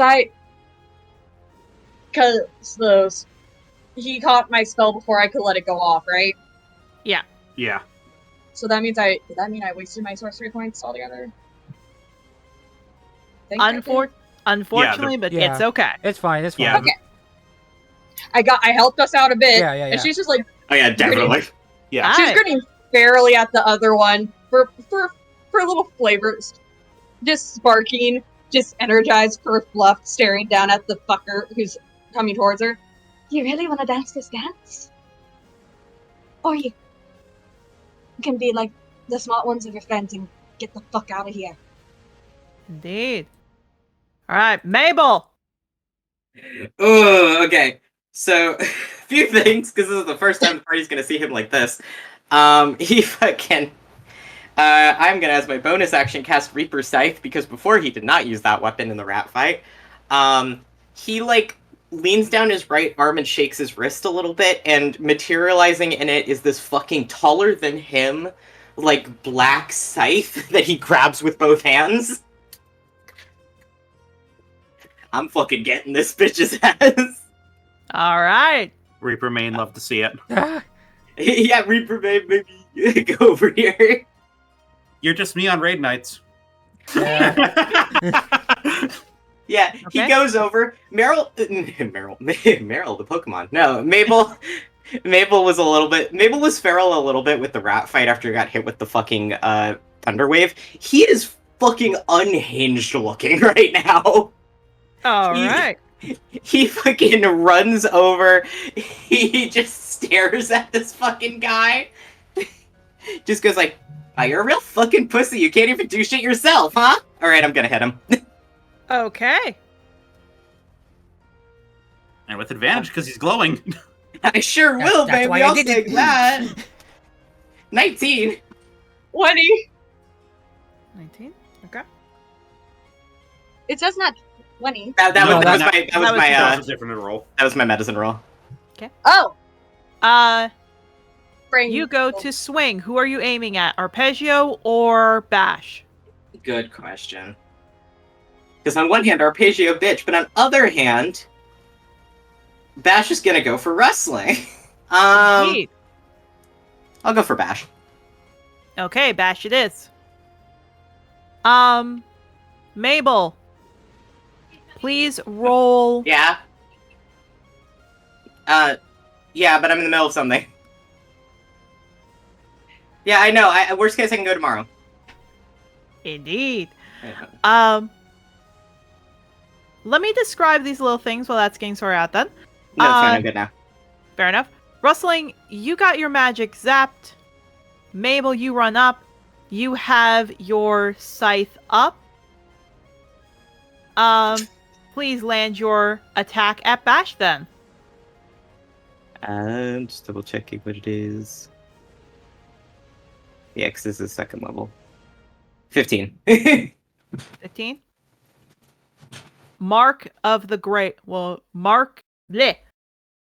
Activating ancestral ability. Mark of the Grave. Oh, good. Fuck. You see Bash get scratched with a slash as he looks very sick. His blood is turning black. Bash now has vulnerability to necrotic damage. Well, that's Ooh. funny, because this is necrotic. That's the idea. What's the double damage? It does. Oh, So 30. scary. 30. Mabel, how do you want to end this in one go with Bash? Oh, this is fucking horrific with what the other effect of that scythe Without is. killing him. Without Anyway. killing him. I'm not killing him. He wants to, but he won't. He fucking... Yeah, he just fucking swings it down across this man's fucking chest. He's avoiding any... I will say, he's swinging it down his chest, but just for note, this is still non-lethal. Mable is just incredibly good at avoiding vital organs here. It is kind of eerie how good he is at avoiding that. Bastard knows exactly what he's doing. Indeed. All of them? Exactly.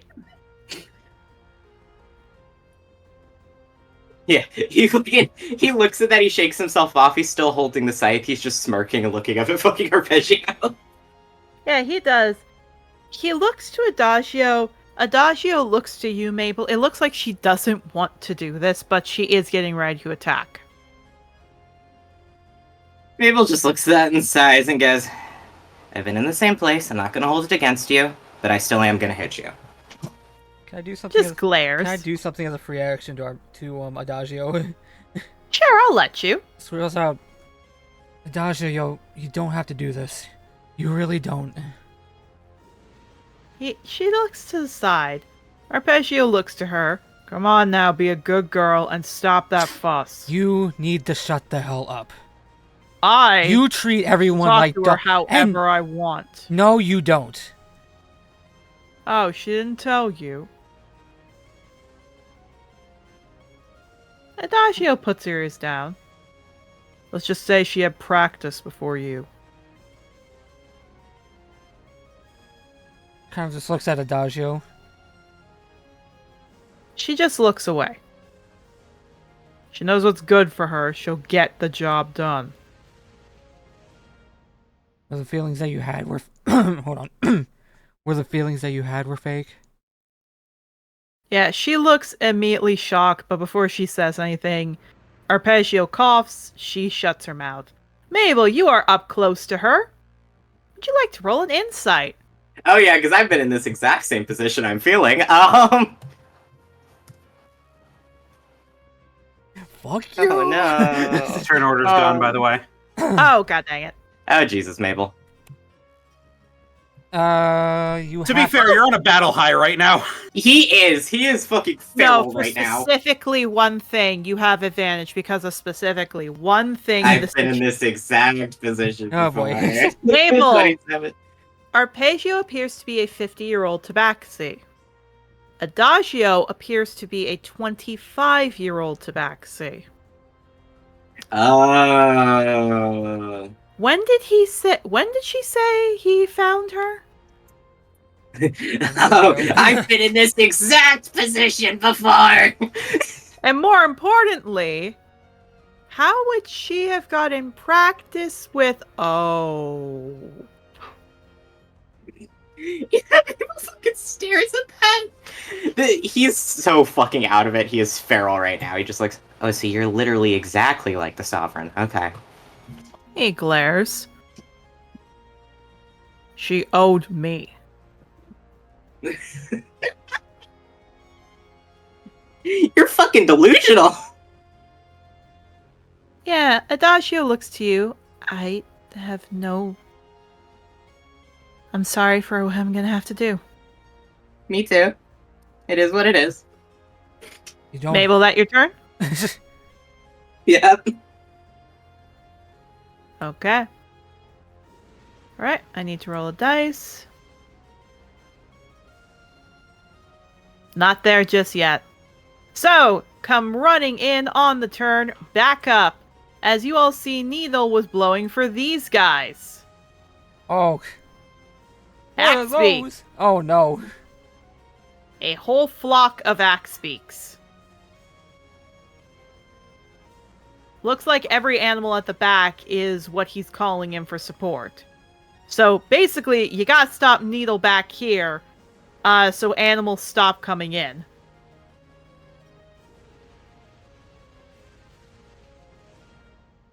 But the flock took their turn. Needle blows. This time you hear what sounds like... Gotta roll a d6. 4, 1, 2, 3, 4. This time it sounds like a bunch of lions are roaring, as it sounds like the lions are going to be coming out next. Okay. Mabel? She's coming here. Arpeggio's moving here. That's fine. Mabel, please tell me if this lands on you.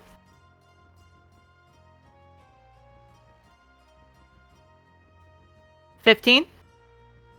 No. No? Okay.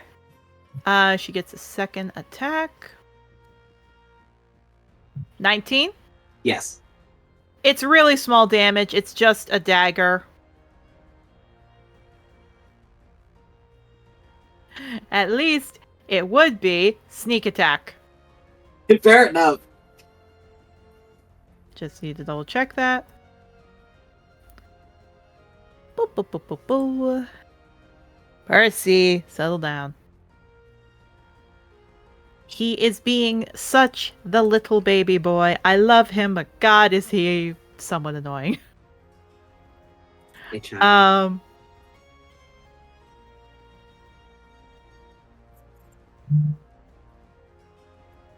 Okay. So I believe with how much she is of this type, it should be 4 added. Well, it should be 2 extra added on. So this is the dagger. 8. Righty.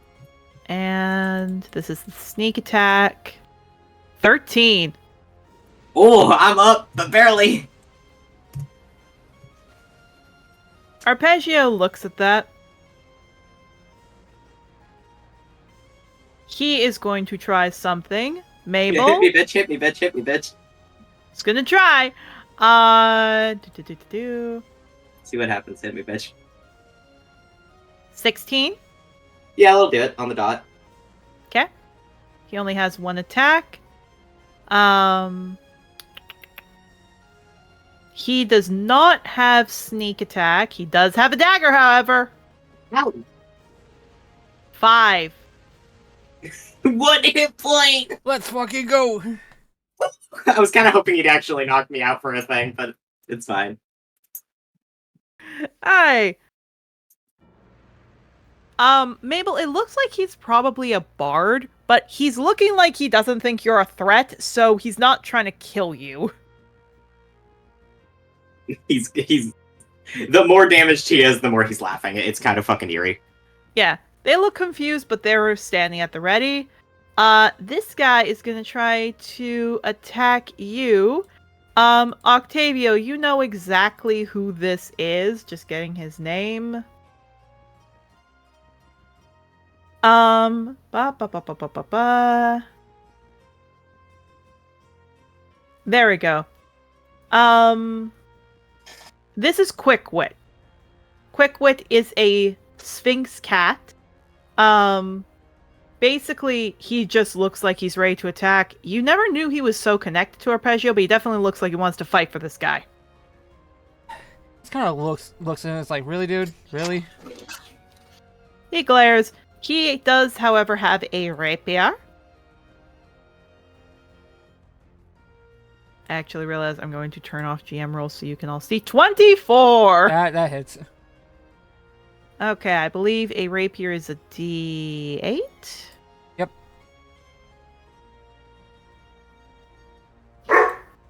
Orc. 13? 13. Owie. Okay, that's all he can do this turn. You know what? Frick it, she's gonna be mean. The one by Vulture tries to grab, the dragon. Vulture swipes. So she's gonna stab Vulture. No! No! That is a cat! 11. I'll pull it up, but I'm pretty sure that hits. It's a fucking cat. Depends on the dexterity. Showing me Ethernet cables. 1 sec. I was about to say, remember, because he is a familiar, I believe he gains some defense because of you? No. Never mind No. then. Oh, it misses anyway. It's 12. It is 12. Whew. Great. She's gonna go for one more. What the fuck? No! Yeah, familiars don't gain any, like, defense abilities. They're not meant for 16. fighting. Yeah. She's done. You don't need to roll damage. It's 2 hit points. Oh, I know. Mabel, you hear a scream as Vulture falls down. Oh, he's fucking mad. Don't make me revive that cat again. I believe he just disappears into your ambush. He does, and then I just need to, like, resummon him. It's not a big deal, but still. Oh, look, someone did die this session. Why would it have to be Vulture? Sure. He's just a little guy. I will say, Octavio, she does go to grab again, but funny enough, Rosa actually sees that, looks surprised, and actually, like, hisses as this lady jumps back a bit and is standing over Vulture and the dragon now. Only I can beat the shit out of him. It's more like an impressed. You know what? You actually stood your ground instead of being a little prince cat. You stood your ground. Good for you. All right, rustling. Sorry. Yeah. Okay. I thought you were gonna say that as if it was Rustling's turn. Never mind. No, this one's coming up to her. Oh boy. Rustling. You see this guy come over. This looks to be Skip. He comes up. No offense, lady, but you gotta go down. Well, you have a funny one. 19. No, shield. Fuck you. Fair enough. Yeah, she has a feral grin. Do I want to be that? Yeah, he would be that mean because his turn did come back. Rustling. I believe this works. I might get this wrong. I believe this works. Counterspell.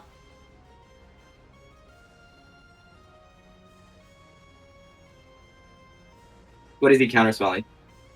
Rustling shield. Oh, good point. I think you can do that, yeah. Yeah, it's a spell. Yeah, Yeah. it's a spell. Yeah. Yeah. Rustling, does a 19 hit you without the shield? Yes, Erica, it does. You think that's gonna stop her from being feral? Look, the good news is he's a low-level he's a low-level bard, so he's trying to save his spells because he doesn't think you're that big of a threat. 6.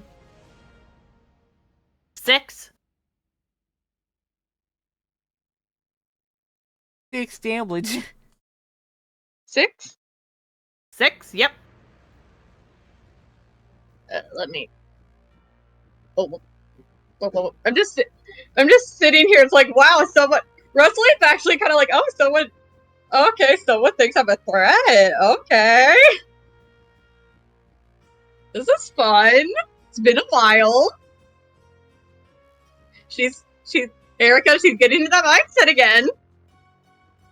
Good. All right, that is all of their turns. That's all they can do. Yarrow. Oh, I'm getting put in a position right now. If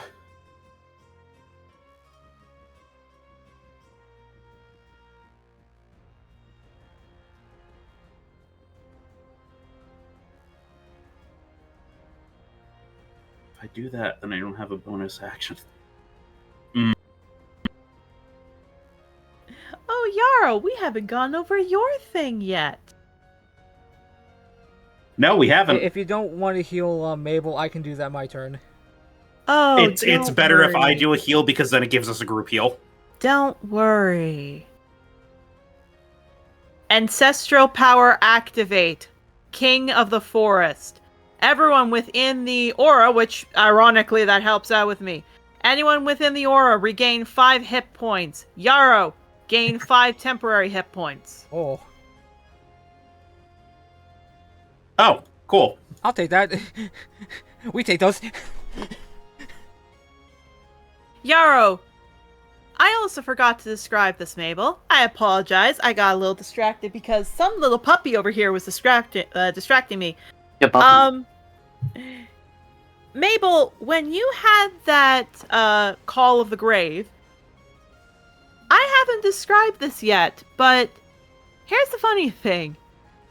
Your wings, the spots on your wings, don't glow, but within your wings appears to be feathers, rivets of feather almost, as well as the basically horns glow. So within your wings is a pattern of feathers that glow, as well as horns, and your horn nose glow. The moment this fucking battle's over, he's like, I knew it! Yeah, Yarrow's Picks up his fucking flip phone and he's like, Lorelei, are you my mom? And again, for you, Yarrow, those vines are blazing bright as this happens. Yarrow's gonna look directly at that, and he's gonna shake his head, and he's gonna look determined and focus. That actually helps me decide exactly what I'm gonna do. Yarrow's gonna flick his hand towards Mable. Whatever happens, stay up! And he's going to go to cast Healing Word, but instead is going to cast another spell. He's going to cast Healing Spirit. Woo! Very good. What spirit do you want? Oh, that is a question. Give me a little friend. In the shape of a friend. I want a little friend. Oh god, what is it? What is its shape going to be? I can tell you if you want, Mabel's favorite animal is dog. Bubby. I actually have it covered for you if you want, huh? Yeah, I was about to say, the two gods that he's most connected to aren't beasts of Fae. Here's the funny thing. As you try to figure out, like, what is it going to be, we'll make it pink so it's easier to see. Yarrow! This little one. A Almirage appears. Where do you want to be? Directly on top of Mable. Little friend. An Almirage appears, Mable, as it flops around you. Oh, a friend. Mable Right, of a just friend. double checking this healing. So that's going to do 1d6 healing for you, Mable. Wow. 5 back. Wow. And everyone in the aura gets 2 back. Ooh. All right. Okay, Octavio. That is not the end of my turn. Never mind. That is my bonus action. My boneless action. My action, he's going to look at that, and he's going to look directly at Adagio, and he's going to pull out his slingshot and take a step back so he has a clear line of sight. Okay. And he's going to shout out to everyone, if the ringleader goes down, they won't have a reason to fight! Good point. And I am going to take a shot with my new sling. Fair. Also, one thing, Rustling. It would just be 20, not 21.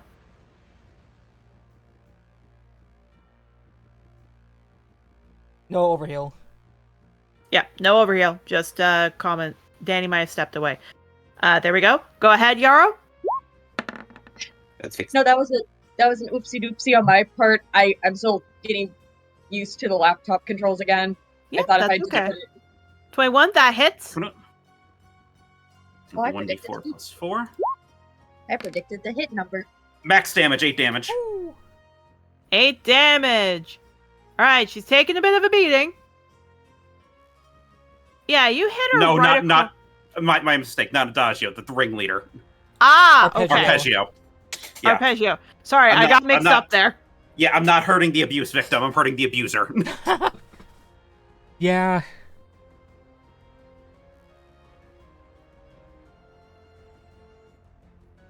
Okay. Yeah. He you hit bleeds him just like the rest of you do. Stop following him. Yeah, he gets hit. He roars. Looks like, again, Flip and Skip, the last two that are up. Look at that. They look uneasy, but they still look determined. Adagio looks anxious, shakes her head, still getting ready. It looks like it cut across Arpeggio's ear. He glares at you, Yarrow. And then he's just gonna look over to Rosa. Rosa is hissing at this lady here. Go ahead and play, but bring her back alive. She nods. Go ahead. What do you want her to do? I'm just gonna have her attack that fucking lady. I want her to put the fear of God in her. Okay, go ahead. It's gonna be a +6 to hit. 17. Hit. And that'll be 1d8 plus 4. 6 damage to the one directly next to her. Okay. Target is low enough to subdue for a trap. Do you want a trap? I don't have any actions left. This is a free action. Yeah, he's gonna You just have to have a good strength score against her. check something really quickly. Since Rosa's the one doing it, could I give Rosa the rope? Yes. I'm gonna have Rosa do it. Basically, what it's not even going to be a rope. She's just going to pin her down. Yeah. Rosa actually has a better strength than I do. All right, I'm going to roll her acrobatics. So this is, I guess it doesn't matter. It's going to be straight for her because she doesn't have any skills in this. She does have advantage. I'll give her that, but she'd have to nat 20. Ooh, so close. So close. So she doesn't pin her down. She's still up. She's still a threat. Yara, anything else you want her to do? She doesn't have any bonus actions or anything. That's I'm fair. tapped out. No, you're not. Don't you remember one thing you summoned onto the field? Oh, right. This Yeah. tree. The tree, let the tree pin him down. All right, DC for this one is I believe it's going to be a 15. So let's see if she's grappled. 14. She's grappled. Man, guys, I think the Lorax is mad. Yarrow is the Lorax. Oh my god. Alrighty, so Skip sees his sister pinned. He looks at you, Rustling, and he just lowers himself down like, just, okay, I submit. Oh my god, why does it keep doing this? Rustling, do you want to put the shackles on him?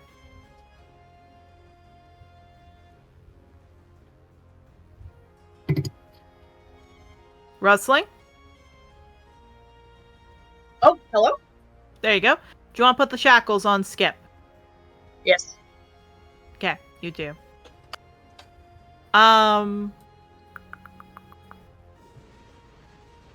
Okay, so there are still close to you all 1 tabaxi left and 1 tabaxi needle at the back.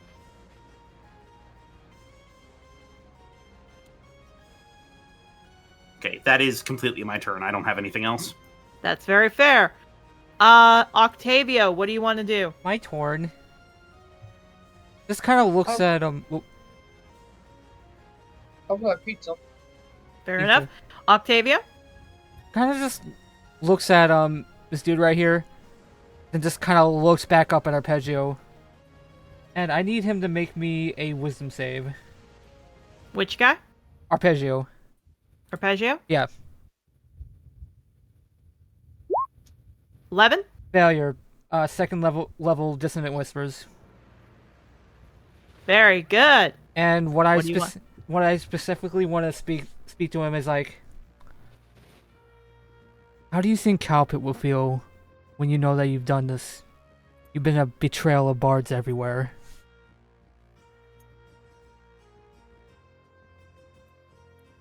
Is do.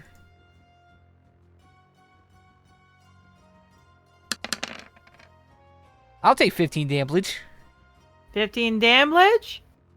Yeah, you see him grip his head and scream.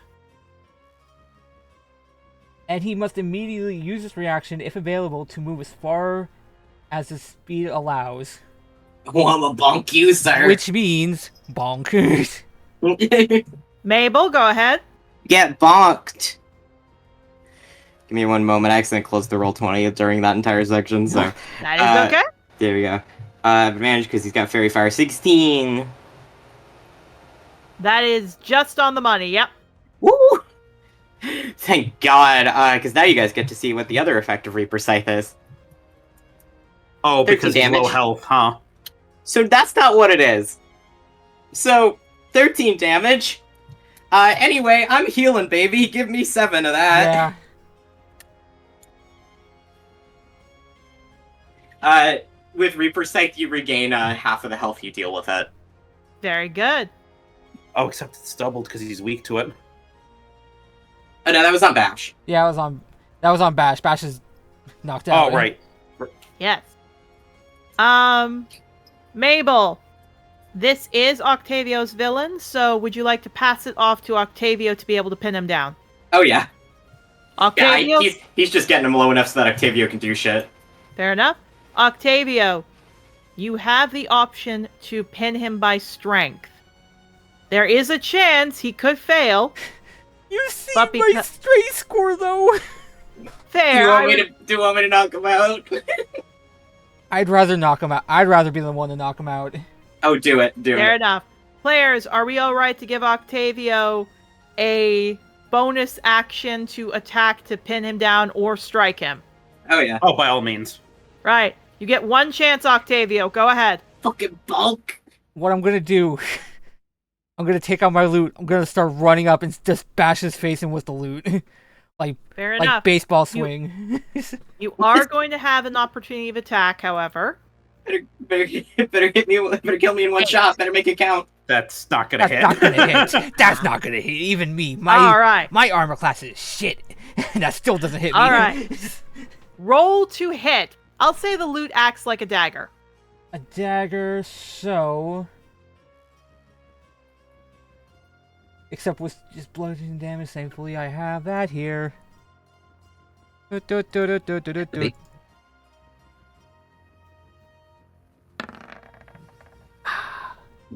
advantage. What the I'm gonna say BS to that. Roll one more time. Like, not roll more time. Take a D8 inspiration. That is BS. Game, come on, let me do something cool and funny. It's as though. I am afraid not. So you are kind of tumbling along with him as he's shoving you off Octavio and goes, "Why are you acting like such a brat?" And he kicks you off. You're the one acting like a fucking brat.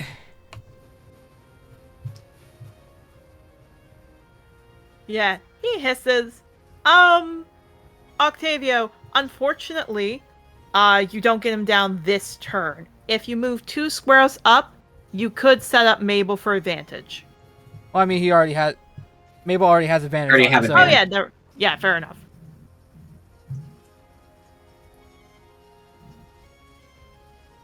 All right. I also realized I forgot to roll something. This much. Okay. Players, you do hear crashes and basically screams as you hear people go, "On the ground now! Come on, get on the ground!" Sounds like the riders are here. Okay, I don't think we have to hold on much longer. Yeah, still, kind of looks at Arpeggio. Best get the ringleader down ourselves. Good idea. Rustling, you can aim at everyone except Arpeggio. Let Octavio take care of that, alright? Well, I'm a girl's girl. I'm gonna go after the girl. This bitch, however, in the far back. Indeed. What do you want to aim? So I have a fun spell called Magic Missile. Ah, yes, That yes. just hits. So she's just like drawing like another circle, like circular motion with her arms. Okay, Pied Piper, how about we bring you down a peg? All right. Her markings glow again, and I believe I'm sending all 3 of those at this bitch. And that's all lightning damage still? Yep. So an additional d4? Yep. Or is it a d8 for lightning damage? No, it's a d4 here. It's not an additional extra lightning dice. It's an additional extra damage dice. Okay. It's just flavored for lightning. Yes. Okay. It changes so- the damage type, but it increases, gives 1 extra dice of whatever it was.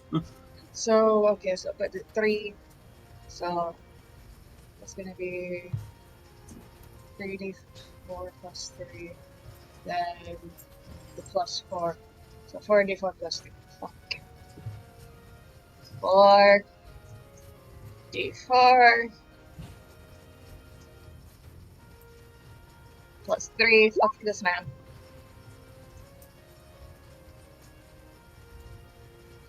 Fuck him in particular. Also, question: I have an inspiration die. Could I add 12? Can I roll that for damage? No. No. No. How do you want to do this, Danny? Oh, I would like to hit him in pressure points. You do. Just to subdue. These small bolts, magic missiles that turn into lightning bolts, shoot 1, 2, 3 as he tumbles back. You actually hear Jocelyn go, "What in the...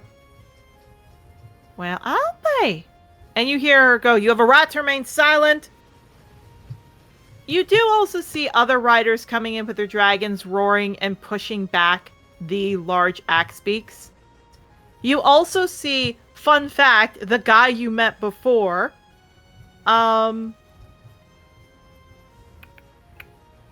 Scald, coming in. He's actually going up to the young dragons, going, "Easy now, easy." They actually look nervous, but Bright Mind actually looks at him. He has some nip over at him. Bright Mind immediately leaps into his arms as he's crying. The others are like coming to the other dragons too.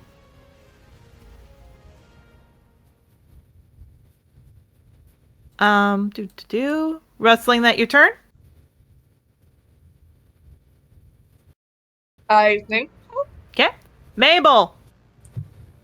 Alright, do you want me to get down Arpeggio, or do you want me to wait for your next turn? I can get him next turn. Okay, I will turn on Adagio then. There is also, if you have a long range spell, you can aim at this guy. I do not. Or you, could leave it, or you could just leave Adagio to it and go beat that guy up. I could. However, I'm not gonna kill her. I'm just trying to get her to stop. Essentially, it's Mabel's in a weird mindset. If I've been in your exact place, bitch, stop it. So let's try Indeed. to try to talk to them. Fair No. enough. All right, Mabel, He what do will. you want to do? He will. He's not gonna hurt her. He looks at that. He's still holding the scythe. Wisdom save. Wisdom save?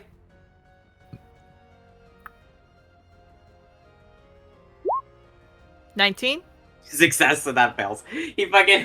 He's just staring at her. I tried to cast command, that did not work. That is fair. Yeah, he looks at it, he just goes like, you really don't have to be doing this. Like, I get it. Trust me, if anyone here, I get it. But you really do not have to be doing it. Like, does he have anything on you, or is this just like a routine thing at this point? She doesn't say anything. You don't... I owe him. What do you owe him? He found me. And she's rubbing her head. Mabel sighs, he just goes, okay, I got it.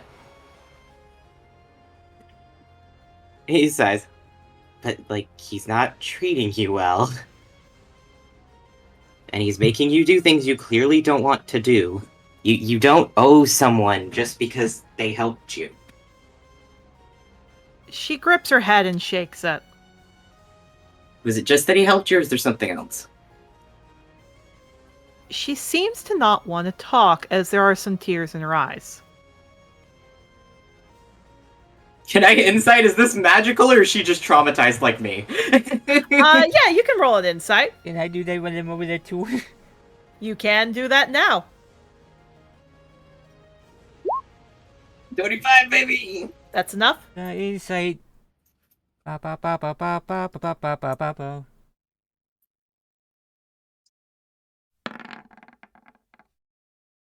Eight. Nope. Octavio, you're too angry. Yeah. Mable, modify memory when a person is incredibly stressed, flickers the eyes, and when someone is trying to fight against it or someone is having trouble with it, that flicker is there. It seems like her memories got modified. Son of a bitch. Perhaps she wasn't found long ago. Maybe something else happened. Mabel blanks. Oh, because he's done this to people. He fucking stares at that. He looks. Oh shit, he modified your memory. Octavio. No.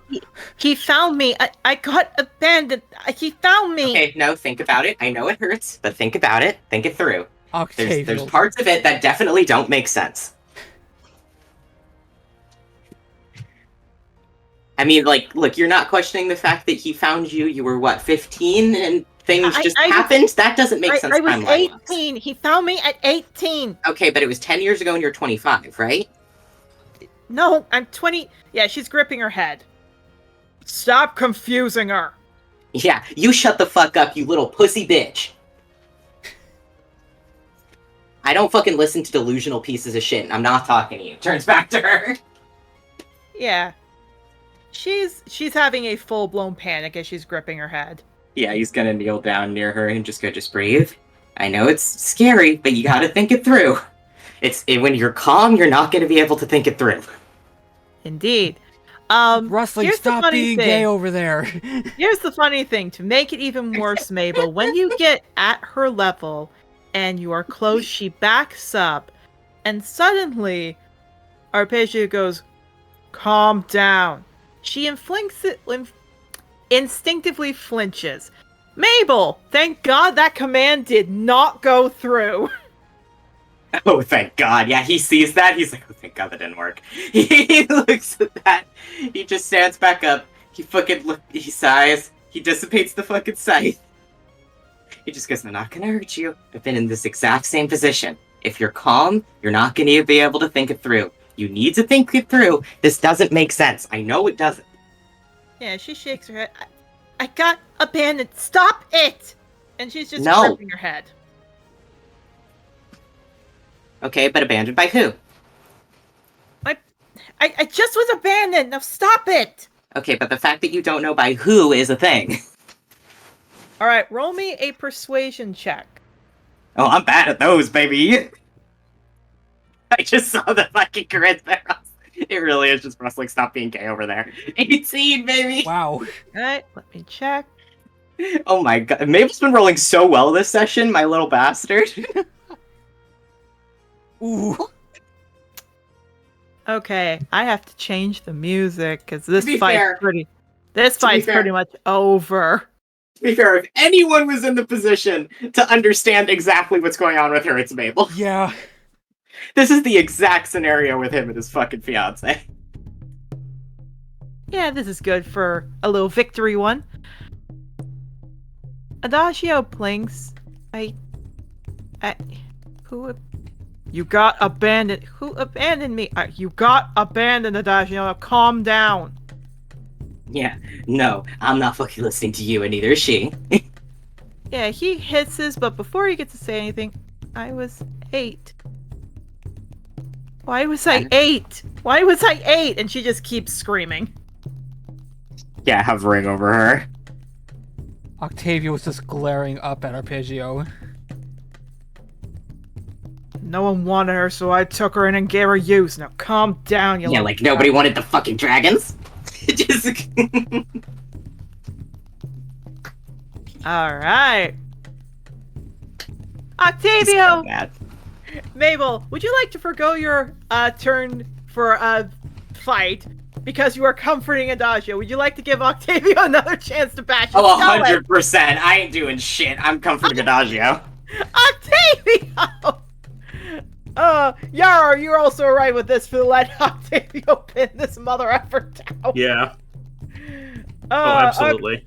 Octavio, go ahead. Yeah, he just stares like, and I didn't think you could think any lower. You son of a bitch. And just swings his loot into his face. Alright, advantage. Yup. 16? There we go. How do you want to end this? Just bonk right against his face so he's like unconscious on the ground, and then he just literally like steps on his back. You just had to be the idiot. The biggest idiot I've ever seen.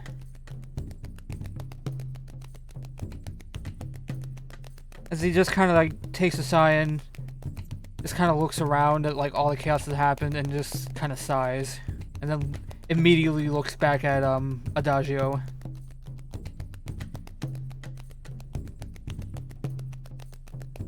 Okay. You do that. Mabel, she is freaking out. However, are you trying to give her a hug? If it looks like she won't freak out. Yeah, she's not gonna freak out. As soon as you hug her, she's hugging you. Yeah, he's gonna hug her. He's just holding her very tightly. Octavio, Arpeggio's knocked out. Yarrow, do you want to beat up this last guy at the end here? Do you want to go beat him up to end this fight? Yarrow's gonna look directly at him. He's just gonna aim the slingshot between his eyes. On your knees now. Yeah, he looks at all of you, gets on his knees. I did not know about Adagio. I did not know about Adagio, alright? I didn't know. If I knew, wouldn't have followed him.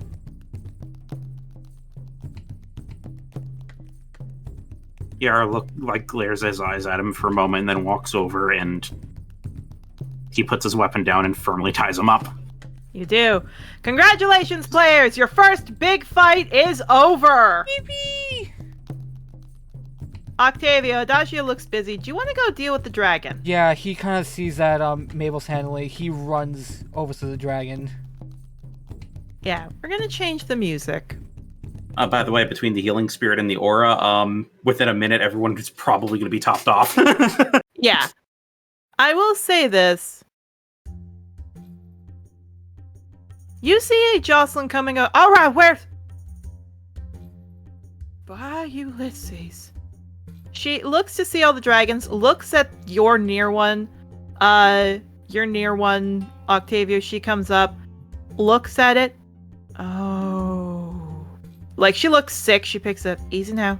Easy. It looks squirmy.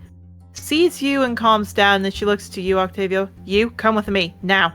He's not even questioning. He's following Jocelyn. Yeah. Jocelyn looks at all of them. Band them all up. Every one of these circus folks. People start coming over. Mable, there are people picking up, like the ones knocked out. There does appear to be one rider coming over. Specifically, this one looks to be an elf. She comes over and does start to try to grab Adagio's wrist. Does Adagio look fine with that or no? No, she looks panicked. Yeah, glares at him and just goes, I can handle it. He hands you the rope. Takes it. He just looks. She didn't know. She was under modified memory. Adagio looks to you and shakes her head. Still. The elf looks at you. I don't care. She's a part of this. Tie her up. He growls a little under his breath, but he'll do it. He's doing it very loosely. Yeah, Adagio is. The elf takes it, unfortunately tightens up your knot and drags her out. He's growling. This is hitting more trauma. I'm gonna actually roll as that this is actually hitting specific trauma. Wait! Also, yes, because I forgot to roll this. I keep forgetting you are a sorcerer, Rustling. We will say we'll pass those wild surges for now. Next time I'll need a little sticky note reminder. Yeah, I'm sitting here or we could just have it all hit at once if we wanted. Nah, it's alright. We'll save it for later. Oh yeah, he's not doing good, which is fair. He just looked at someone and went, hey, you're just like me, and then saw them get arrested. That is a specific trauma. Yep. Over to the boy. Okay. So, as you all are taking it easy, Yarrow, Mable, Rustling, you're taking easy. Do you want to follow after Octavio where he went? Yeah, I'm gonna offer tail to friend. He's so out of it, he doesn't really notice that that's happening. He kind of just wobbles and then goes after Octavio. Yeah, just gonna hold his hand. Okay. Yeah, Yarrow is going to try to specifically catch up to Jocelyn and just be like, okay, this is what happened. This is what happened to the dragon. This is the state of their wounds right now. Yeah, Jocelyn's putting a hand up I don't want to hear it right now because she's focused on trying to heal him up. Well, he's doing that in the in the way that the first responder tells the doctor when they arrive at the hospital. Yeah, it's kind of along the lines of she gets it. It just looks like Yarrow, she needs a second to breathe as she's trying to get this. Okay. Yeah. Mable, despite being extremely distracted, is able to do fucking medical shit. He kind of looks up and goes, you need to debride the wounds first. They're full of dirt. She looks, I get it. Just... You realize Jocelyn looks a little uneasy, and then all of a sudden, walking in is Scald, and he looks at that. Is it still alive? I think so. Get in the water. It hurts. It definitely hurts because this is still open burns. Slowly the water gets pulled up, looks over it, they look. Scald looks. This is too much damage.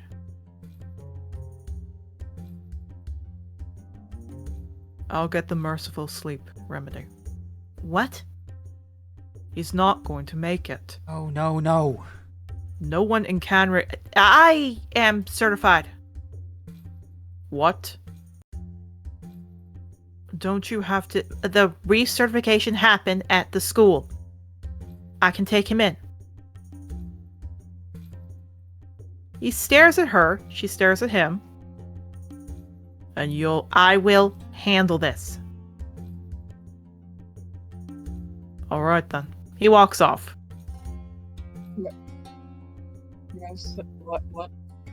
What's he talking about? Merciful sleep. That's euthanasia. That's what that word translates to. Actually. All right.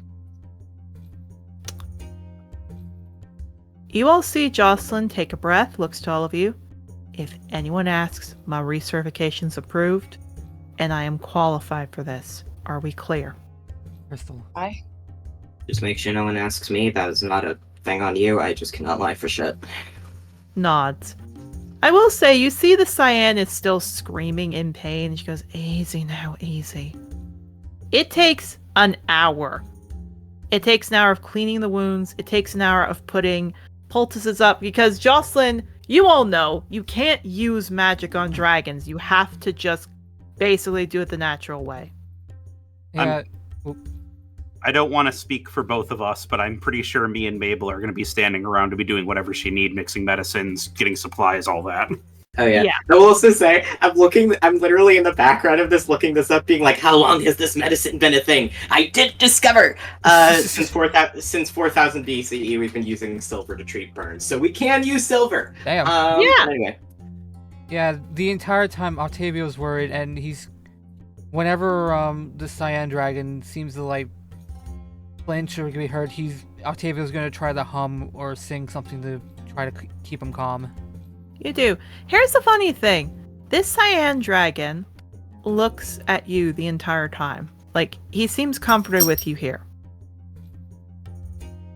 And when it's all done, he definitely is... I will say this. He starts to get up once the pain starts to ease a little bit.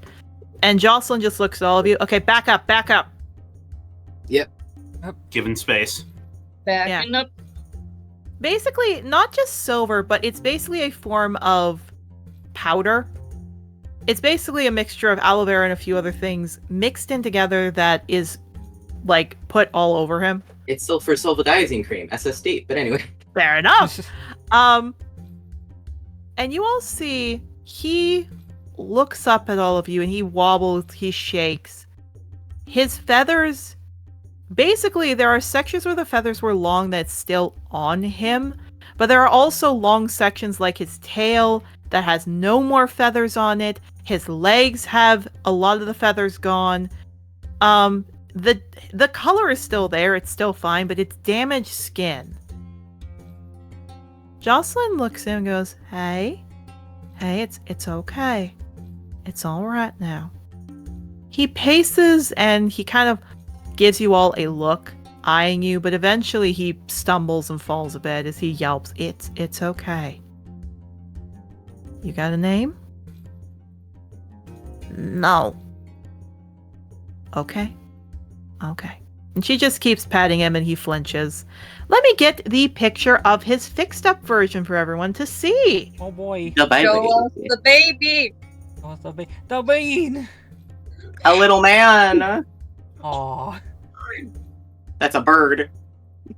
Indeed, cyan dragons look a lot like macaws and griffins.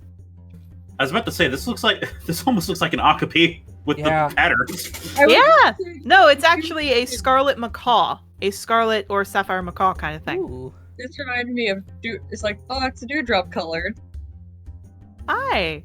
No, she no, just had... Dewdrop got She- deep fried. Yeah, she looks... You all can see that again, where the gray and ash is, that is damaged skin. And the feathers are that's literally burnt off scales almost, basically.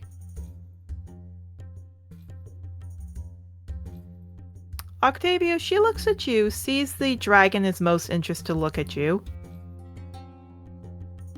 Yeah, Octavio just has this very guilty look on his face as he's looking back at this dragon. I just wanted to say I'm sorry. It just looks at you and moves its head to you a bit. First, I saw. Good. He blinks at that. He starts tearing up as he just very slowly just tries to pet it to calm him down. It hurts, but you can pet the horn. Yeah, just very, very gently trying to pet as Octavio's tearing up. Jocelyn looks at that, looks at him, looks at you. Alright, he's yours. Wait, what? You think I'm gonna be able to take care of him? You found him. Clearly he wants you around. I don't know where his parents are, but he likes you. And since he doesn't have a name, I guess you can name him. Name, huh?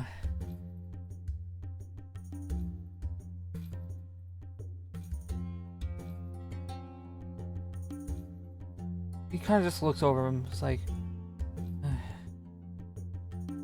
I'll figure out a name once we get to know each other a little bit more. How's that sound? Nods, and he looks directly at Jocelyn. Big place. What? Cages. Underground. Jocelyn perks up, growls under her breath, looks off. Dragon hunters. And that's where we're ending it today. Ooh, boy. So, welcome to the first dragon has been obtained, a cyan male dragon. A little man. Little dude. A little burnt chicky nuggy. Octavio is gonna blame himself for ages for hesitating on that, so... That's the point. Not like you could have done anything beforehand. Yeah. All right, everyone. Welcome to the first dragon has been obtained. Little old Octavios. We will see how this goes. But for now, I hope you all enjoyed it. We'll see you next time. Say bye-bye, players. Bye-bye. Bye. Oh, wait. Nathan's not here to do a bit. Shit. Then I'll do a Don't- bolt. I don't like mean- that one. I don't like that. I mean, join us next time as we see if we have identity crisis, survivor's guilt. If any of us fuck. No. Fuck. We'll see. Turn in next time to see us turn Arpegia into a eunuch. Yeah. You All probably right. already Bye-bye, all... everybody. Get neutered. Goodbye.